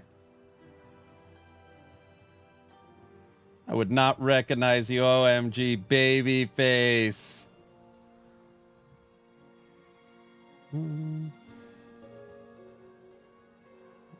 Oh, I forgot to show the build. 1 second.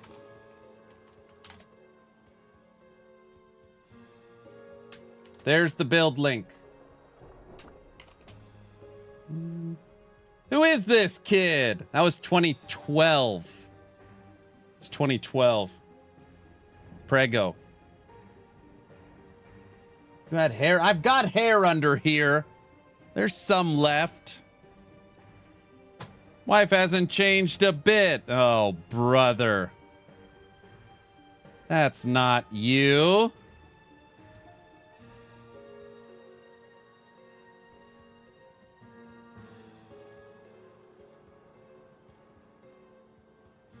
Three hairs are working overtime. Stupid. Here's the cake my wife made from scratch. I don't know why it says 40. It should say 39. I don't know why it doesn't say that. Hairline checks out.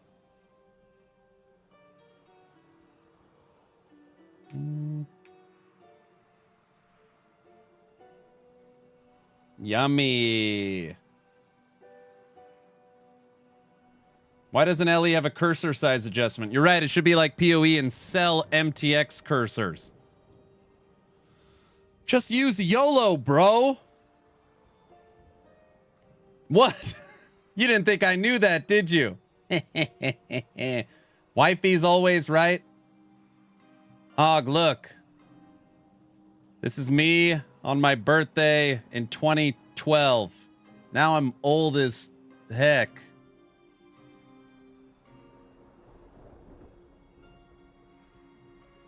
I'm still 39. Hey, Hog, maybe you'll know. Hog, can you help me with something? Do you know, just give me any name, a creator on Twitch or YouTube in this genre, PoE, Diablo, Torchlight, Last Epoch, that is in their 40s? There has to be someone. There has to be someone. I can't be the oldest. Subtractum? I don't know who that is. Barricade? Noogies 45 plus. PoE creator. See? Dude, there's tons of people. Anyways, I'm not even that old. I'm only 39. I'm only 39. How old's the curse? Somebody said the curse. I don't know. Tons? Okay, good. You missed my electric comment. What did he say? Hold on a second.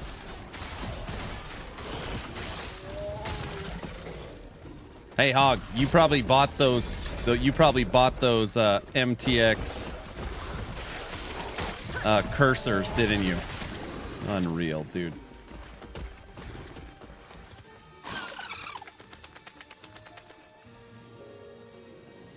Little did he know in 2012 he'd be using an electric lawnmower in 2025. What's wrong with you? Even Dragonkin has cursor. Hey, bro.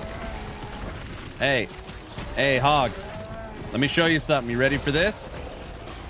I know you've probably never seen this. Probably never seen this. Ready? Maybe you're not used to it.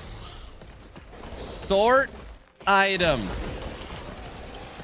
Damn! You see that? Woo-hoo-hoo-hoo! Crazy! Bro, I'm playing right now. I know. I don't know if you've seen that button before. I know. It's wild.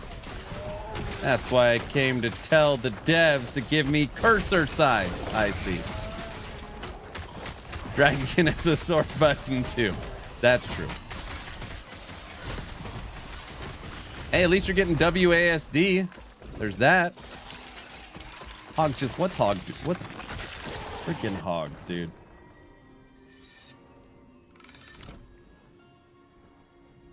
Should have sorted out that haircut. My bad, Diesel.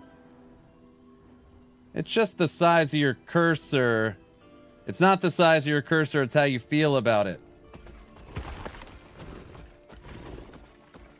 What did you do before your streaming career took off? Wow. I don't know if it ever took off, but I appreciate the compliment, I think. I worked at Best Buy for 10 years. Then I worked at Target for 9 years. Then I worked in clinical work, hospitals for 2 years. And I have a wife and 4 kids. Graduated from San Jose State University with a Bachelor's of Science in Business Administration. Concentration in management. 40-year-old virgin. Yes, correct. Graduate. Nerd. Oh my gosh. You graduated. What a nerd. I know. What a loser.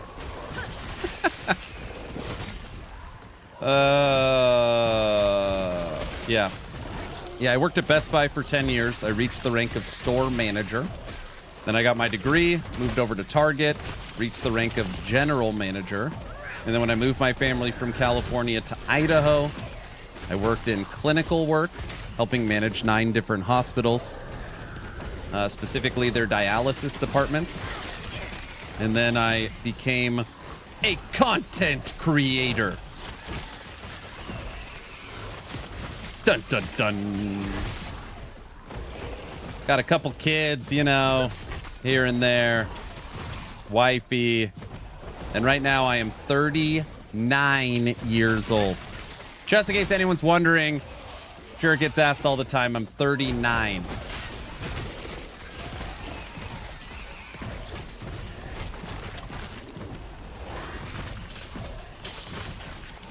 Sure, I am. That's not a lie. I'm 39. I almost went to San Jose State, yeah? SJSU. Oldest ARPG streaker.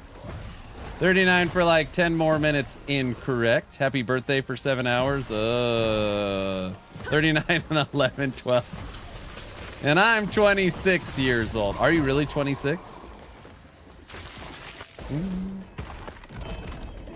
Who's the youngest person here? Come on, be honest. Who's the youngest person watching right now? Actually, I'm scared. Maybe I don't want to know the answer. No, I'm 36. Aaron's milking that void portal at 39. Oh my gosh. Big cities scare me though. 33. So far, we don't even have anyone in their 20s. 23. Fluffy? I turned 24 today. ARPG equals old, I see. All right. Who's the oldest person here? Come on. And don't say, you're going to say me.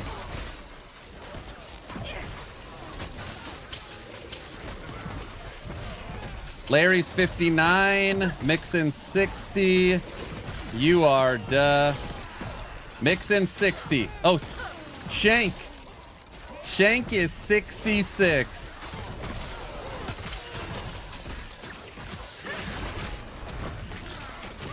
$38 going on 75. Not me, I'm also 39. You still got 4 months left. You're good. I got 7 hours. Oh, we got a lot of 39s.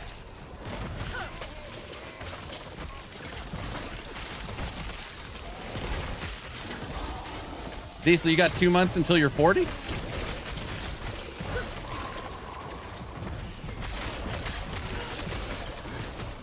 Do I need to go help Hog learn Elite? Hog doesn't know what he's doing. All he's playing is Weed Shop and TCG Card Shop Simulator. He doesn't know what he's doing anymore. He gave up on PoE. Probably switching genres. I used to think I was old till I found this stream. Jack, why is that?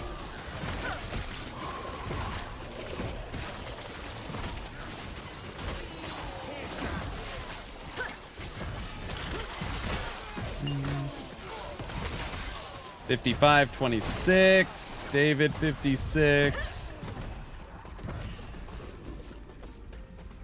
Do you have analytics on this kind of stuff, your average viewer? Yeah, I mean, I don't look at it very often, but you could see it.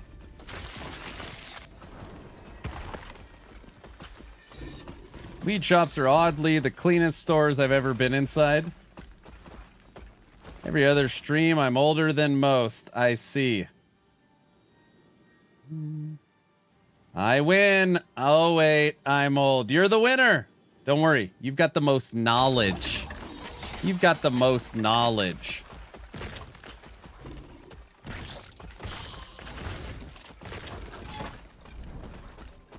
Shanks, you got any kiddos? It's called wisdom. I had a dude in my clan that was 74, and that was 20 years ago. Pretty sure he's dead now. That's nice. What are those big minions? These are my golems.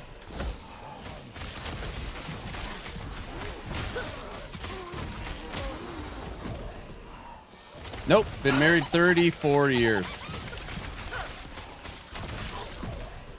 Action RPG, you're the GOAT. Can't wait for your build. Last Epoch Season 2. Let's go. Thanks, Lewis.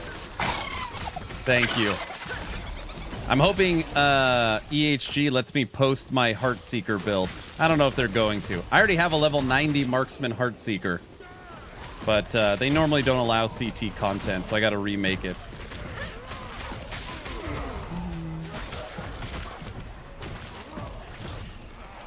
Married 34 years. Congratulations. That's cool.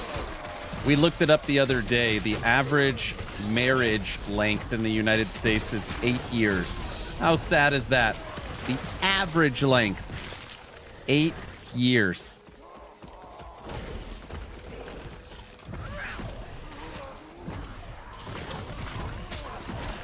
Are they changing your interview schedule? Yep. My interview schedule and my topic are out the window. They'll make a social media post soon about it. 8 years, seriously? We are coming up on 29. Nice. I would think they better say something. I would guess Tries has moved too, but I don't know. Let's see, have they said anything?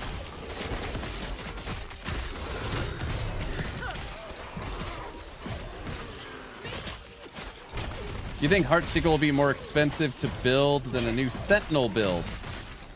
I mean, I don't think Heartseeker is going to be that expensive to build. But if you're trying to kill Uber Aberoth, I don't know if Heartseeker could kill Uber Aberoth. I don't know what can kill Uber Aberoth. So you're probably going to have to play. There'll probably be like 2 builds that can do it. You're talking like 800 corruption fight.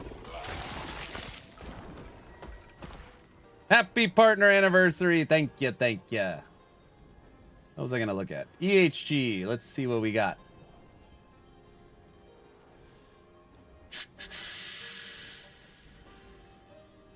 No, they haven't put out anything.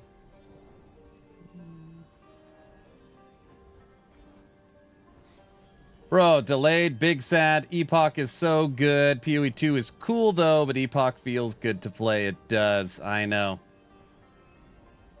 8 years, but almost all of them remarry. Yeah.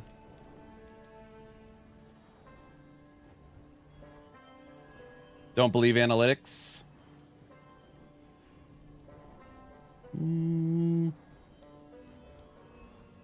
I tape getting kicked in the head any day over squatting heavy or benching heavy again. You're done with that? The powerlifting? Go more reps now?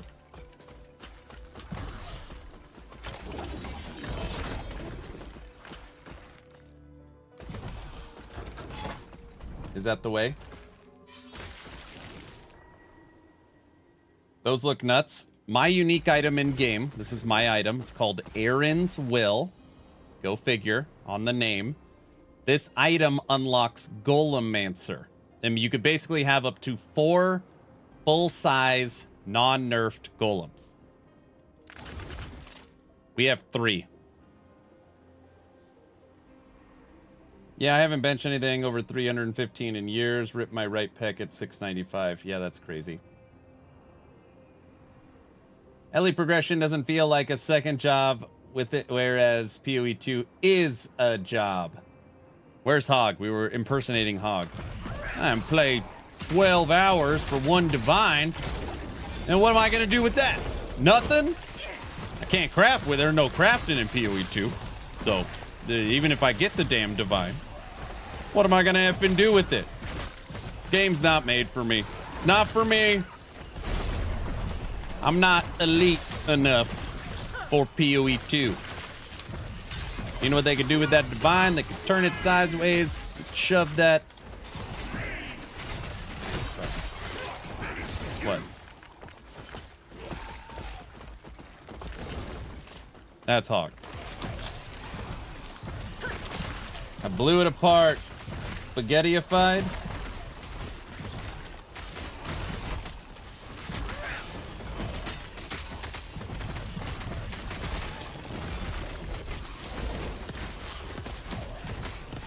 What's Hog's game? Path of Exile 1.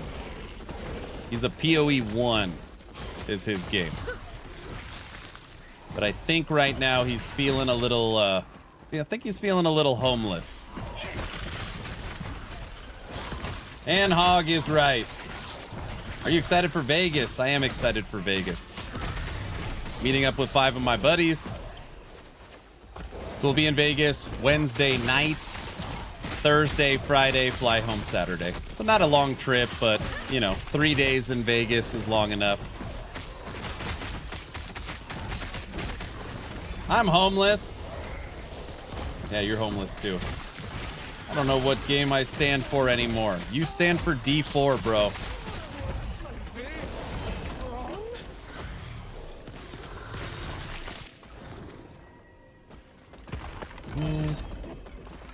When are the strippers joining you in Vegas? Nada. 0. You should check the Parkway Tavern off the Flamingo. I used to work there. Thanks. I gotta keep remembering that. Yep.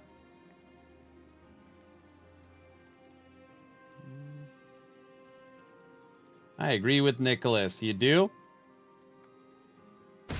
Yeah, he's your Diablo 4's #1 super fan.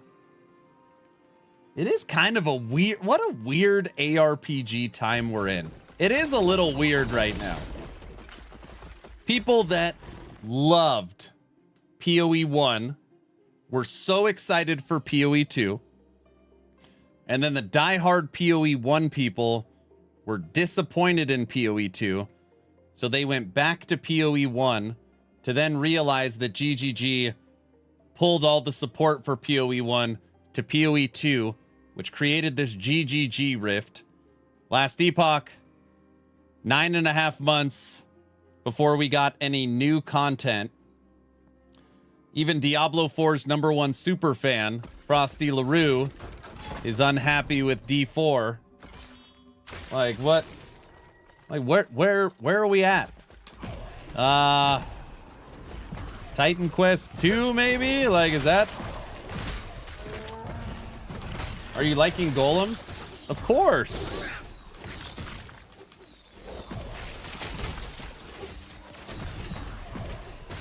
Last Epoch, still the best. Woo! Fangs of Astrakhan, Grim Dawn. Oh yeah, Grim Dawn's expansion. Torchlight Infinite season starts in April. Well, Gazzy announced that, which I had not heard. So he must have some insider knowledge. I reached out to them directly and been like, hey, just checking if this is accurate. But yeah, he said April 18th, which is wild. That is wild.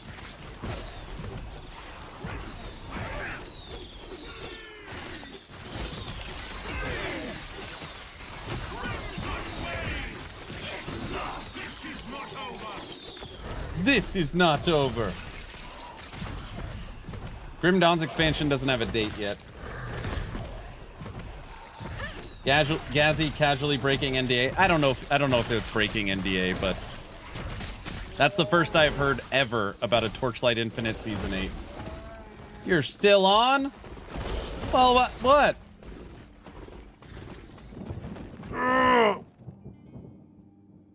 Okay, guys, hey. Next question. All right, maybe I'm the oldest action RPG streamer, but who's the strongest? Guys, who's the strongest? Guys? Hog? What? Not you? Gazzy?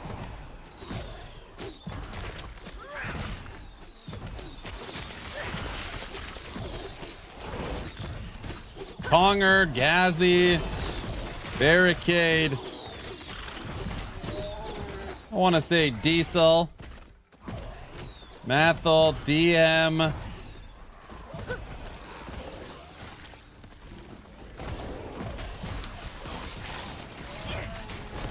Aaron is weaker than DM. So I'm the weakest. So I'm the oldest and the weakest. Is that what we're saying?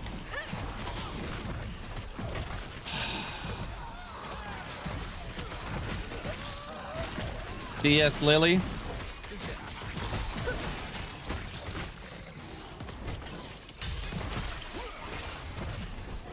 Metal's a rock climber. He's got some grips. I see.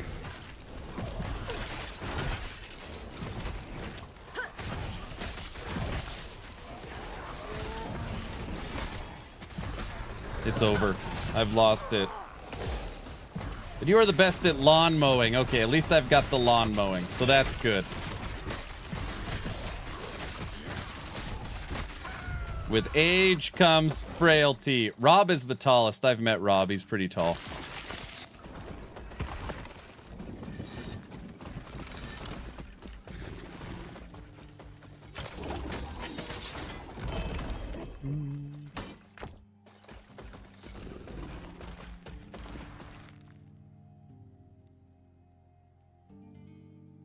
Oh my gosh, Frosty.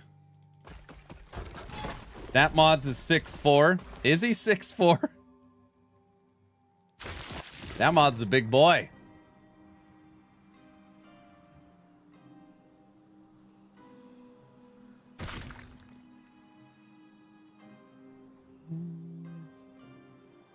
Aaron, have you checked if they allow lederhosen on the plane and in the casino? Oh my gosh. I'm sure they do. 6'4", 240. Hey, he's bigger than me. I'm not rocking lederhosen, all right? How old is Gazzy? I'm 40, so I will go with Aaron. There you go. Not gonna lie, Rax being 38 makes me feel a little better. He's knocking on the... I'm 39, he's 38. We're basically the same age. When's Rax's birthday?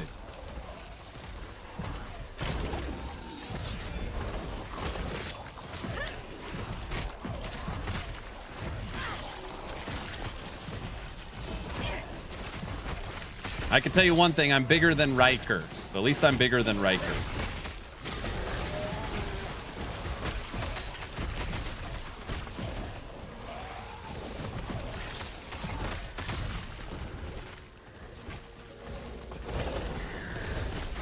My wife always says I'm 5'11". I'm not 5'11". I'm like 5'10 and a half.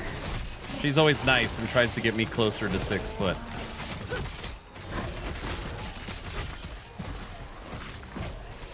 The Leprechaun is bigger than Riker? No, he's not that small.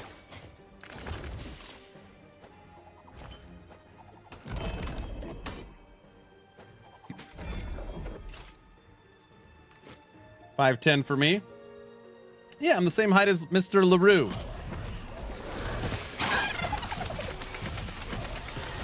Dude, I'm 5'3". Are you 5'3", Logout? I've got the picture of me and Riker from Germany. I show it every once in a while when someone brings up Riker. Wait, maybe I have it.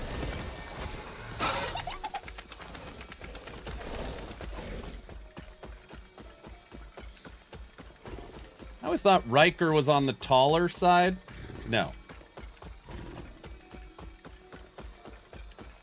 What Necro minion would you say is the best for leveling? I like skeleton archers. Yeah, skeleton archers. Yeah, we're Cap friends. Hey, this is my poster I stole from Germany. See? It's right behind me. That's right.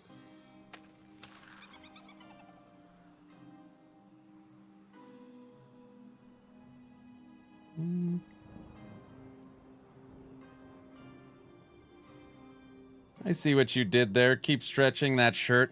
They gave me the shirt. It's a large, bro. It's not my fault. You know. That background does look familiar.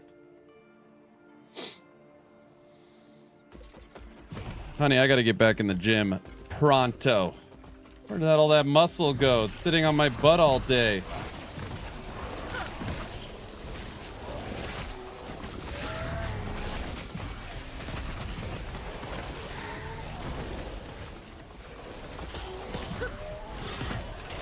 Riker's got a new side squeeze. He gets passed around a lot. Leave Riker alone. Babe, you're hot. Woo! Happy partner anniversary. Thank you. Sexy even. Boom! Wife's showing up to work today. Thanks, honey. You're not just saying that, right?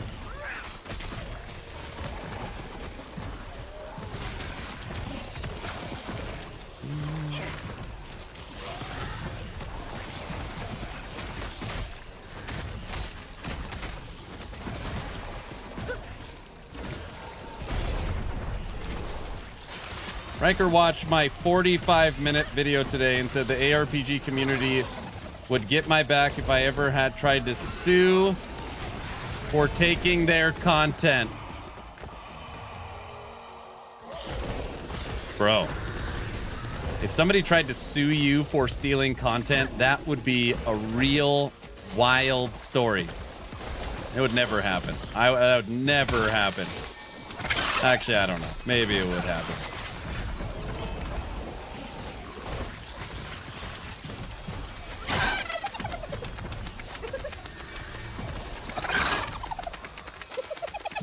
Is my background a cloth material? Here, you want to hear the quick story? So, when I went to Germany for Gamescom and traveled with the studio for last Epoch, they built their booth. And at the end, they were going to throw this away. And I, couldn't accept it. I was like, no way, because they spent thousands of dollars on it. Thousands of dollars. I'm like, what? You're going to throw it away? They go, yeah, how the hell are we going to get it back to the States? See if I have a good picture of it. So this is the booth in Germany. Well, us building the booth in Germany. And they made this. Thousands of dollars. They said they spent I don't know, $2,400 on it. It's like this cloth material that's magnetized around it. And they were going to throw it away. The most absurd story. So anyways, they were going to throw this away because it weighs, I don't know, it weighs 1,000 pounds. I had to, in Germany, I had to go buy a full-size suitcase. And the suitcase this thing was folded up. And I had to check a bag. And I flew it. I took it home with me. I took it home with me. My wife's like, you are ridiculous. That's my background. That.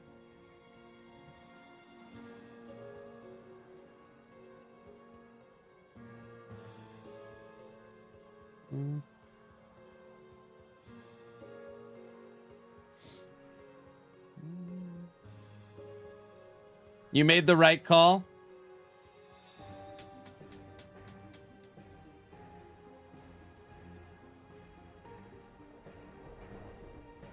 He's not conveying it. We were hungover in the morning. The airport suitcase were too heavy. We had to pay hundreds to check our bags. I don't remember all that stuff. I also have this. I don't know what the hell I'm going to do with this. I've never used it. I have this introducing the Rune Master banner. That was shoved in my backpack. I don't know. He was clearly still drunk. What?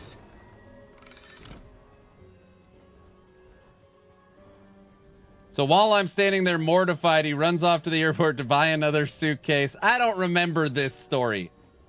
It was ridiculous. Good thing you weren't around when E3 was big, right? Rune Master mains rise up. I'll take it. What do you want for it? What would you do with it? Just getting it back to the hotel was ridiculous in the Uber with this 50-pound giant backdrop. I don't remember all these added details in the story. I don't remember them all. I don't know. I'm pretty sure that checks out with what he told me. I don't remember. Sounds made up. Sounds made up. But anyways, that's what's behind me. And the wind is currently coming through and like shaking the background from the window. I say you go to ExileCon and set up as booth. Oh my gosh. Rage Fury. When we were setting up my new studio, we were contemplating poking holes in this. Basically just like nailing it to the wall. And I was like, no, because in the future, when we're at Epoch Con, I want to set up a booth and bring this. My wife's like, oh yeah, like that's ever gonna happen. And see, honey, someone else said the same thing. Honey. Hun. Babe. See? It's totally plausible. He's serious, mind you. It's all wrinkled now and crap. Oh, I'm fully serious. Plus, it's 20 feet wide and 12 feet tall. Yes, that's true. It's not that bad. We could iron it out. I'll bring the glue sticks. Yeah, Rage got it. It's all wrinkled, of course. It's fine. You can't just set it up somewhere else. It'll be fine. I'll pay tech to just hold it. Something like that.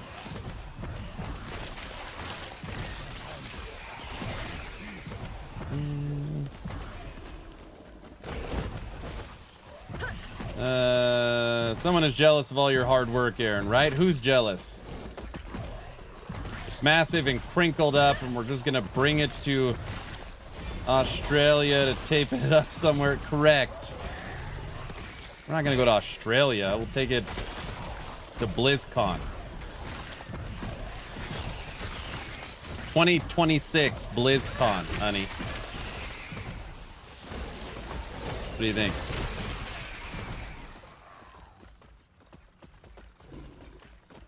It would take a lot of glue to get this sucker up for sure.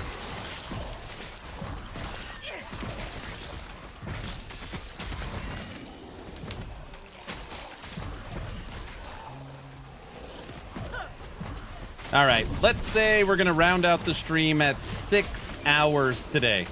We're going to stream another 15 minutes, and then we will draw today's giveaway. As long as you are following the channel on Twitch or subbed on YouTube, type in ! giveaway. Put it at the entrance to your house. Honey, hey, that is a good idea. We could make it like a decoration for the house. What do you think? Hun?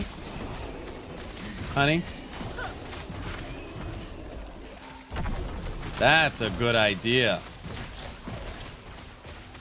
We almost hit level 101 today, too.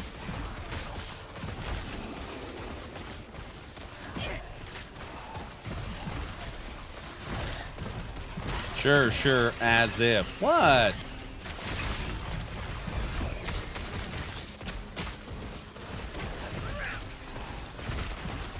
Nobody decorates this house but me. Oh, I see. Sorry, guys. Wife said no. You can go past 100? Look at it. I'm 100. Look at it. All you need is 400 million experience. No, you can't. I don't know why they do it. You can't actually hit level 101. Like, you don't get a passive point, but the experience bar does level past 100.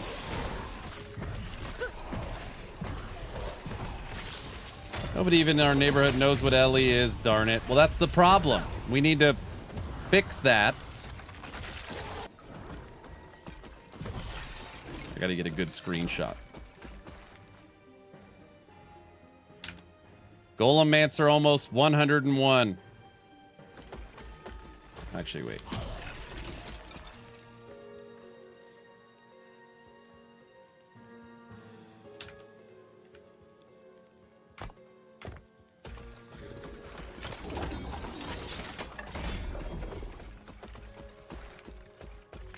WoW is like that. We're almost there. I've also been messing around on this timeline to see how big the web can get.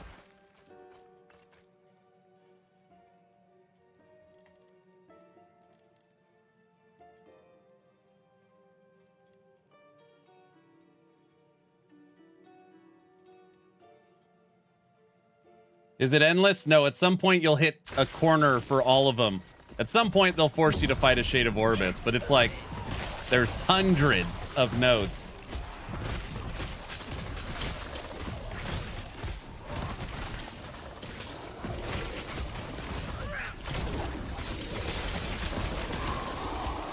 It's a lot. So Hog is playing Last Epoch today, huh?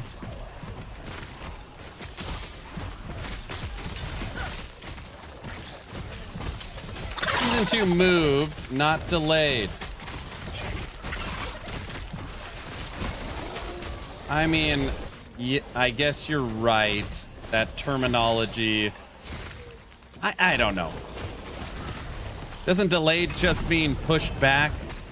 I would argue it's close to the same. You're hitting shoulders tonight? I like hitting shoulders. It's a more positive spin. I mean, yes, you're probably right. Earlier? No. After this node, we could do the reading one more time. It'll be my third reading of the stream.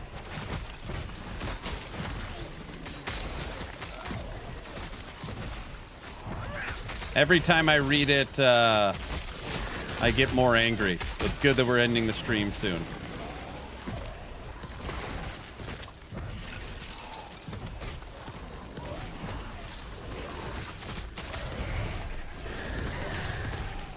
Earlier patch notes release, maybe. All I know is that my podcast and what we were going to do on my podcast is out the window. Me and Frosty LaRue, it's out. Gotta watch your blood pressure now. Oh, I see, because I'm so old. The wording of it is so well done. Ba-da-rum-bum-bum. Last Epoch, Season 2, new launch date, April 17th. Hello, travelers. We've recently learned that our friends in the ARPG space have chosen a release date just a couple of days after us, which would divide the player base and hinder the success of Season 2 launch. So, within the first sentence, our friends have made a decision that would hurt the success of our company. Our friends have chosen to hurt us.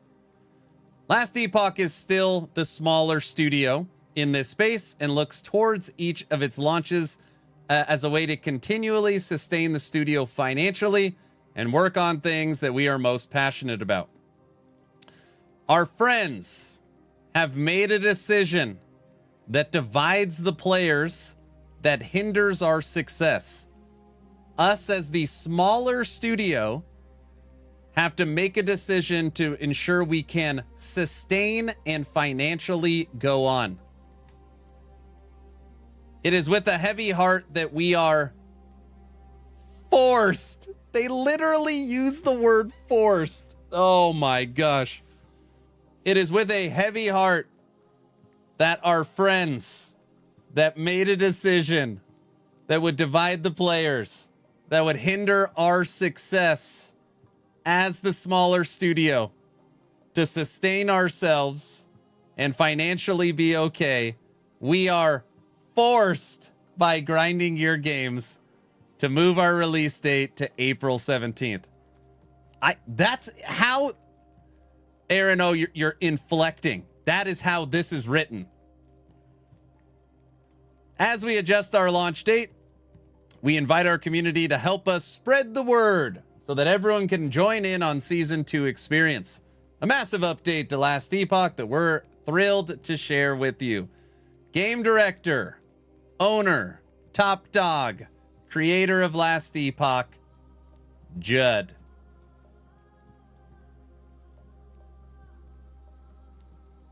They had no choice words. I like the wording. Aaron can't read. It's okay. I love story time. Is that for real? Yes. 100% for real. This was released 8 hours ago. Last Epoch Season 2, new launch date, April 17th.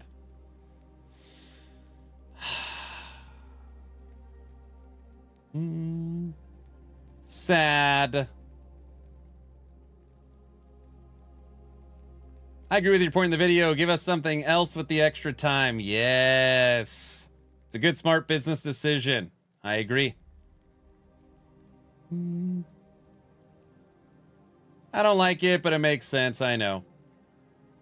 Aaron, do you think Javelin or Heartseeker is going to be stronger when season launches? I have not played Javelin, so I couldn't tell you, but I could tell you Heartseeker is a lot of fun. GGG's new LE cooked. They had to strike. They knew they were cooked.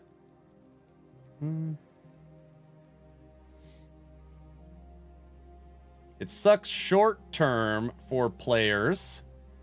But in the end, we're going to get to play both opening weekends and have more focus time in each, for sure. I like now we get to enjoy PoE 2 and then Last Epoch. PoE 2 should have picked the 17th from the start. I'm going to be starting a Marksman Heartseeker. Javelin's good for leveling. I'm sure Javelin's going to be awesome. I love it. I can't wait to get the supporter packs. Get them from my Nexus store. Heartseeker doesn't start till level 35 plus. Yeah, you get it later because you have to get 30 points into the passive tree. GGG must deliver big. If not, I will hate them like D4. Oh, Judd spitting facts. They should put the patch notes out April 2nd with Heartseeker or something cool to keep us busy. I hope they put out the patch notes earlier. D4 poopy. Have they released supporter packs? No. And I haven't even seen the supporter packs. Man, it's pretty funny if the PoE 2 update fails to deliver what people want. They all would flood into LE. We've already talked about that. I think the problem is it's just a gamble. EHG cannot gamble. I think they are very confident in their product. They are just terrified that nobody will see it. So if they think they're putting out an awesome product, they've marketed it, there's buzz around it, and then they lose all the content creators, all the news sites, YouTube, and nobody actually gets to see their product, well then, 9 months of prep is gone. It's a gamble. It's just a gamble. Obviously, keeping it April 2nd, like emotional Aaron, I want them to fight. I want them to stick to their guns. I don't want it moved. It's very upsetting that we have to wait another 2 weeks. Like, my emotional side, I don't like David bending the knee to Goliath. On the flip side of that, I understand the business decision and being financially accountable. So it just sucks. The blue tentacle helmet, is that a supporter pack? No, I think it's just a cosmetic.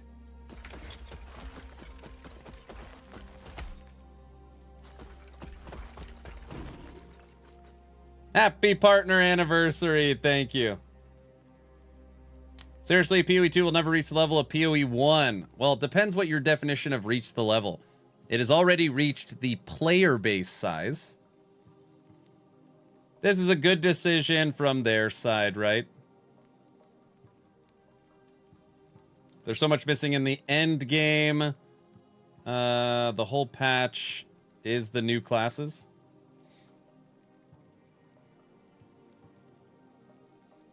Rogue's new quiver, I realize, has a heart shape in it, does it? If you're EHG, I probably wouldn't communicate to GGG stuff anymore. Yeah.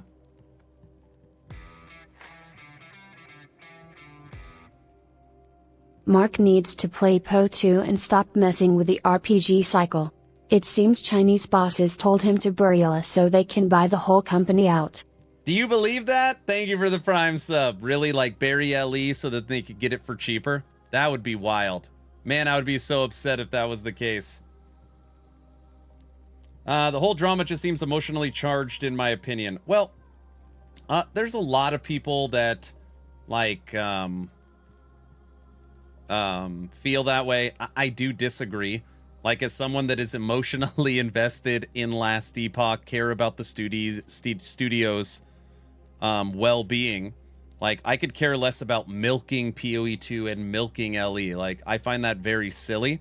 I care about EHG being okay financially, and 9 months working on an update to then obviously get squished by PoE 2 like that. Like, that does affect, like, that for sure affects the studio. For sure. As long as GG doesn't pivot in their release, EHG's current move is money. This is why Chris left. GGG Chinese own 100% of the company now. Yeah, Tencent owns all of it. I bet there's a surprise amount of crossover and new players like me. Maybe. Maybe. PoE was already delayed a bunch. They have to get their release out. I don't think it's intentionally malicious. I mean, maybe it's not intentionally malicious, but they knew when they picked that date what it would do. So, I mean, you can look at it either way. It doesn't change the date. All right. Cool? Okay, everybody. Let's draw today's giveaway, shall we? Let's draw today's giveaway. I don't think Judd would want to sell more of the company to Tencent. Man, do I hope not.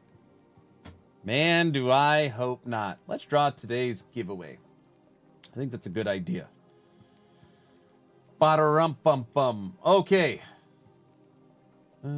Throw you up. Exit out of LE.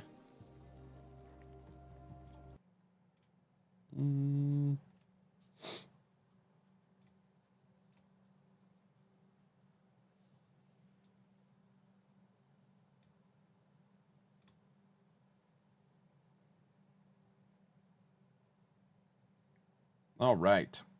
Okay. So, couple of announcements before we draw the giveaway. Today is my last day on this planet in my 30s. My last day on this planet in my 30s. Tomorrow is my birthday, and I am turning the big 40. 40 years of age. I know. I know. Welcome to the 40s Club. I turned 40 this year, too. I feel it. Happy early birthday. Thank you, everyone. Thank you. Tomorrow, for my 40th birthday, I will get on an aeroplane and fly to Viva Las Vegas with some of my buddies. I will be in Las Vegas until Saturday, okay? So Wednesday, Thursday, Friday, Vegas. Saturday, I am home. You will still see regular YouTube content. I've pre-recorded some videos. So you'll still see like YouTube videos and shorts, but you won't see any live streams because I'll be celebrating my 40th birthday. Okay? So just so everyone, I'm not disappearing. It's not like EHG delayed season 2 and now I'm hiding. I mean, maybe I am hiding. I don't know. But just know that I will be in Las Vegas for the next few days. And I am bringing my mobile setup. So I will stream like, from my cell phone and, a 30-minute stream here and there. So you will see me go live a couple of times in Las Vegas, but not, on my cell phone. GGG kidnapped him. Oh my gosh. So that's the plan. Aeroplane. We still a wee pup, Aaron. Oh, thank you so much. Go for a run. Get some socks and take some Motrin. You'll be fine. Thanks, Trevor. Drunk stream. Uh-oh. Yeah, an airplane. So anyways, I'll be in Las Vegas tomorrow, Thursday and Friday for my birthday, and I'll see you guys on Saturday. Okay? Let's draw today's giveaway. As long as you are following the channel on Twitch or subbed on YouTube, type in ~ giveaway. Let me find someone to raid. You have till I find someone to join the giveaway. Is Hog still playing last Epoch? All right.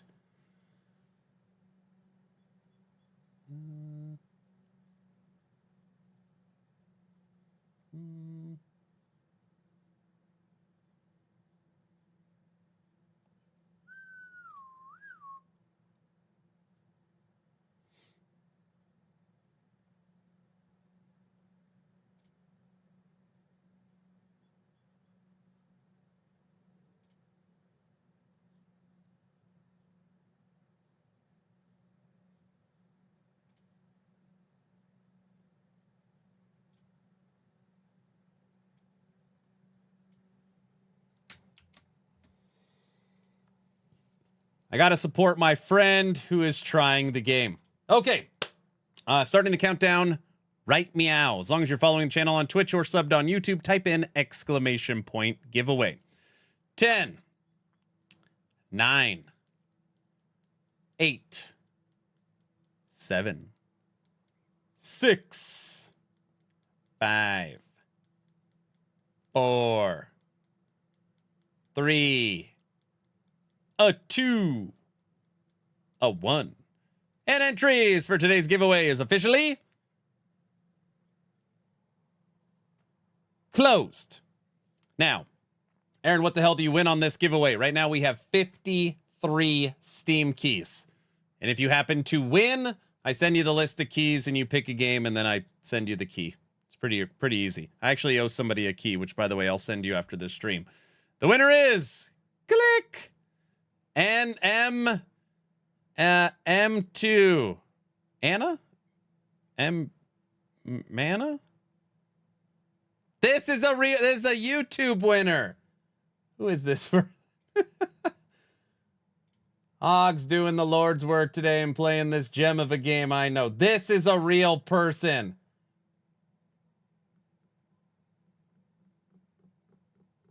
Wait, that's a bot. This isn't a bot. This only bots watch on YouTube. There's a lot of people that watch on YouTube. It's a bot. It's not a bot. Almost 40 and you're still lying. Dinner is ready. All right, everybody. If you need anything, hit me up on Discord. I will be live a few times in Las Vegas. And when I come back, I'm going to be a different man. 40 years of age.